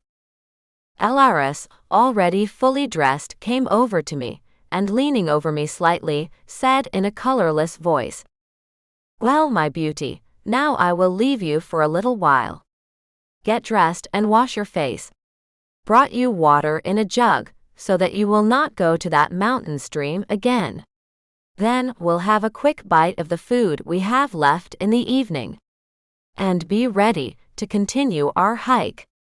Plan for us to reach the border of my kingdom by evening, and then you will continue on your journey alone." Looked at Elaris anxiously, realizing I was losing something with his departure I had never imagined. Heart squeezed with anxiety and uncertainty. The word alone gave me an inexpressible longing. Alone again. Again. But I only nodded briefly in response and lay down on the carpet again, pulling the covers over me. Nothing around me interested me anymore. Could not hold my husband close to me, and I could not give him anything but physical love. I thought to myself that I must be some kind of defective woman, unable to feel anything but physical attraction for Elaris. Any other woman in my position would have been happy to have such a prominent and influential Fae man, but not me. When Elaris had left the tent and drawn up its canopy, I sat on the rug and looked around. Then I found my clothes, hastily pulled them on, and washed them with the water Elaris had carefully brought for me. He was taking care of me, and I was only testing his patience and hospitality, burdening him with my own problems, and obviously causing him new ones by failing to recognize his exclusivity to me as a man. But gradually, my head was filled with thoughts of what had to be done now. Apparently, today, I would have to be alone, on my way to the unknown. Perhaps I should think about how to contact the mage and my grandmother. One of them might help me figure out the next steps in my search for thunder and my feelings about Elaris. I did not have any other feelings for Elaris, other than a powerful physical attraction to him. That attraction made me want to get out of my life as soon as possible. Some kind of foreboding, an expectation of something terrible, cast a dark shroud over my mind. This badness had something to do with Elaris. It was whispering to me about something troubling in his life, something to do with me. Scene 19. The Valley of Red Flowers. After I had cleaned myself up from my nap and dressed, Elaris gathered up the tent, still with a single motion of his hand, and rolled the resulting bundle into a roll, which, with a wave of his eyebrows, simply vanished. I, watching my companion's manipulations, was packing my knapsack, or rather a bag that could be hung on both shoulders by its straps. After all my meager belongings were stowed in that bag, I slung my bow and quiver of arrows over my shoulder, and with a familiar gesture, checked to see if my dagger was in place. Yes, it was tucked behind the leather belt I had cinched. Looked around, and realized that everything was ready for us to leave. And this was going to be my last time together with Elaris. Without another word, Light Fae gave me a quick glance and nodded, signaling that he was ready to continue toward the border of his kingdom. We were more than an arm's length apart, and we set off without looking at each other again. He walked a little ahead, I was behind him. Why did the comparison to a distance greater than usual between people traveling together who had just spent the night in each other's arms come to my mind? It was because neither of us wanted to rekindle the that had brought us to where we were now, not accepting that I could not love him. Knew it was the new love that Elaris craved. But how could I give him something I could never feel again? Had to be honest with him, which I had done the last time we had spoken this morning. He never said another word to me after that. Followed Elaris a few meters behind him. His supple gait made me think of his resilient and agile body in more than just walking. Those thoughts were just killing me. Should not be looking at him or remembering this night, which I could not call a night of love. It came to my rescue that, step by step, climbing up the steep hillside above, we went to the pass, and my worries were interrupted by the view that opened. When, out of breath, I stood on the ridge of the pass connecting two neighboring hills, I froze at the breathtaking view from that point. Before us, or rather under our feet, lay a spacious valley covered with a carpet of red flowers. While trying to catch my breath from climbing that height, Elaris turned to me as if just walking around his castle. He looked at me for a long time before saying something. When I took my eyes off the red carpet of flowers and looked at him, my companion said, "Here we are." Seeing my perplexed look, he added, "This pass is the border of my kingdom. Farther away begins the kingdom of the mountain people. I do not know what you will find in that realm, but I cannot go into it. There are good reasons for that, and I cannot upset the balance that has been established between our kingdoms since long ago. I do not welcome the people of the mountains into my realm, nor do they welcome me into their domain." I looked at Elaris in surprise, asking him, "So that's why you said you'd only escort me to the border of your kingdom?" He looked at me, as if something had opened up in me he had not realized. "Yes, that's exactly why." "So you'd like me to walk you further?" I did not know what to say to him. Suddenly, when he said that this was it, the line he would never cross again to be with me, I panicked. Who am I here, in the strange kingdom of the mountain men, without Elaris? How will I manage alone again? After all, I was so used to having Elaris by my side, to being able to rely on him, and to having such a generous companion and protector who could perfectly navigate these magical and dangerous places. Lowered my head and stayed silent. A few hours ago, I had told him I had probably felt nothing but physical affection for him. Now, I did not know what had gotten into me. Needed him as a friend, as a companion on my arduous journey. Could not even think of anything else right now. Could not love him. Elaris gustily turned to me and took me by the shoulders, shaking me almost roughly and forcing me to look him straight in the eye. "So, would you like me to stay with you for the rest of your journey?" he said, almost threateningly. Lowered my gaze, unable to bear his burning gaze. "Yes," was all I could whisper. My squeaky voice betrayed my excitement. Elaris let go of me, turned away, and gazed wistfully at the plain, where a breeze rippled across and rippled those light red flowers. "Okay, I've decided I can go with you. Just know that it's difficult for me. I'm breaking my pact with these people, or rather, their ancestors. If we get into trouble, you'll have to run away from me. It's the only way to save your life, if it comes to that, of course. But the other dangers of this realm, I can help you overcome." The plain of blooming poppies in the foothills was a magical sight. The vast field at the foot of the mountains was covered with an endless carpet of bright red poppies, their delicate petals shimmering in the morning sunlight. A light breeze made the flowers sway, creating the illusion of a scarlet sea, its waves rolling gently across the plain. Individual patches of other wildflowers broke through among the poppies, adding colorful accents to the dominant red. The sky over the plain was cloudless, a deep blue that contrasted with the brightness of the poppies, and in the distance loomed the silhouettes of craggy mountains, their peaks covered with eternal snow. The subtle fragrance of poppies filled the air, creating an atmosphere of peace and tranquility. The sounds of nature, birds chirping, insects buzzing, and the quiet rustling of leaves complemented this idyllic picture.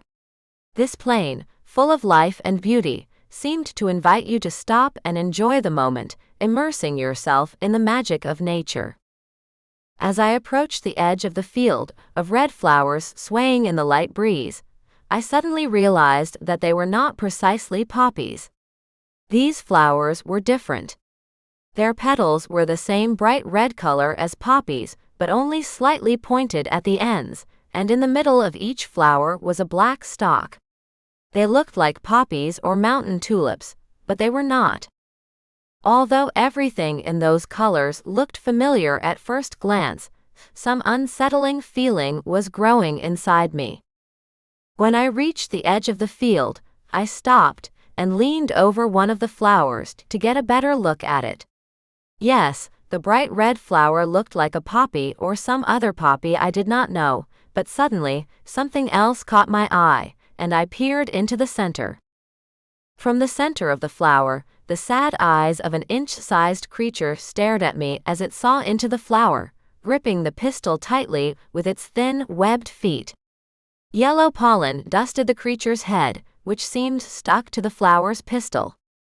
At first, I thought it was a frog, climbing into the flower and basking in the bright mountain sun.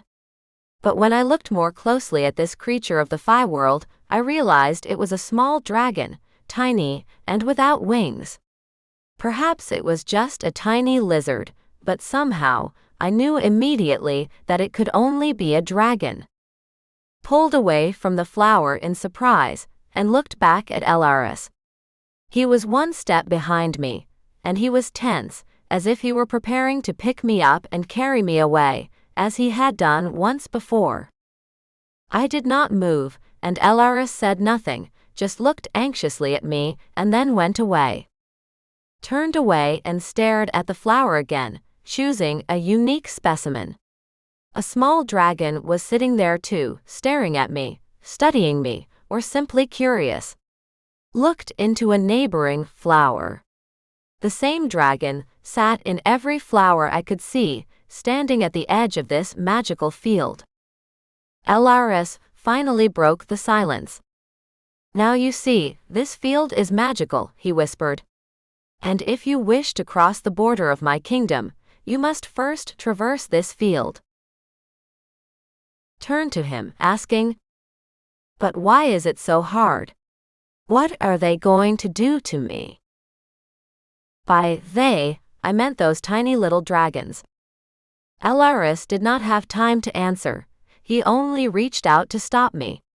But he was too late. Stepped right to the edge of the field, and the red flowers rippled alarmingly, deflecting from my body on their slender but sturdy stems. "Not them, but their mother," Elaris replied to me. But it was too late. At the edge of the field, on the opposite side of the field from where I was supposed to be, a giant lizard's head suddenly rose. It was, of course, a dragon, not the big one we had seen recently, the one we had escaped from without trouble, but a small one, by dragon standards, the size of an elephant. Its colossal body, covered with scales of bright emerald green color, perfectly harmonized with the scarlet poppy flowers, creating an impressive contrast. The dragon stretched out on the soft ground, its powerful paws dabbing the flowers without breaking their fragile stems. His large wings, folded behind him, shimmered in the sun, casting shimmering shadows across the field. A thin puff of breath occasionally escaped from the dragon's nostrils. The dragon looked calm and majestic, like an ancient guardian of this beautiful piece of nature. Poppy flowers rippled around its torso, adding to this picture of tranquility and harmony. Birdsong and buzzing insects emphasized the magical atmosphere, where magic and reality merged into one. Froze, not knowing what to do now. Should I go forward, straight into the dragon's teeth, or go back and look for another way to the mountain people's kingdom, where I hoped I could get more information about the fate of my missing husband? Trying to step back without turning around, I bumped into Elaris, standing right among the red flowers. He nodded encouragingly at me, saying, "I will not leave you, my beauty. Even if those dragons eat us." Though his voice was still as unsettling as when I stepped toward that field of flowers, I felt slightly calmer. Relieved to have such support in my decision to continue, I glanced over my shoulder at him, thanking him only with a look. But I did not know what to do. Were these little dragons dangerous, or just their parents? Elaris remained silent and simply followed me as I walked carefully, careful not to drop the tiny creatures from the flowers, forward to the opposite edge of the field, right into the dragon's teeth. When we reached the edge of the field, the dragon rose to its full height. The 3 meters of its body height was enough to raise its head on its long snake-like neck to the height of a 3-story house. The dragon's movement was so powerful that the dust of the road on which it stood, and the smell of burning meat wafted over us. Looked up at the monster, and did not know what to do next. Suddenly, the dragon drew its car-sized head closer to me and inhaled sharply. Its nostrils widened, and my quiver of arrows, which I had forgotten to fasten better behind my back, flew off me. But I did not dare bend down to pick up my arrows. I felt like I would not have time to do that, because the dragon's mouth was too close to both of us for me to take my eyes off it for even a moment and do anything else. The dragon exhaled noisily, and now had a dagger at his belt, but none of this could stand up to this monster for me. Why did I take this gamble? What was the reason I went to him in the first place? What was I hoping for? The dragon suddenly raised its head higher and backed away. Behind him was a road that snaked among low hills, with some sort of a dark cliff behind them. I did not know what the monster would do, so I figured it would just lunge at us again and trample us with its massive paws and claws the size of Elaris' sword. But Elaris, who had been standing silently behind my back all this time, hissed, You can pass. He's letting you through. I am alone. Asked again, almost in a panic, but what about you? I can't go through. It's not in agreement with the mountain people. We'll see you another time, my beauty.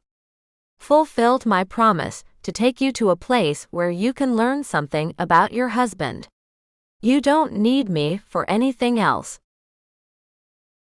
Turned around and looked Elaris straight in the eye. He looked saddened but determined. I needed him so much that he had promised to walk me the rest of my journey in these 5 kingdoms, but I did not have time. The dragon raised his wings, and a dust storm surrounded us. I lost sight of Elaris. I was lifted and carried over the field with the dust swirl.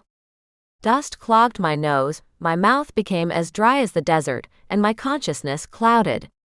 Unable to breathe correctly, I realized I had to cover my face with something, and with my last strength, I pulled my neckerchief over my face to keep the sand and dirt from getting directly into my lungs. Breathing almost stopped.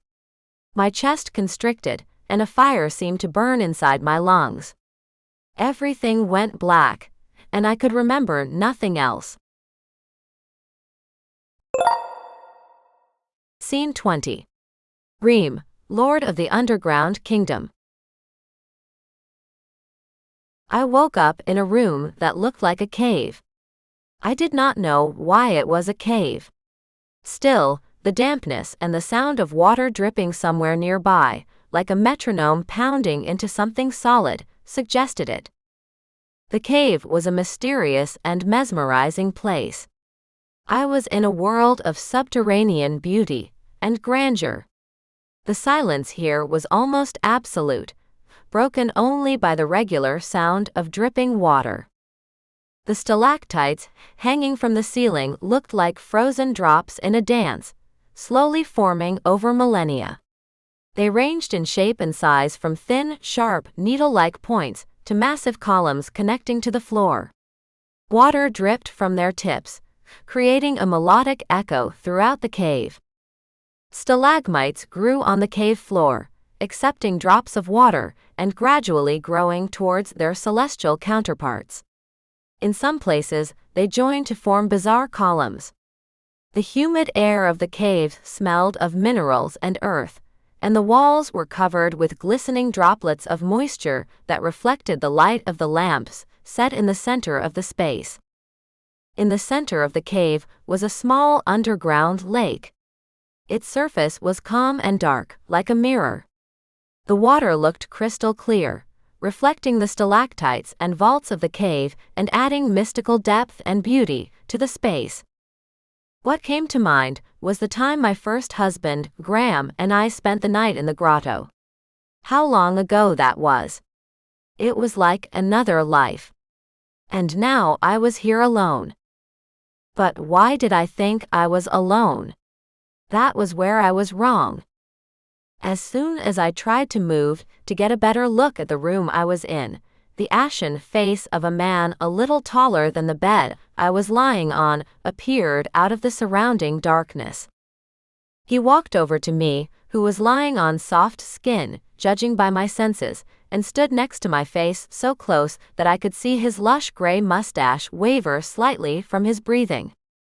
His skin was pale or even grayish, perhaps because of the rare exposure to sunlight. The stranger's eyes were as large as an owl's and seemed to glow in the dark. Apparently, this short man had sharp eyesight that allowed him to see in the semi-darkness. His hair was thick and dark, braided in small braids and thrown back, held in a tight ponytail with leather straps like a fae. The stranger's face was stern, with high cheekbones and sharp features. The man's face was riddled with wrinkles, but his deep-set gray eyes shone kindly. He was dressed like a fae man, but he had an axe, not a dagger or sword, strapped to his belt. My new stranger was dressed interestingly. His clothes were mostly made of leather, which was the most reliable protection against constant moisture and cuts in these dungeon conditions. His tunic and pants were made of a darker shade of leather.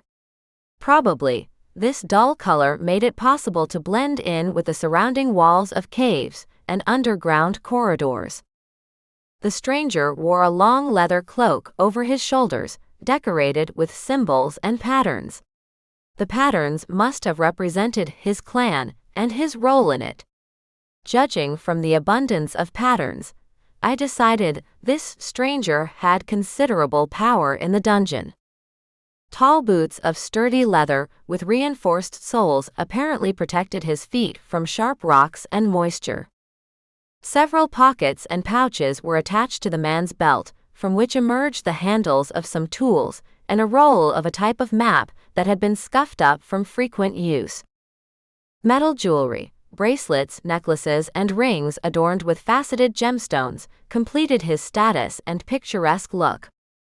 With all this in mind, the man's small stature did not diminish his dignity.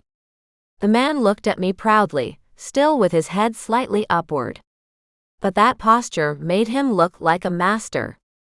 And yes, he was the master of the situation. Glanced at him, hesitating to turn my head entirely. My throat ached, as if I had recently swallowed a bottle cleaner or eaten a large, spit-roasted fish with the whole of bones over a campfire.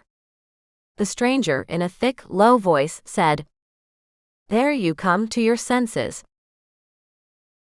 He was clearly pleased. "The dragon brought you to us, and it took a long time to convince him to give you up and not turn you into his toy."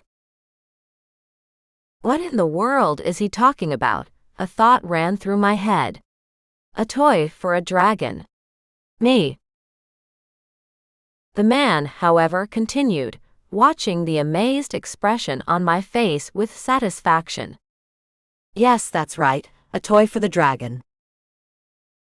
"But where is Elaris?" I immediately thought. I hope he is unharmed and back in his kingdom. Should have asked that directly. But before I could say anything, the man added, "And your companion is here with us. But you will not see him again. He has violated the rules of our kingdom's neighborhood, and will be punished for it." Elaris? What on earth has he violated? He told me he could only get me across the border. I whispered in utter confusion. "He didn't have to do that." "You crossed the line, and there's nothing wrong with that. But he must not. Your protector followed you. Apparently, something prevented him from going back to his kingdom without you. So he will remain in our dungeon forever, and this is his punishment for breaking our treaty with him. Forever. In a dungeon. Elaris?" No words to express my despair and guilt before Elaris. "What on earth have I done?" He said so confidently that he would get away with nothing for walking me right into the neighboring kingdom. And this is how things turned out. But then a thought struck me, and I lifted myself off my bed on my elbows and finally turned my head fully toward the man. But he's not to blame for anything. I'm the reason he violated your border treaty. It's my fault he did it." The kindly man looked at me regretfully. Then he said, "You can't fix anything with that, my queen." It took me a moment to realize that he had called me queen. It was a phrase I could not yet absolve Elaris of guilt, yet the guilt I felt for my beautiful guide was growing and overwhelming me. Slid my feet off my cot and down to the floor. Now, I noticed I was lying on the fluffy fur of some large animal or creature.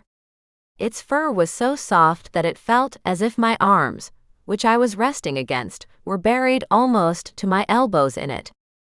But that did not occupy me now. It hurt that my insistence on traveling through all the realms of the Fae in search of thunder had led to innocent Elaris ending up in this man's dungeon. Who is this man in front of me? Why does he speak as if on behalf of some kingdom, but he doesn't have any regalia confirming his high status? I thought, looking at the stranger with distrust. The man took a step farther away from me, visibly embarrassed because when I sat down, my head was much higher than his, and he was standing in front of me at full height. And then this man, proudly raising his head up and looking straight into my eyes, said, "Allow me to introduce myself, Reim, head of the clan of the people of the earth. Kingdom is called the Clan of Treasure Keepers." The man in front of me must have been a man, a creature of the world of elementals who ruled in this world of darkness and caves. The kind expression on his face, or rather, his eyes, was a little out of sync with how he spoke and what he said. Not yet believing fully in his notion, I said, "I'm sorry, but how can I believe you if—" He did not let me finish my sentence, and continued my sentence. "If I can't show what I'm disposing of, can't I? Why should I believe him? He will just appear out of the darkness and disappear into it, and I will be all alone, and I will not know where Elaris is or how to get out of here." I thought, feverishly going over my options in this situation. Where could Elaris be? In some part of this cave, or somewhere else in these dungeons, thought I, while listening respectfully to Reim's lengthy explanation of what he owned and managed in this kingdom. If I had wanted to know more about the people of the land, I might have listened to him more carefully. But all my thoughts were focused on getting away from here. Most importantly, I did not know why he needed me here, why he did not need me here, or even why Elaris was dangerous.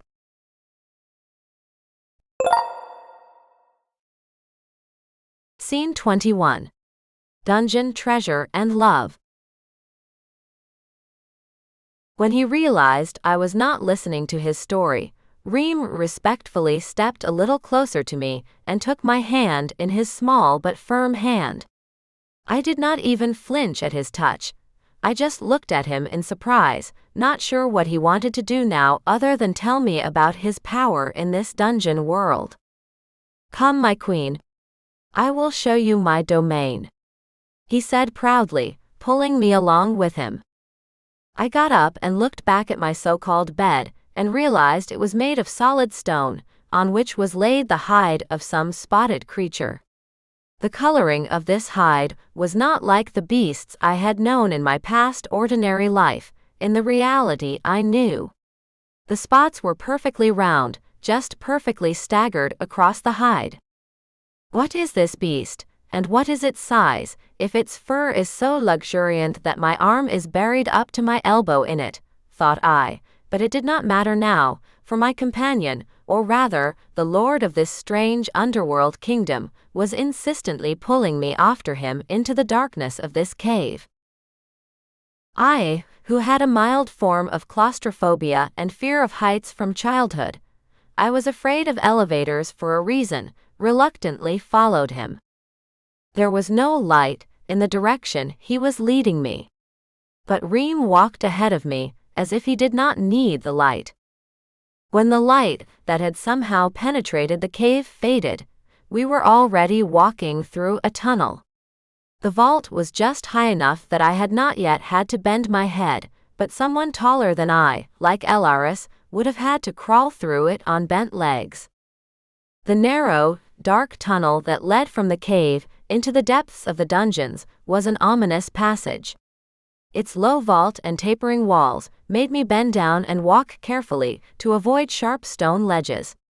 The tunnel was carved into the dense rock, with rough surfaces that made it feel ancient and uncharted.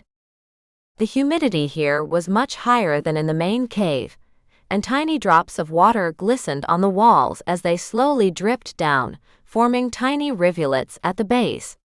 The air smelled of dampness and minerals, mixed with a slightly musty odor.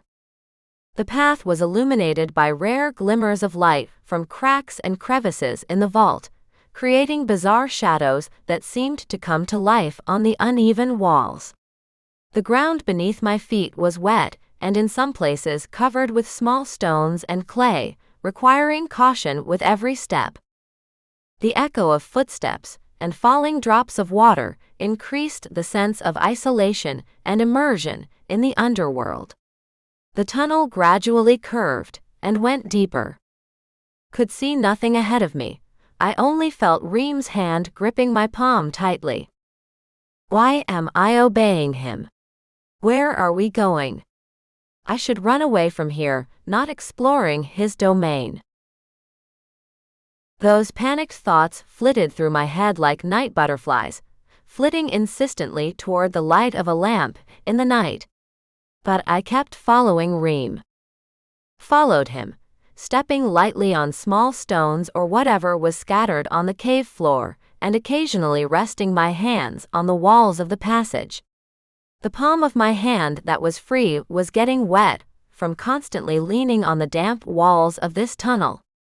They were also so slippery, as if there was slime on the walls.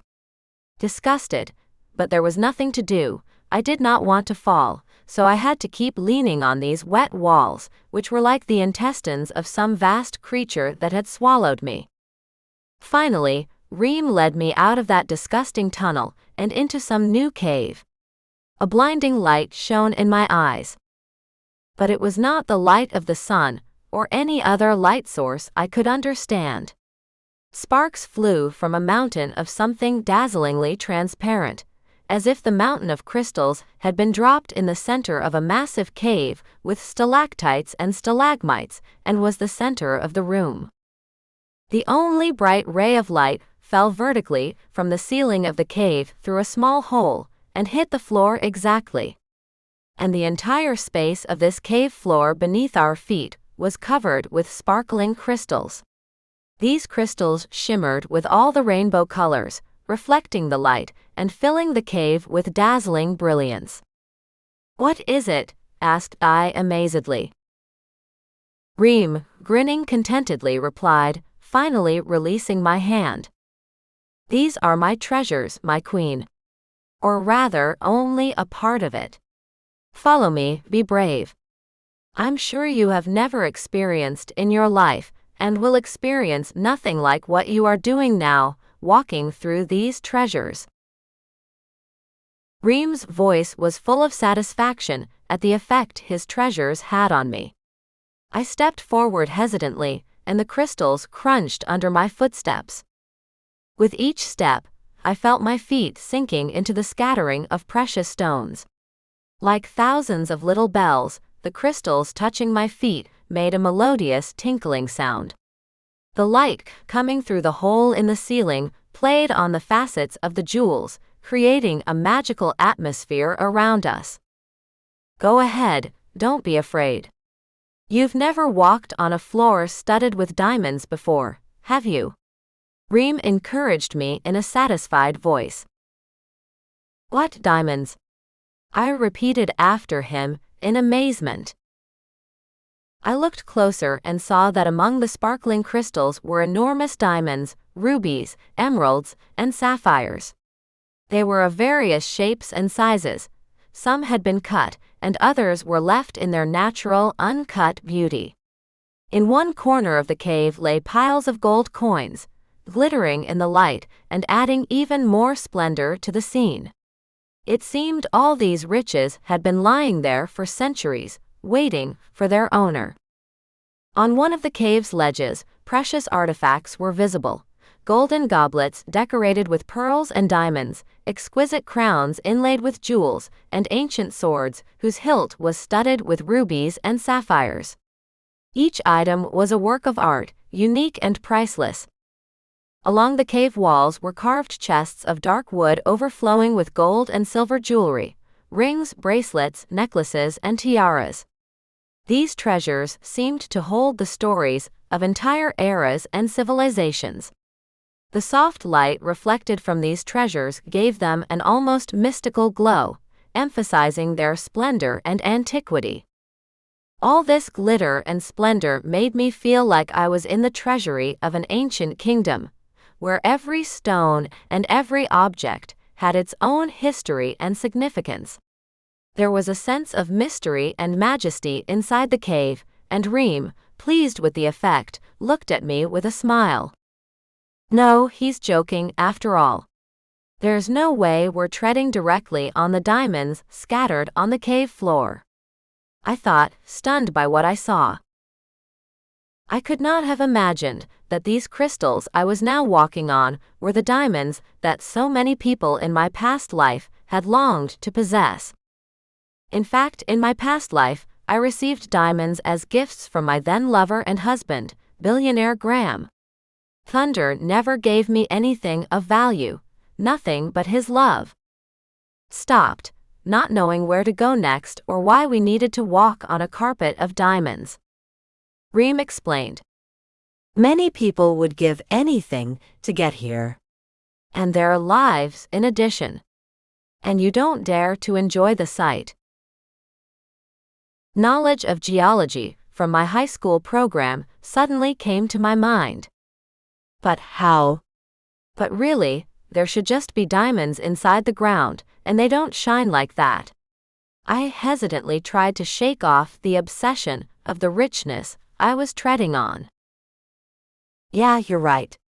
They taught you well in school, apparently. But in our world, we have fun making cut stones, diamonds, out of diamonds. For us, it's just an activity that brings us pleasure. And in the world of people, those diamonds that are there are cut to bring money and ostentatious luxury for their owners. That's why we don't let people penetrate deep enough into the bowels of the earth, so they don't get the whole thing. Reim became thoughtful, a shadow passing over his face. I said nothing, realizing he would continue his story. Once upon a time, we gave a few people the opportunity to see our treasures. And what came of it? They stole some large stones, and then one by one they died at the hands of other people who certainly wanted to get their hands on those treasures. So now we don't give anyone access to these treasures. Looked at him in amazement. But why are you showing all this to me? I'm human too, I asked, dumbfounded. Reim moved away from me a little, cocked his head upwards, looked me in the eye, and replied, "Because you're the queen."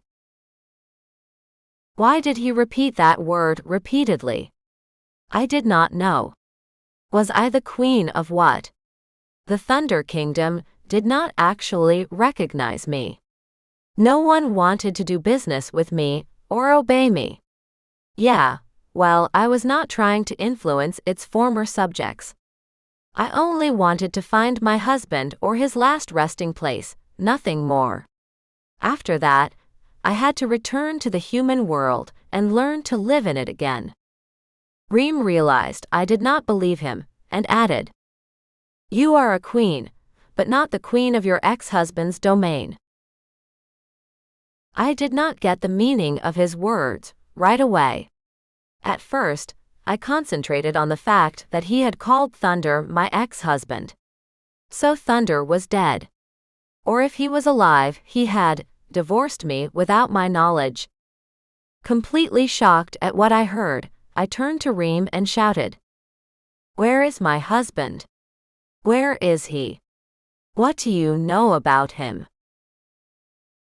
Reim took one step back from me, but his face did not change its calm expression. He replied, "Calm down, my queen. Calm yourself. I know nothing about your ex-husband." "But why are you calling him my ex-husband? What happened to him? Answer me." Reim grinned into his mustache, his eyes wholly hidden behind wrinkled eyelids. "You simply expect too little from your life, my Queen Isabella. You should know that your life is no less important in our world than the lives of Thunder or Elaris," he pronounced, looking at me pointedly. What on earth is the matter? Answer me. I lunged at Reim, grabbing him by the shoulders and shaking him. Answer me now. Reim was still staring at me thoughtfully, not reacting to my outburst. I did not know what else to expect from this lingering silence, so I let go of his shoulders. Now, I just waited for his response. Thoughts flew through my head like a hurricane. Where is Thunder? What has been done to him in this or other kingdoms of these accursed Fae domains? But then, I was stung by the thought that I had forgotten all about Elaris. I will find out what thundered someday. But I had to worry about my faithful guide right now. When that thought occurred to me, I immediately calmed down. Now I knew what I had to do first. Reim noticed this from my expression, and suddenly said in a creaky old man's voice, "Well, my queen, can we make a deal with you now?" About what? Involuntarily burst out of my mouth. About the terms under which I can release your friend, Elaris. The information that Reim could let Elaris go on terms gave me an instant boost. Looked into Reim's eyes challengingly, and he did not look away. Still, he did not answer my first question, so I continued. Why are you showing me all these treasures? Is this a type of challenge? But what does this have to do with Elari's freedom? Hoping to receive a simple answer at last, said. Reim squinted slyly, and I had to lean toward him to hear his whisper. My queen, it's all yours now. He circled the surrounding space with his hand, studded with diamonds. You are free to dispose of all this wealth as you wish, and even take some of it back to your world if you choose to return there. But this offer is only valid on the condition that you never come back here again and look for your missing husband or Elaris. I was dumbfounded and stared at this short, mighty man of the earth. And he repeated his sentence again, this time shortening it considerably so that it would settle in my mind. But all of this will be done on one condition. You refuse to ever see Elaris again. I still could not say a word. Why did this powerful man, so wealthy even by the standards of the elemental world, have to ask me for such a favor to see Elaris again? Reim did not answer. He just stared at me, waiting for an answer. Finally, I struggled to loosen my lips and uttered. I don't understand. Reim was already looking at me almost sympathetically. You don't understand the reason for this prohibition? I just nodded in response. Yes, it's hard to explain. But in our world, you can only be with one supreme Fae, and not two at the same time. Hope flashed through my soul. So, Thunder is alive. Reim did not answer. I shrieked, almost crying. Speak quickly. Don't torment me. Reim smirked contentedly and replied. You're so impatient when you talk about your ex-husband. And you've almost forgotten your friend, Elaris. But I understand that. No one can compare to Thunder. He was so powerful. Once again, Reim was talking about Thunder in the past tense.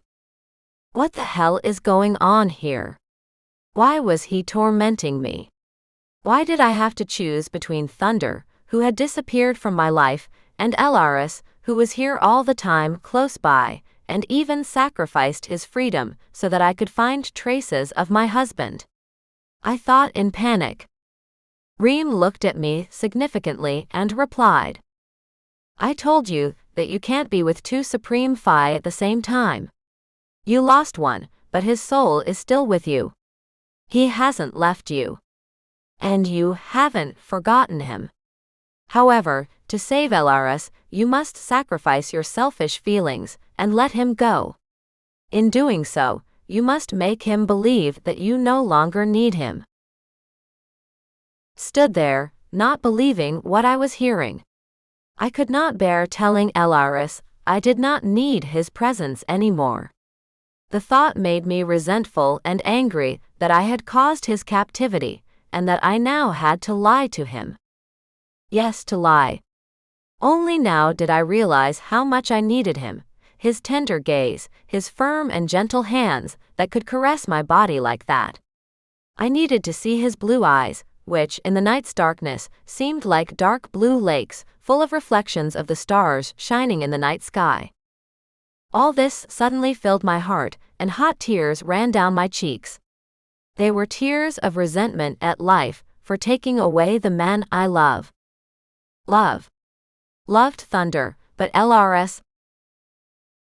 I could not think of him like I loved him, my Light Fae. He and I had only spent a few days together, but the image of Elaris suddenly appeared before me out of the darkness of the cave, filled with the glitter of treasures I did not need. It was so real that I reached for him with my whole body and reached out to touch his face. But it was just a ghost of the beautiful Fae I was thinking of. Then the image of Elaris slowly dissolved into the surrounding darkness. Still, in my mind, there was a trace of his breath on my skin, the caressing touch of his palms, his mocking and so dear voice. All these memories of intimacy with Elaris also disappeared from my mind, and I could not accept it. Whatever happens, I must rescue Elaris from the dungeon of these people of the earth. Or rather, from the dungeon of the kingdom of Reim. I was an alien in the Fae world, and uninvited in the mountains world, people where Reim ruled. So I have to do something about all this. I turned to leave the cave, and said in a determined tone, "So, what do I have to do for you to let Elaris go?" Reim gave me a sly look. He was obviously pleased with my decision. "I can see that you're a perfectly reasonable Earth woman."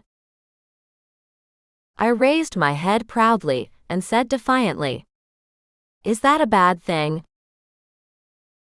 Reim replied in a conciliatory tone, "No, that's very much a good thing. Our Fae women know perfectly well the limits of their behavior. And you don't know them, and that's what leads from one adventure to another, and from one love to another." Reim looked at me, and there was no judgment in his gaze, he only understood. I breathed a sigh of relief, and asked, "So what can I do to get you to release Elaris, and allow him to leave for his kingdom?" Reim was already looking at me more rigidly. His face grew stern as he finally answered my question. "Forget him. You must let him out of your life forever. He's no match for Thunder in fighting skills. Elaris has a completely unique ability, after all. He is so sensitive to his environment and people, or rather Fae. Elaris will just die here or somewhere else in our kingdom because of you, and you carry that guilt for the rest of your days. Do you want that?" I stood stunned by Reim's monologue, and did not know what to say to that tirade. The words of the ruler of this mountainous underground kingdom were slowly creeping into my mind. Will I really cause Elaris' death? But why would he have to fight over me, and with whom? Reim understood my unspoken questions, and said, "Can't you see he's in love with you?" Rolled away from Reim, and leaned back against the wet, cold cave wall stone in exhaustion. "I didn't think," was all I could utter as Reim continued my sentence. "That he fell in love, didn't he?" "Yes, you have not thought of that. Only Thunder lives in your thoughts, for it was because of him you accepted Elaris' offer to escort you even through our kingdom, even though by doing so he broke a treaty made with us long ago. And now he is in the dungeon, and he will never come out unless you show him you do not care for him. Think of him. Think of what you will leave him for the rest of his eternal life to exist in a dungeon and never see even a ray of the sunlight he loves so much. Hands trembled. My heart felt like it was being squeezed. What do I have to do? Repeated in a deafening voice. What I was about to hear was clearly not a simple solution to my problem with Elaris's feelings for me. But I could not admit to Reim that there was no coldness in my heart toward Elaris. It was only now that I realized how much I needed him. But I also learned that my hope of freeing Elaris might be irrevocably lost if I admitted it now. Reim already spoke more calmly. Talk to him, so that he realizes he has nothing to expect from you in terms of love. I clasped my hands together and stared at Reim expectantly. He seemed to be the arbiter of my fate now, the executioner of my new feelings for Elaris. You will go to him and tell him you no longer need him. You will refuse his help and force him back to his kingdom. Anything that happens to you next must not concern him. The tone of Reim's voice was harsh. He gave me an ultimatum. Either I bring Elaris back to his kingdom, or he dies in the dungeon. I was suddenly no longer interested in what would happen to me. No longer interested in where Thunder was, or whether I would ever see him again in my life. With their endless lives, these Fae were not helping me decide what was more important: finding my husband and giving up Elaris and his love, or staying with him and trying to save him from the dungeon in some other way than the one Reim had suggested. Suddenly, the solution came to me on its own. Stepped away from the wall and crossed my arms, staring at Reim. He was standing in front of me, his head cocked back, staring at me expectantly. I agreed to speak with Elaris. Lead me to him, I said resolutely. However, I still need to say what I agreed to discuss with my faithful assistant, Light Fae.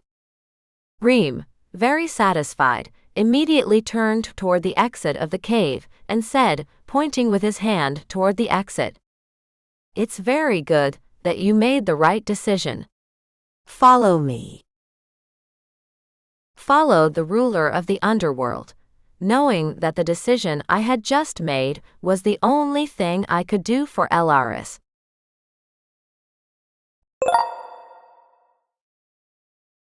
Scene 22. A Fae in the dungeon. The coal-black darkness of the dungeons Reim was leading me through was terrifying. But even more startling was the look Elaris would give me when I appeared before him, completely free and with news that would probably ruin the rest of his life. The rejection of a desirable woman's love is hard for a man to bear. I already knew that, but I had never had to respond in such a way to a man I cared for as much as Elaris. I had a good idea of what I could say to Elaris, that I did not need him as a lover anymore. But if I made a different decision, to confess to him I needed him precisely as a lover, what then?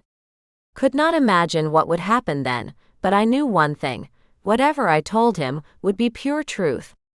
And my decision about what I would tell Elaris scared me. As I walked in the dark, I was reminded of Adam, my evil genius who tried to get my love or just take me by force. Fortunately, in that life as a simple earthly woman, my then-husband, Graham, came to my rescue. My mind flickered with images of life before Thunder and after. Elaris was always off to the side, but only because I had to save him from eternal imprisonment in the dungeons of Reim. I remembered how Elaris enjoyed every ray of sunshine out there in the vastness of his kingdom. How could I deprive him of all that just because he liked me so much that he sacrificed his freedom, if not his life, for my reunion with my husband, Thunder? And no one was sure that Thunder was alive. My love for my husband drove me forward, but what was in store for Elaris and my feelings for him?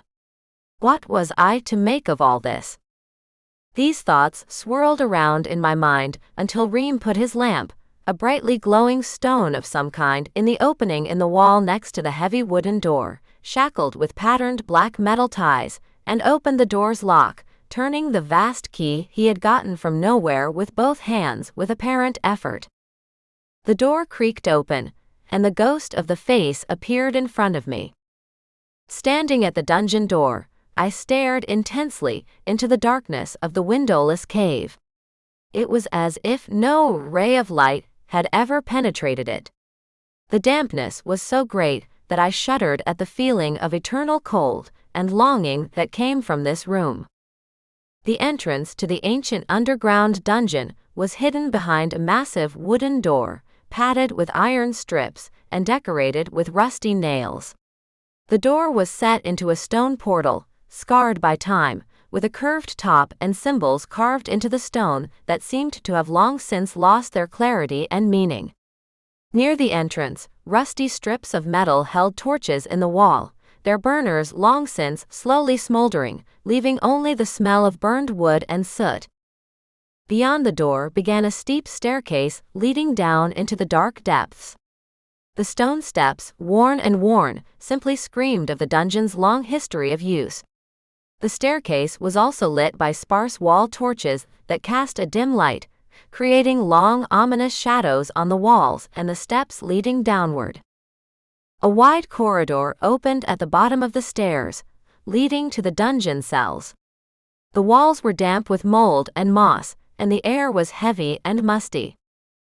Reim led me past the cells with one torch in his hand. They were made of rough stone blocks with thick iron bars that barely showed the small, dark spaces behind them. The floor of each cell was covered with dirt and stone chips, and in the corners were wooden bunks, corroded by time and damp. The dripping sounds of water could be heard from every cell, and the echo of footsteps echoed down the corridor, creating an oppressive atmosphere. The dim light of the torches barely penetrated the cells, leaving most of the space in darkness. In the corners of the corridor, you could see iron rings were embedded in the walls where the prisoners had once been chained.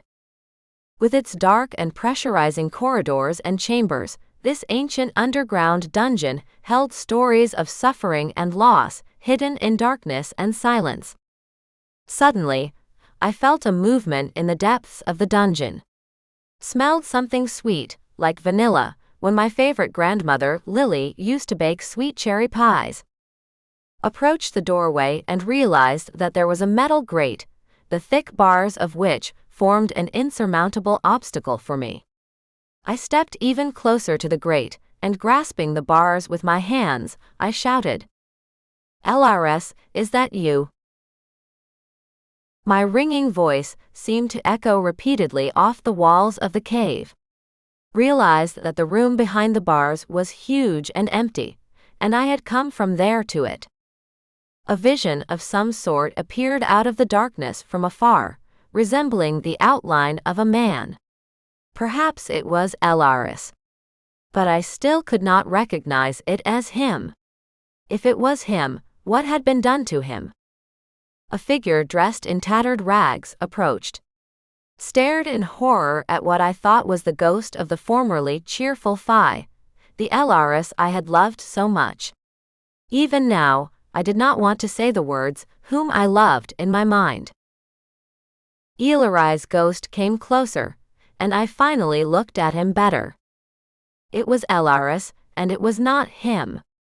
The Fae's eyes were dull, as if all life had drained them. His blonde hair hung in messy whips over his shoulders, and was smeared in clay. The broad shoulders of the Fae were still powerful, but his back was hunched like a 100-year-old man's. The proud eagle nose was the only place on his face that caught the attention of anyone looking at this Fae. This ghost Fae's nose was as thin as a dagger and stood out sharply on his bony face. My first movement was to push away from the bars and away from the ghost. Something in the back of my mind whispered to me that no matter how much magic the dungeon people had, Elaris could not have turned into a frail old man in the few hours he had spent in Reim's custody. This old Fae said in a squeaky voice, "So you're looking for me, beautiful?" I could not recognize this old man as Elaris Fae. I did not want to see Elaris so infirm. It could not be him. Despite all the magic of the elemental world, I could not believe Elaris could turn into such an infirm old man in just one day. I pulled away from the bars and turned back to Reim, who had watched me silently the whole time. He did not seem interested in the prisoner. He was sure that even if he came within arm's length of me, it would be safe for Reim and me. I turned away from the old man behind the dungeon bars, and reaching out a trembling hand in his direction, I whispered in a squeezed voice, demanding of Reim, "Say it's not Elaris. Say it." There was so much pleading in my voice that Reim must have taken pity, or maybe it was just that I had said exactly what he had expected me to say, and replied in a satisfied tone. "You're right, it's not Elaris."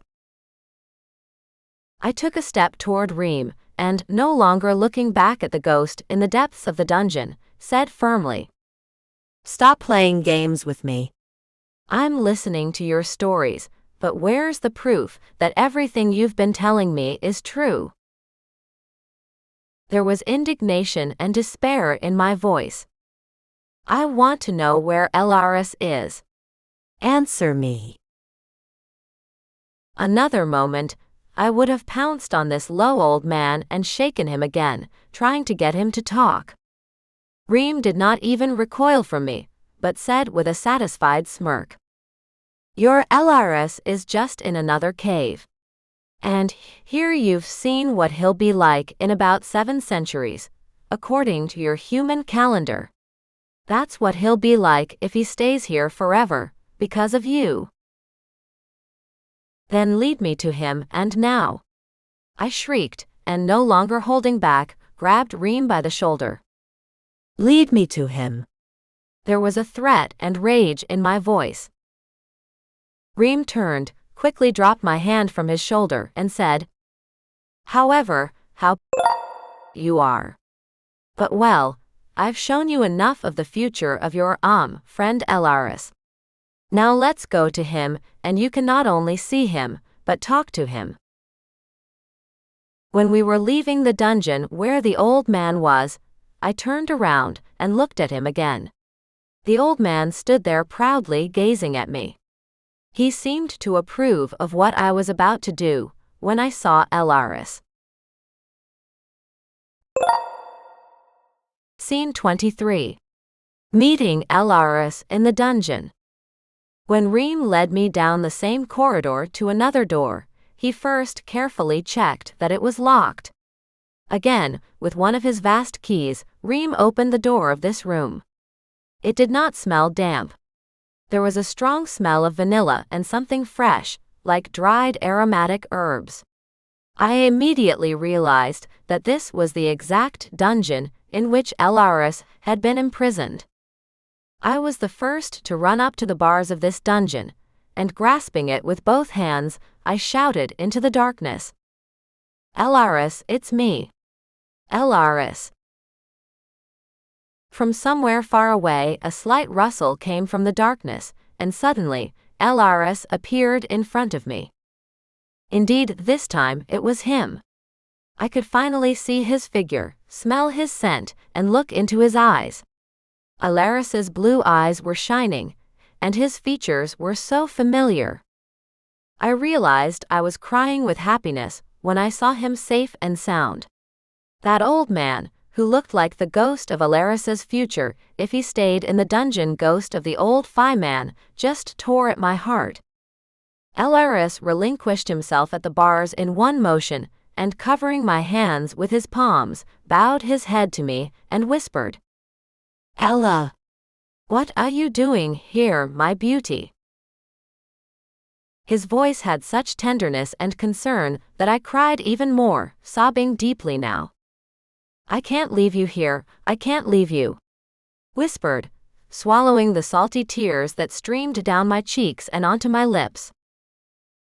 I felt Elaris touch my lips with his own. We kissed through the bars of his eternal dungeon, as if there was no one and nothing around Reim, not this darkness, not our terrible future. Our kiss lasted forever. All the feelings and words I had never said to Elaris were in it. He touched my lips, as if nothing was more important in his life than that. So we stood like that, and when I realized I had stopped crying, I pulled my lips away from his. I looked through my tear-soaked eyelashes at Elaris's face, which was so close to me now.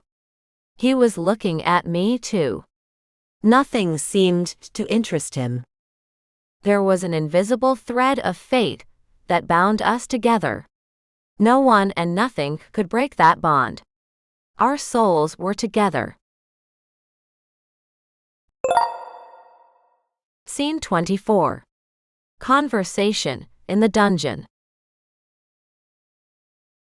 As soon as Elaris let go of me, he just pulled his lips away from mine. He moved away from the bars a little, but he did not remove his palms from my hands, which were clutched tightly to the bars of his dungeon. "So, Ella, how are you doing?" he pronounced in a slightly mocking tone. Elaris's voice was mocking again, but his mockery did not sound like it had before. It was just trying to keep me from losing control of my feelings. Elaris knew how to stop the flow of my tears, just make me angry. But did he have to say it now? Was this how he should greet me? I realized Elaris had not changed from his ordeal in the dungeon, and the possibility of staying here forever. Why else would he be mocking me, and this situation in his usual way? Pulled my hands out of his, and now he was standing in front of me, just holding onto the bars with both hands. Realized now that he was a prisoner, and this darkness behind the bars was his eternal dungeon. I said, barely keeping myself from crying again, "Elaris, I'm fine. But you, I see, are not." He looked at me, and nothing in his beautiful face flinched. My words simply stated the fact that he was deprived of his freedom. Elaris took a slow and deep breath and answered, "Well, I knew what I was getting into. You didn't know what was in store for me." "I knew nothing. You should have made it clear to me right away, and not escorted me through that damned field with the wild poppies and dragons," shrieked indignantly. "You should have told me everything that awaited you beyond the borders of your kingdom, and then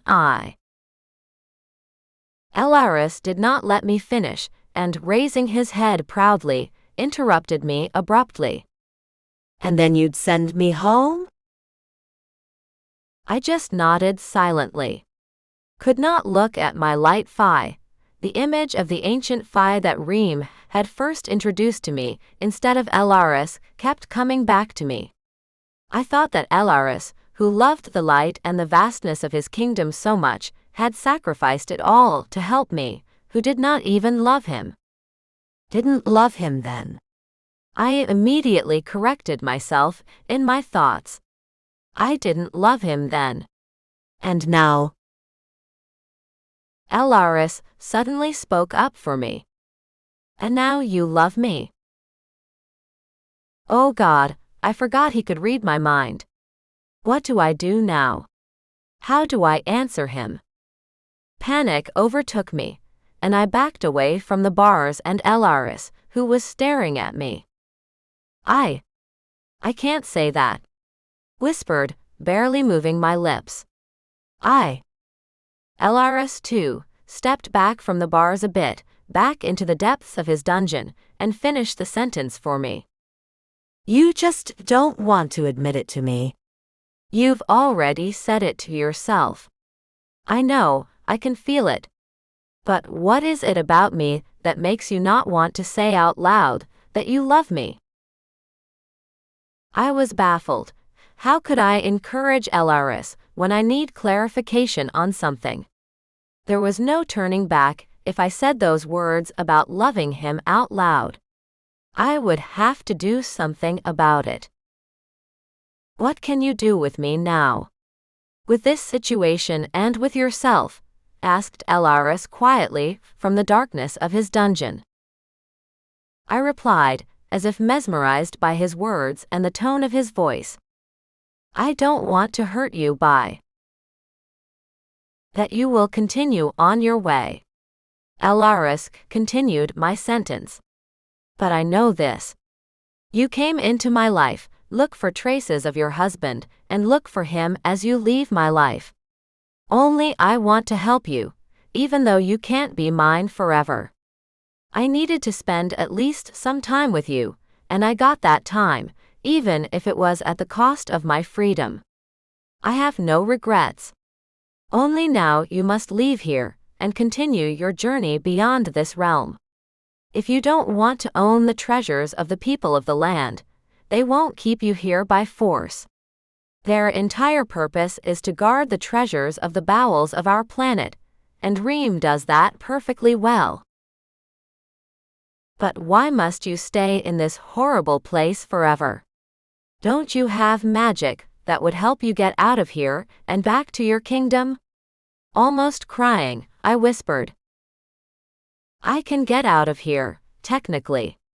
But I don't want to break the agreements with Reim and his people. Otherwise, they will violate our other agreements and my people will suffer. I take responsibility for what I do. My kingdom will not be lost without me. News of my imprisonment should have reached my subjects by now, and after some time, they will choose my replacement. And if I leave now, using my magic, I will dishonor my kingdom and my people. Nodded understandingly at his words. Yes, I knew Elaris was honorable and would not break his word. But how could I help him, except by saying out loud that I loved him? Just then, Elaris came to the grate again, and stood at it, looking at me simply and calmly. I see you are in a quandary, my beauties. Do not be sad. My fate is my choice. You must leave here, and ask Reim to guide you to the border of his kingdom. When you get to the land of the mermaids, the people of the water, you will find the footprints of thunder. I refused to leave. Had to stay with Elaris at all costs. I turned away from Elaris and rushed out of the corridor. Reim was still standing there, waiting patiently for me. I asked him, and now there was not an ounce of doubt in me about what I was going to do. Reim, leave me with Elaris. I'll stay here with him until he gets out of here, or until one of us dies.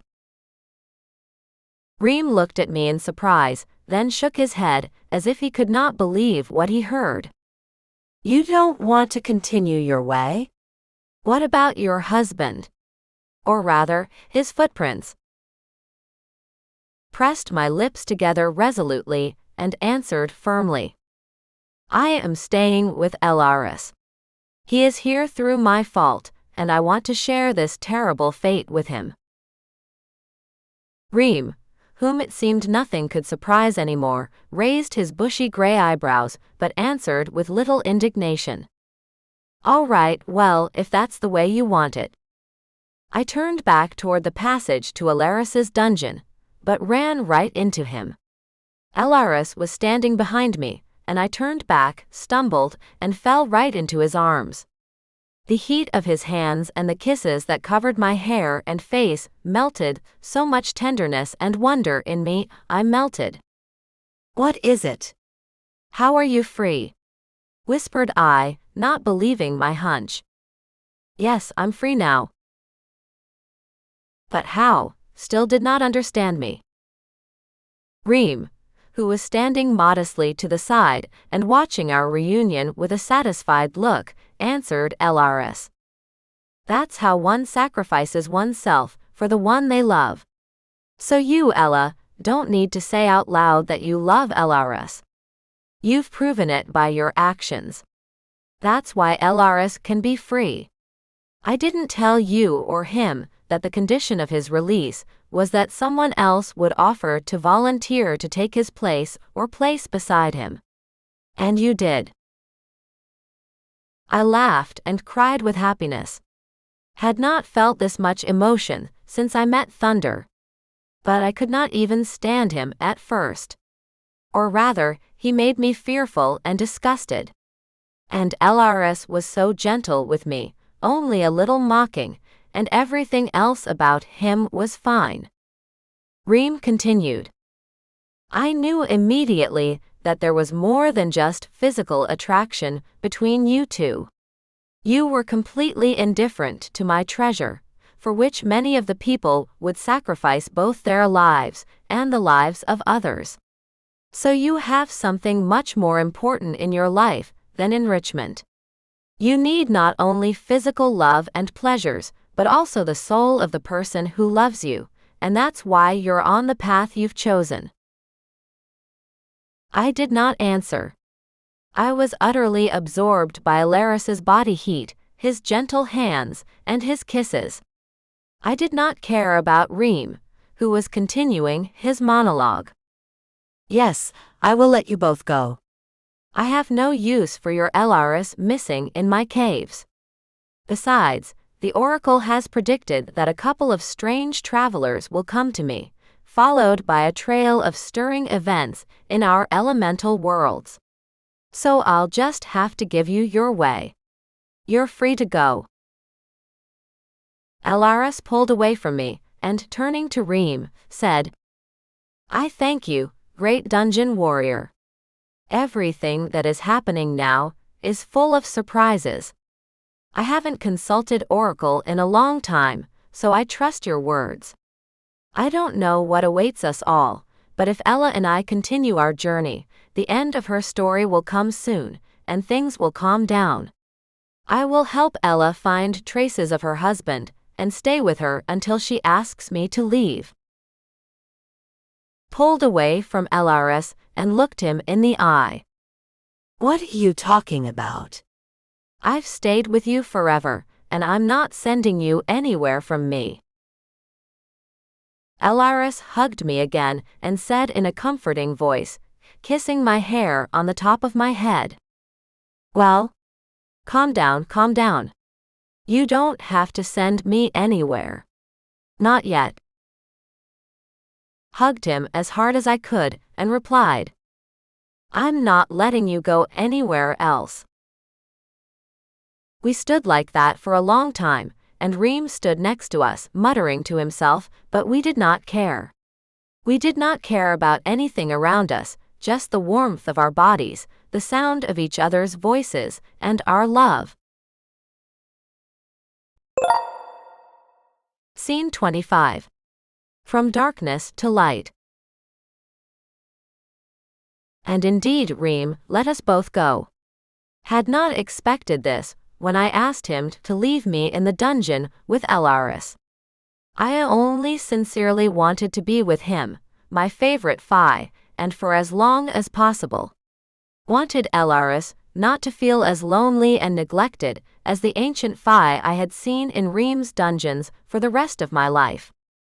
When Elaris and I emerged from the dungeons of the Men of Earth, we were escorted out by a group of Reim's subjects, with Reim himself at the head.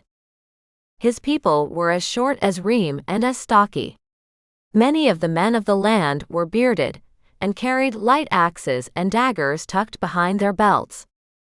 Reim pointed our hand toward one mountain in the distance, and said, Over there, you'll find your way back. And hopefully, you'll get around that floor of red flowers with the dragons. He snorted when he said that. There seemed to be nothing to fear in his dungeons.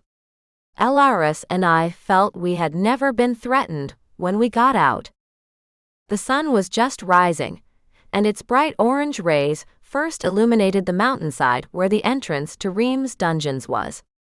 Then, the sun's rays quickly traveled down the slope and ran toward us and the group of Reim's men escorting us. As soon as one ray of sunlight touched Reim's face, he closed his eyes. He spent all his time in the darkness of the dungeons, but he could not stand the bright sunlight. But for Elaris and me, every moment in the sun's invigorating rays was like making up for the precious time lost in the dungeons. The sun shone on our faces, warming us and giving us hope for the future. We hugged each other, wrapped one arm around Elaris's waist and took his hand with the other, and he did the same. When I felt his hand on my waist, I felt goosebumps run through my body with the anticipation of something unearthly, the pleasure I had been running from for a long time. Reim's men waved goodbye to us with leather-gloved hands. They wrinkled irritably at the harsh sunlight hitting their faces from the sun that had just appeared on the horizon beyond the mountains. Elaris and I also waved them back and turned. And yet, with great relief, we strode away from these mountains and these dungeons of treasure and dungeons. Still had not asked Elaris if he knew where we were going. The nightingales sang so loudly in my heart that I thought about almost nothing during this long-awaited moment of newfound freedom. Elaris was walking first, as usual, and twisted around so abruptly that I almost ran into him. He took me by the shoulders, and looking into my eyes, said in a heartfelt voice, "Of course, I know where we have to go. Have I ever failed you so far, my beauty?" I was embarrassed because I could not get used to the fact that he sometimes, or was it always? "No, Elaris, you have not failed me once. It was I who failed you, by agreeing to your offer to come with me for that field of red flowers." I still felt guilty in front of him for my selfishness. "Come on, don't think that," he exclaimed, shaking me a little by the shoulders. "You're not guilty of anything to me. You couldn't have known all the consequences of that decision, and that decision was mine alone." Elaris's voice held determination and confidence in what he was saying. I sighed with secret relief, and no longer hiding my mixed feelings, I said, "Well, since that's the case, since that's all you wanted to say right now, we'll just move on." Elaris, who felt it essential to say it all out loud, replied, "All right, that topic has exhausted itself.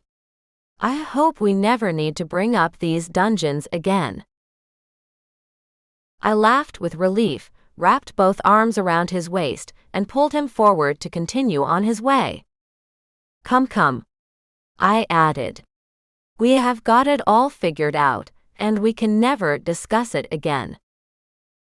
We walked along a narrow mountain path, winding down the mountainside to a valley with a mountain stream.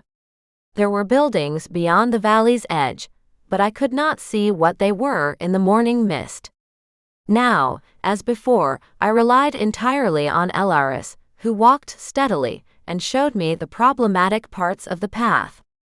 When I stumbled on the rather large stones of the path, he would gently pick me up under his arm or simply put his arm around my waist. Could not admit to myself how much I craved Elaris's touch.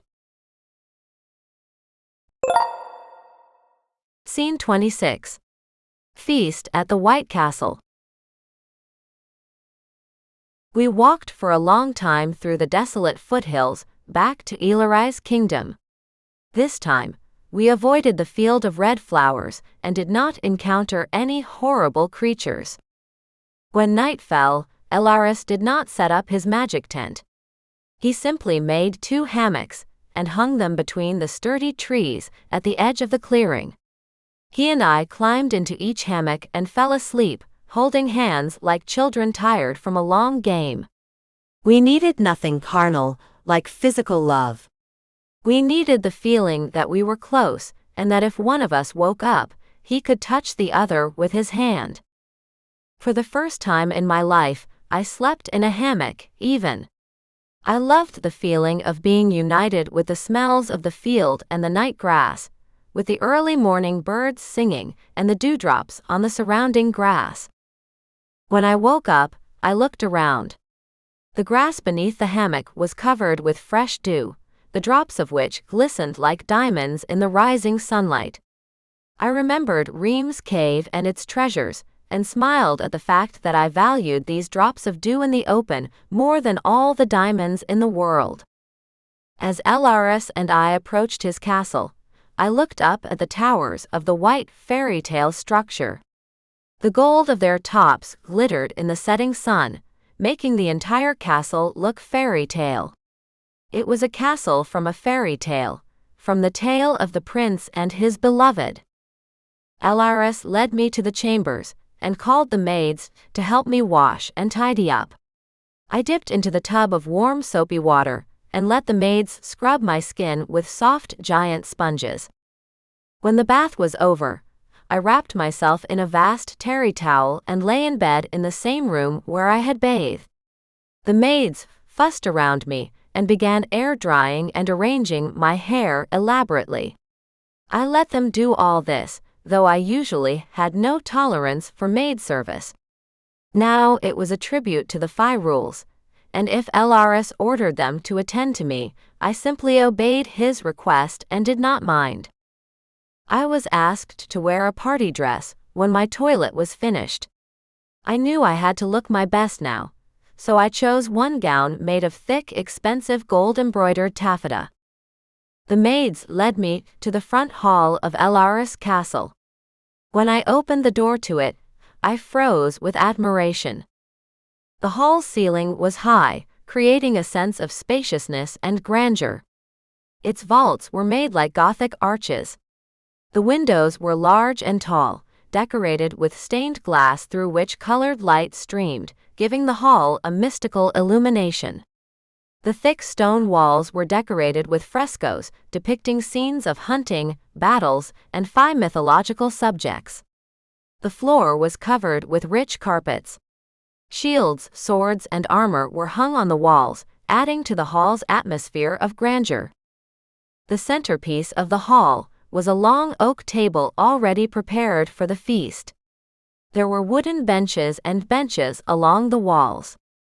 At the head of the table were two carved wooden armchairs, more like two thrones, decorated with rich carvings and inlays. A massive fireplace with elaborately carved stone portals hid a fire blazing in its depths.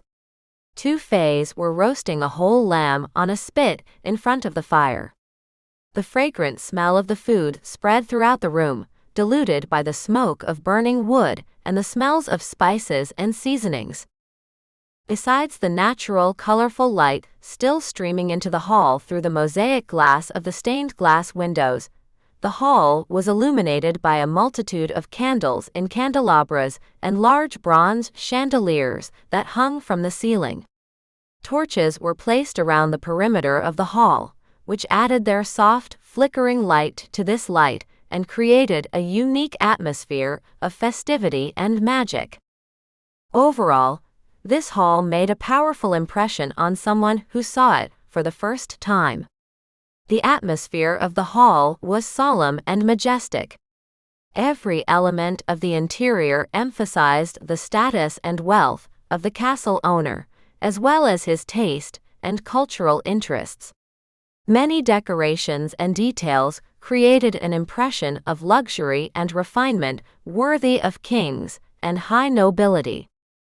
Elaris knew how to live in luxury and was not shy about it.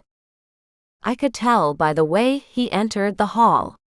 When Elaris entered the hall, everyone in the room fell silent. Suddenly in front of me stood not a simple hunter in shabby clothes, but the absolute ruler of his kingdom of Light Fae.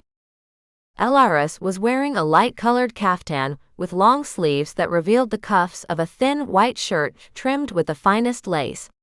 New Elaris liked finely tailored clothing, but this outfit surpassed anything I could imagine Elaris wearing. The pants, as light as his caftan, were tapered at the calves and cinched with beautiful cords below the knees. Lush lace trimmed the tops of his boots, which were made of the finest white leather and decorated with intricate designs.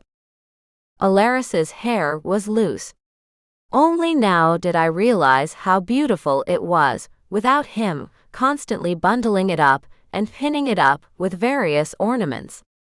His wavy blonde hair fell almost to his shoulder blades, creating the image of one famous king of France who lived many centuries ago and called himself the Sun King. That was the image that came to my mind. But Elaris was much more beautiful than that historical figure. Elaris was tall, flexible, and strong. He did not need to emphasize his greatness with heels on his boots. My Light Fae was treading the floor of the hall in his soft boots, completely inaudible. He strolled toward me, still standing in the hall's doorway.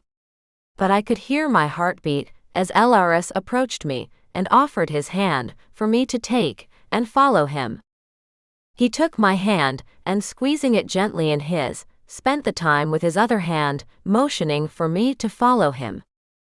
I stepped behind him and suddenly flew over the crowd, Elaris gripping my hand. When we landed next to the two thrones at the head of the table, I was no longer surprised. The pitchers were flying and pouring drinks into crystal glasses. The guests were seated, and the servants served them fine viands and spit-roasted game. When we had had enough of everything we could wish for after our tedious trek, Elaris leaned back contentedly on the back of his throne and said, "And now, my dear subjects and guests of my kingdom, may I present to you my beloved Isabella." I had no sooner embarrassed myself than he stood up and shouted at the top of his voice, holding above him with both hands the horn of some animal adorned at the pointed end with a metal handle. "Hail, Isabella!" The crowd of his subjects responded with a roar. "Hail, Isabella!" The guests jumped up from their seats, raising their wine goblets. They all looked at me. I was embarrassed, and I did not know whether to say something to them or continue to sit demurely beside Elaris and keep quiet.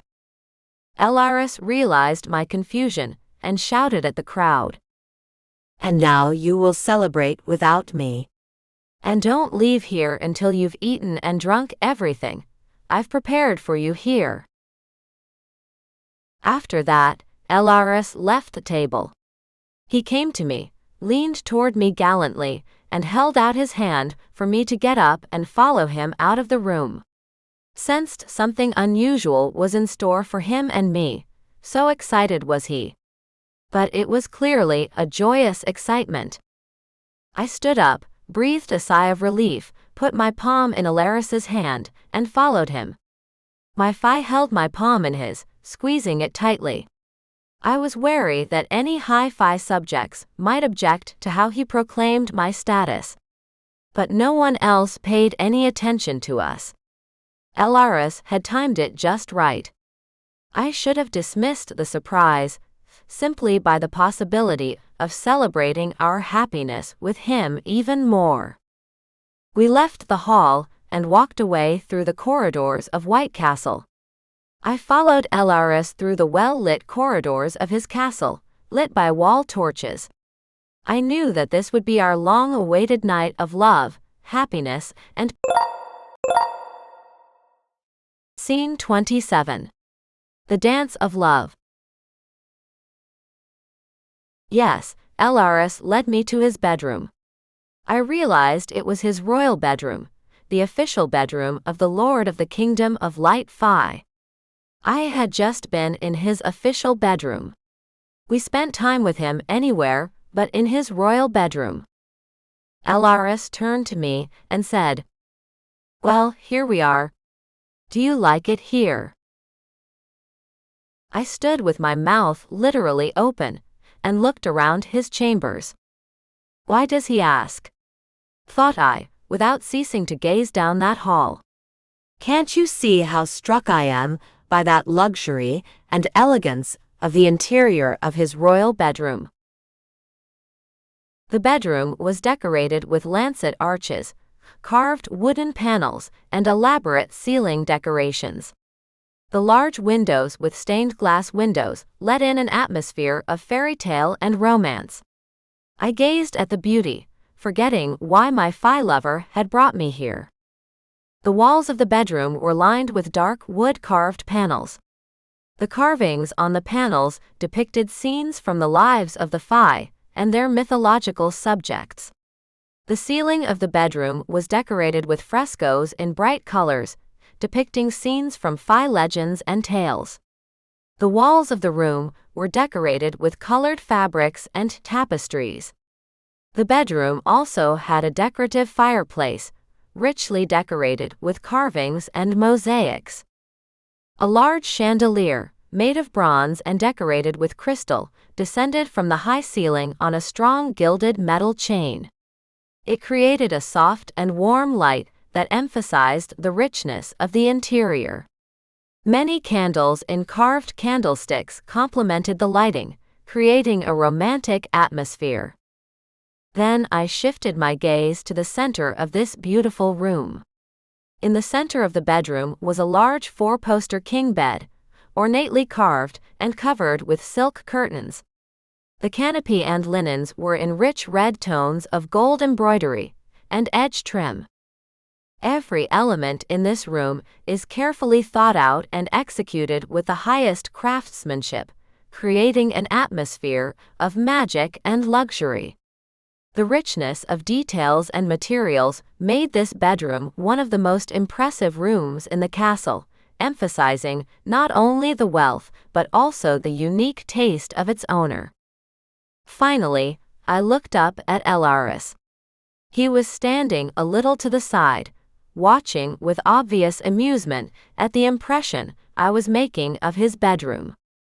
Our bedroom, he gently corrected my thoughts, guessing what I was now thinking and feeling. Yes, this is our bedroom, I whispered and took a step toward him.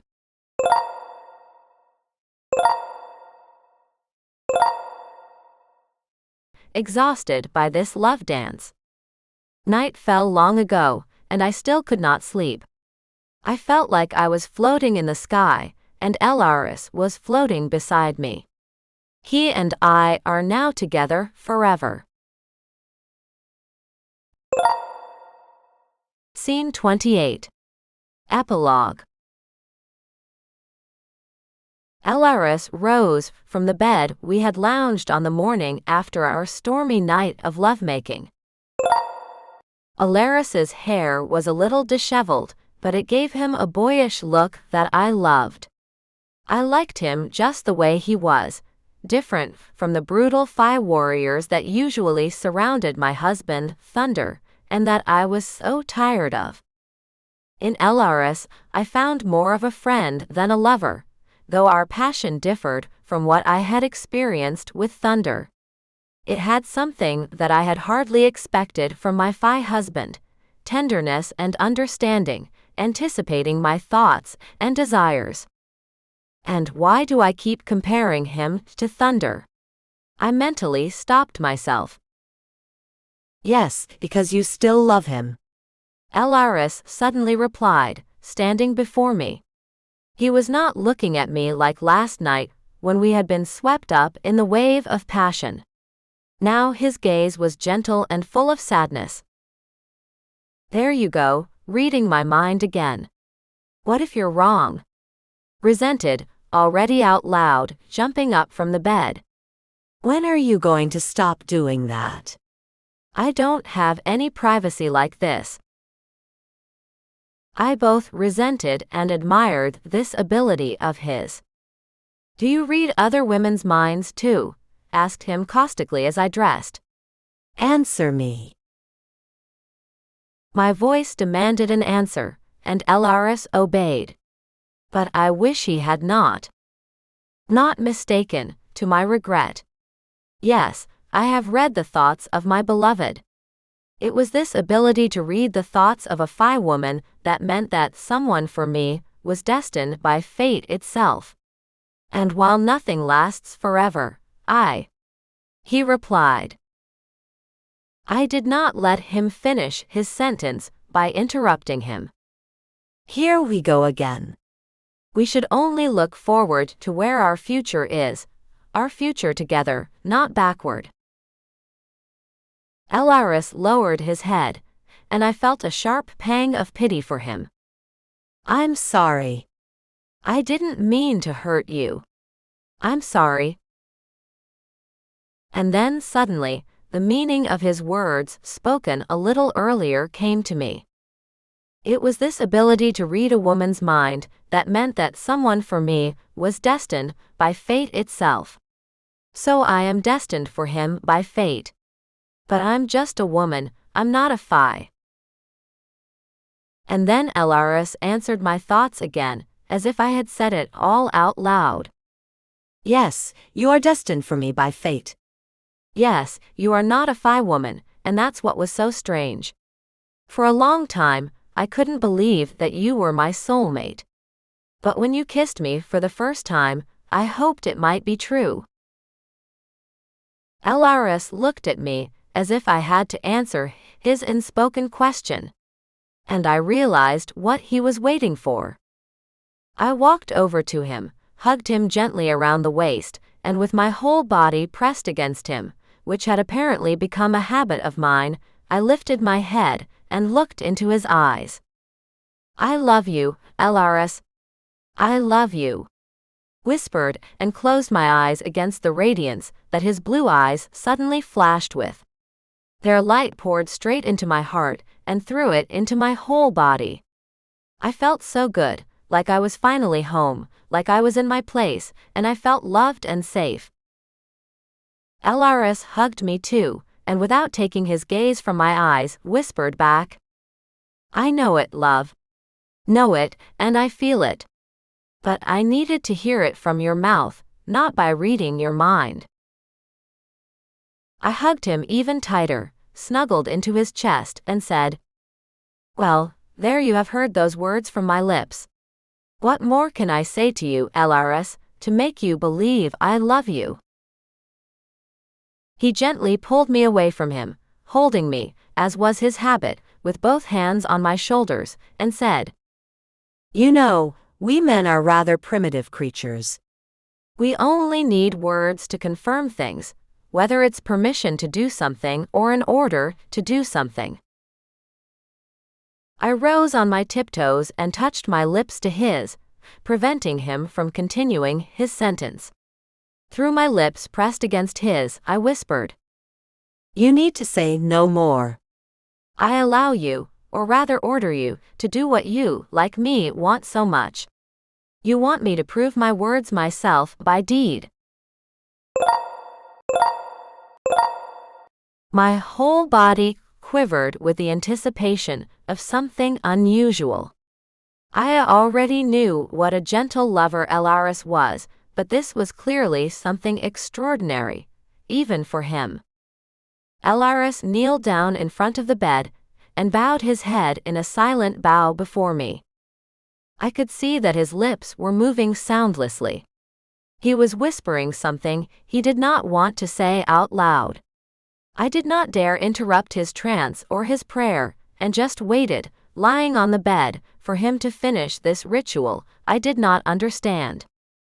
Finally, Elaris opened his previously covered eyelids, looked up at me, and said in a hoarse voice, Ella, or rather Isabella, will you remember me? I even jumped in bed and sat up, wrapping my arms around my knees. What's the matter? What is it you are saying? What, and you're going to leave me?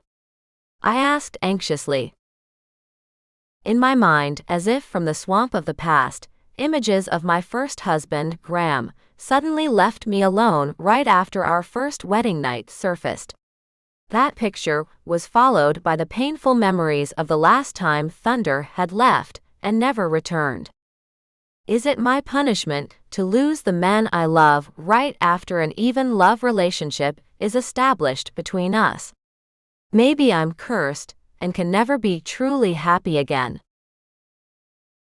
These thoughts were immediately reflected on my face as Elaris literally shook me, forcing me to look into his eyes again and say in a heartfelt voice, "I won't leave you. I will never leave you. Will always be with you. You'll realize that when a little time passes. For now, let's celebrate our love." Seeing that his words had no effect on me, he added, "Don't worry, I only need to know that to decide when I'll kiss you again." Elaris rose from his knees, and in one elusive movement, he was on the bed right in front of me. His breath touched me, and the smell of vanilla and something else spicy wafted around me, like saffron and wonderful wine. Leaned back on the pillow and realized that this was our moment of happiness. We were finally alone, safe, and without the need to strive for somewhere away from here. It was just for the two of us now.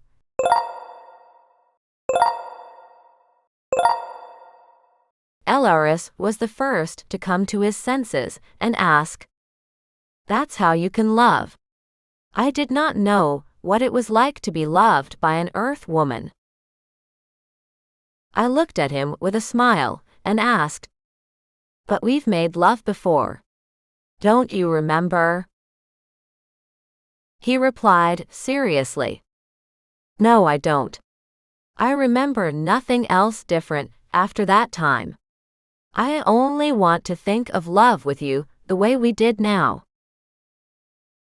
Now I understood why he was so sarcastic with me at first. It was his defense against the excessive feelings I was causing him. Wanted to hear him tell me again how much he loved me, so I put my hand on his chest, which rose and fell in a soothing up and down motion. Realizing he was not responding to my caress, I looked into Elaris's eyes. They were closed, he was asleep. Leaned back on the pillows with a mocking smile, thinking about how I exhausted my lover so much with my passion and insatiability for the pleasures of love that he had fallen asleep afterward without even finishing talking to me. Well, this is a lesson for the future. Not to exhaust a man with my desires, and to take in love with him only what he is now ready to give. I was lying next to Elaris, and his measured breath was like a fresh breeze on my heated head. I felt so relaxed and pleased that I did not think about anything but that he was there and needed nothing else. Somewhere in the back of my mind, the thought of Thunder was still in my mind, but he was not in my life right now. There was only Elaris and my love for him. When I woke up the following day, I realized Elaris had slept beside me all night. It made me feel so good that I jumped out of bed, ran to the water carafe and wash basin on the dressing table in the room's corner, and pouring cold water from the jug into one palm, splashed it on my face. I felt fresh and clear-headed. I looked back at Elaris. He was standing behind me, mocking me as usual in his style. "You won't wash yourself at all like that. Let me pour water on your hands," he said, immediately taking a pitcher of water from the table. I stretched out my palms and put them under the thin stream of water that poured from the pitcher onto my hands. Washed my face as if it were a mysterious ritual that would bind Elaris and me forever. "No, forget the word forever," Elaris suddenly interrupted my morning meditation. "Never assume that anything is forever. It is wrong, but right now we have everything we need. I hope you were satisfied last night," he said, carefully placing the jug back on the table and handing me a fluffy towel. "Yes, I'm content." "Don't you see that?" muttered, pressing the towel to my face. I see, but as you realized, I still need your verbal confirmation. What if you're playing me for a fool in your mind? He replied slyly. I playfully threw my wet towel at him, which he immediately caught on the fly, and replied, Yes, I would lead you around by the nose if I could. It's such a pleasure to command a Fae prince. There was a playful mockery in my voice and his, and a call to argue with me. Elaris threw nothing at me in response to the barb. He picked me up in his arms, and we returned to bed. He was leading the game of love only now, and I obeyed. When we lay down again, exhausted beside each other, Elaris said, What do you think about me introducing you to all my subjects? Stared at him in surprise. But in what capacity? I'm married. Here, the thought of Thunder darkened my face. He was still in my life, and I could not escape the memory of him completely. Elaris looked at me obliquely, and understood everything, as usual. He answered simply, As a lover. His voice was firmly convinced that this was the only way to go. I realized that in his understanding, as long as I did not find an answer to the question of where my husband was, whether Thunder was alive, or at least his final resting place, then only this option of our relationship with Elaris, which had arisen against my will, was possible. What could I do about this beautiful Light Fae having entered my heart and soul, and taken its extraordinary place there? I thought about what Thunder would say if he were alive, and knew about my relationship with the other Fae man. I pictured the grimace of rage and jealousy on Thunder's face, scarred as it was, and shuddered. But then, like a life-giving stream in the middle of the desert, I thought that Thunder had brought the situation to where I was alone. When I went looking for my disappeared husband, I did not really expect to find answers to my questions about why he'd disappeared and what had become of him. And when the great vampire told me that Thunder was dead, I understood, and I took his word for it. And Elaris could not confirm whether I should doubt the great vampire's words. Looking at the Fae world and the other inhabitants of the elemental world, I realized how similar they are to humans. But one thing I had never encountered here was lying. These unearthly creatures did not know how to lie.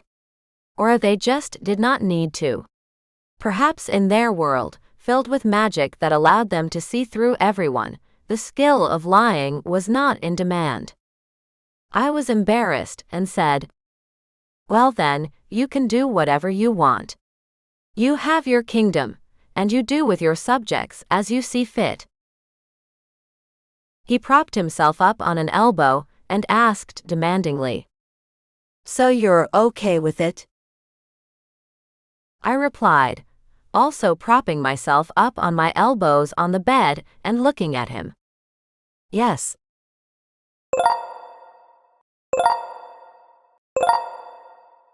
I was free of obligation to Thunder, and left with my own devices.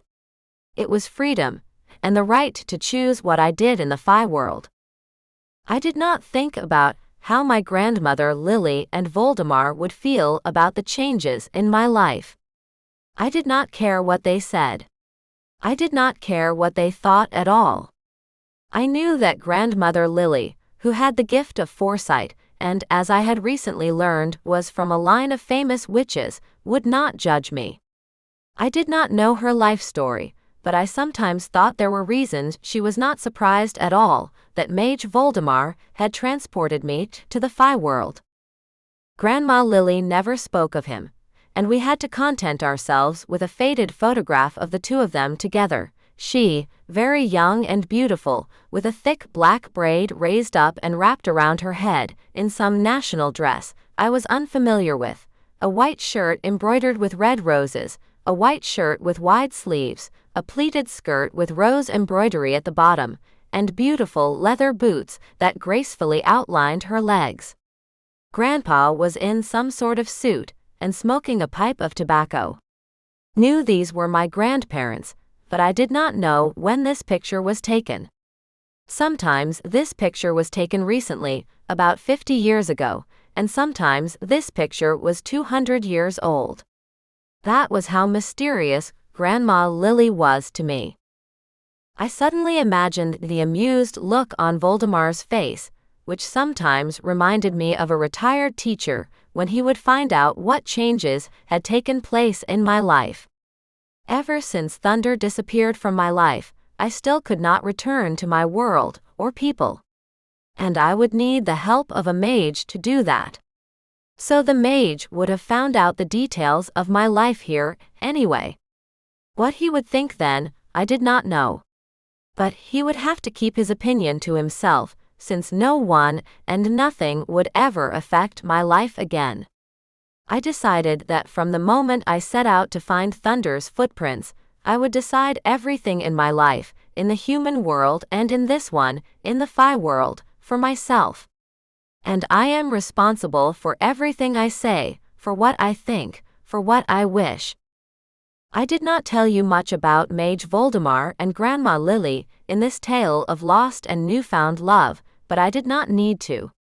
After all, I knew I had trials ahead of me, and in them, I hoped to find help from my loved ones, including Mage Voldemar. Somehow, he had become close to me, like my grandfather, who had long since passed away from my grandmother's life, and we did not know where he lived or what had happened to him. The only thing I would not want for myself is not to decide to do anything and sit quietly like a mouse in a hole. Life would just pass you by. And I wanted so much to live and enjoy every moment. This time, I had chosen a new love, and I was going to fully enjoy this extraordinary feeling, which few people repeatedly experience. Life had been quite unusual from this point of view. Although I had already suffered a lot of grief, my love kept coming back to me, which gave me hope for the future and the strength to overcome all obstacles on the way to happiness. I also knew that Elaris and I would love each other forever. And what Reim, Lord of Men of Earth, had once said, that I should value myself as much as the Fae valued themselves, suddenly came to mind. What that phrase meant, I did not understand yet. But something about it had stuck with me, and I thought about talking to Voldemar and Grandmother Lily about what Reim had meant to say to me. But that thought, too, was swept away. I felt so good next to Elaris, who was now sleeping beside me, that I just lay quietly beside him. I did not need to think about unsolvable riddles now. There would be time for that. Time flew by, taking all my thoughts with it. I did not think about what Elaris and I had ahead of us. I just lived here and now. I turned to Elaris and wrapped my arms around his neck, snuggled into him. He is mine, and he will always be with me. I will never part with him, never, ever. I loved Elaris, my Light Fae, so much. The end. Also by Misha Quinn, all series. You can find all of Misha's books and other information on the author's website. http://www.mishaquinn.com. Ebooks and paperbacks and large print paperbacks and audiobooks. Throne of Flames, a Fae fantasy romance series. The Salamander, a billionaire boss romance series. Sunset Lake Club, sweet, later-in-life romance and women's friendship series. Sunset Lake Club large print novels editions, a sweet later-in-life romance series. Romance short story collections, a heartwarming, feel-good, easy-read fiction series with large print paperback editions.